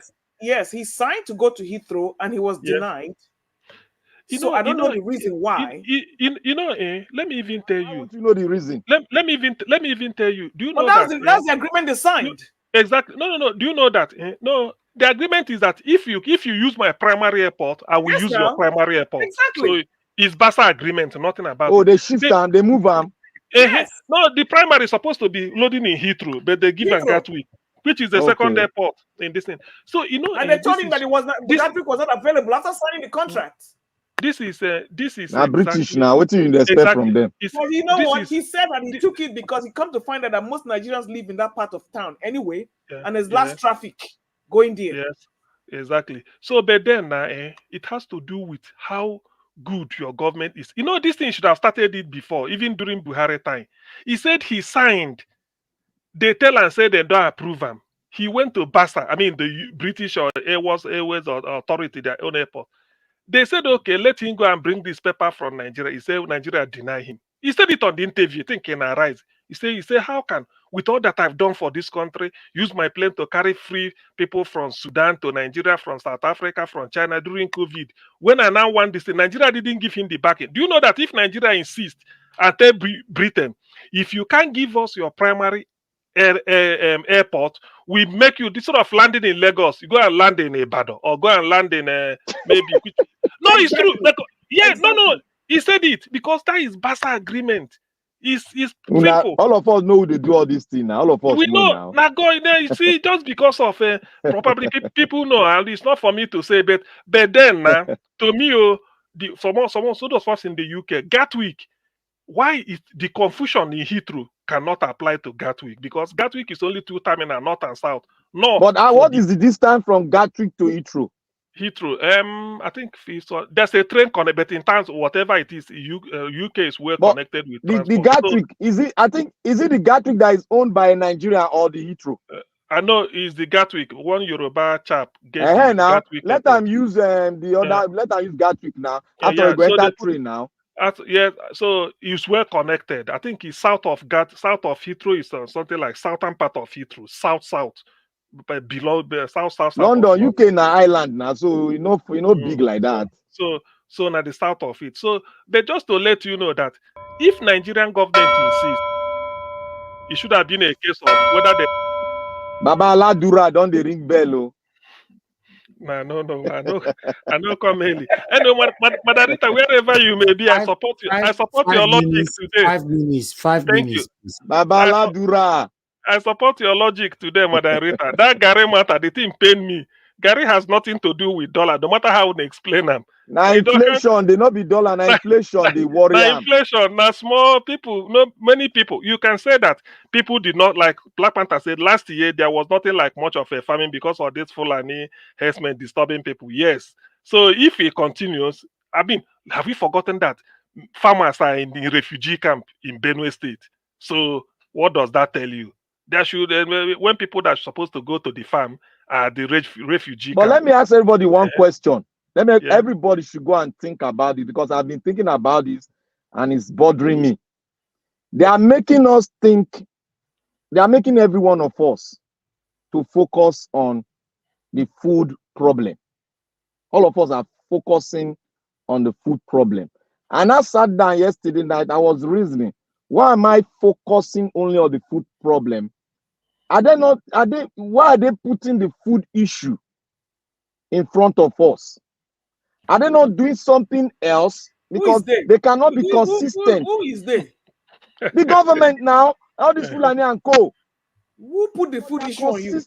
Who put the who Wait, well, madam, you have to think very well on The this issue I'm food taking on. problem is the first thing. If your stomach did not have something, you never have strength to do anything. So when your Madam, stomach has something, that's where you have strength think to do calm. something else. Wait, madam, Oga, more all of us go think calm. They are putting a shield before us, and that's the food issue. Yeah. Now we don't know what they are doing at the front, that blockade. We don't know what they are doing at the other side. Hello. So, what is the plan of the government? What are they doing? Do they want Nigeria to go at the edge to revoke back, or is there something behind that they want to do? Yes, that to turn Nigeria to something else? Yes, because hungry Where people do not is vote. the right. Hungry people do not protest because not be that one, no, not be that one. No, because they're always going to concentrate on food first before anything else for survival, while they're busy looting behind the scenes.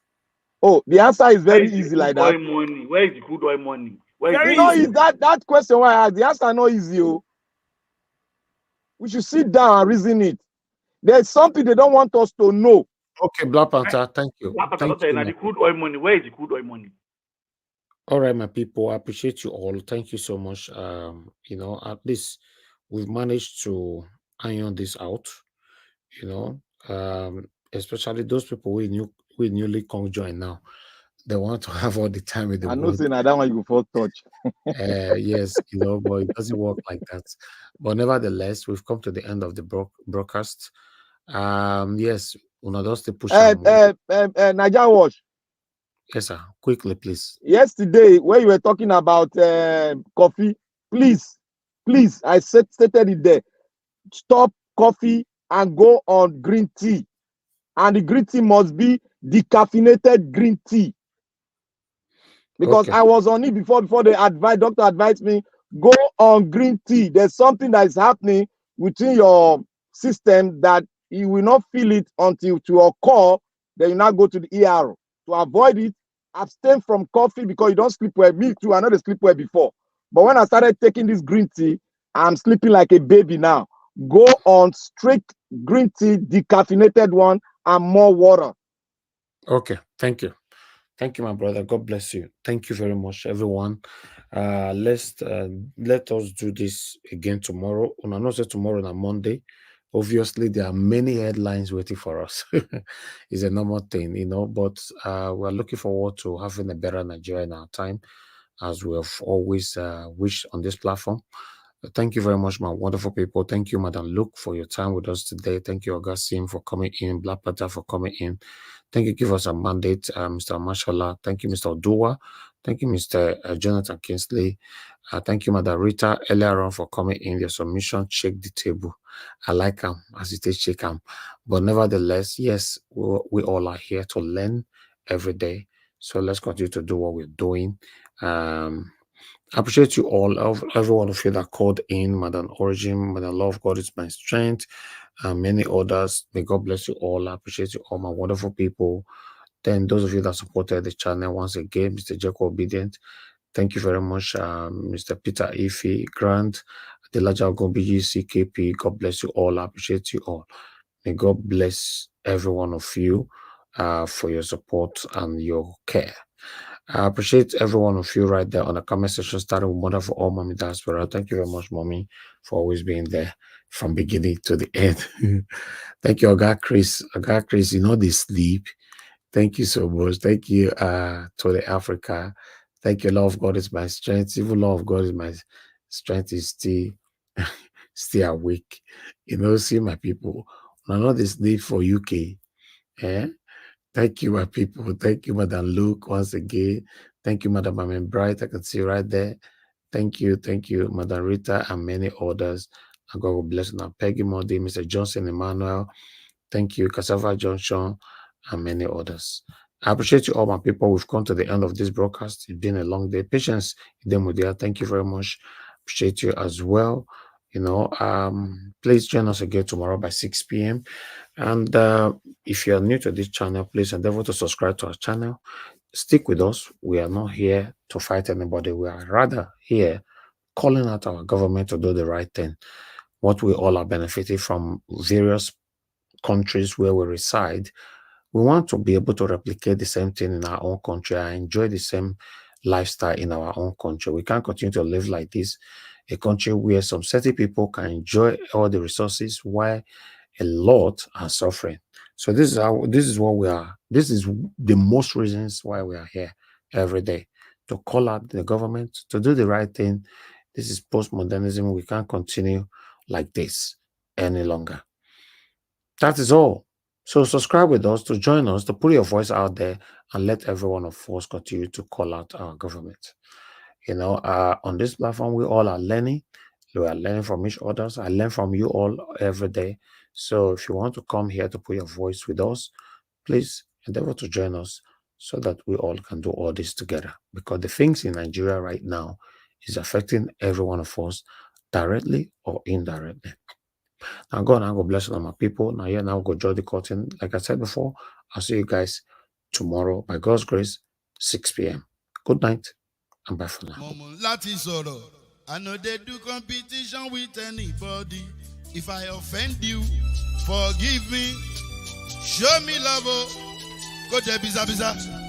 Kama bara walo ninu ife kan akanbi. I know they do competition with anybody. If I offend you, forgive me. Show me love. I go show you love. Kama bara walo ninu ife kan. But I know they do competition with anybody.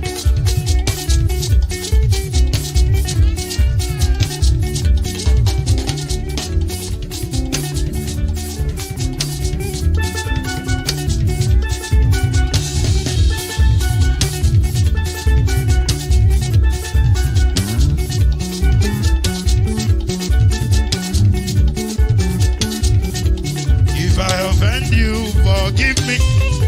Show me love, oh, I go show you love, eh. Kama bara walo ninu ife kan. I know they do competition with anybody. If I offend you, forgive me. Show me love, oh, I go show you love, oh. Kama bara walo ninu ife kan.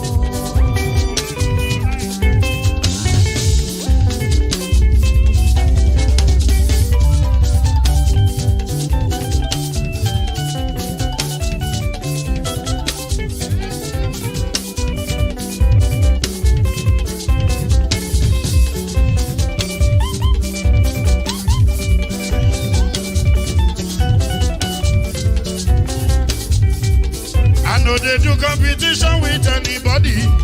If I offend you, forgive me. Oh, tó bá ti sanwó fún Ṣẹ́gun Nàbí o, ẹ fẹ́ jókù. Alákọ̀bí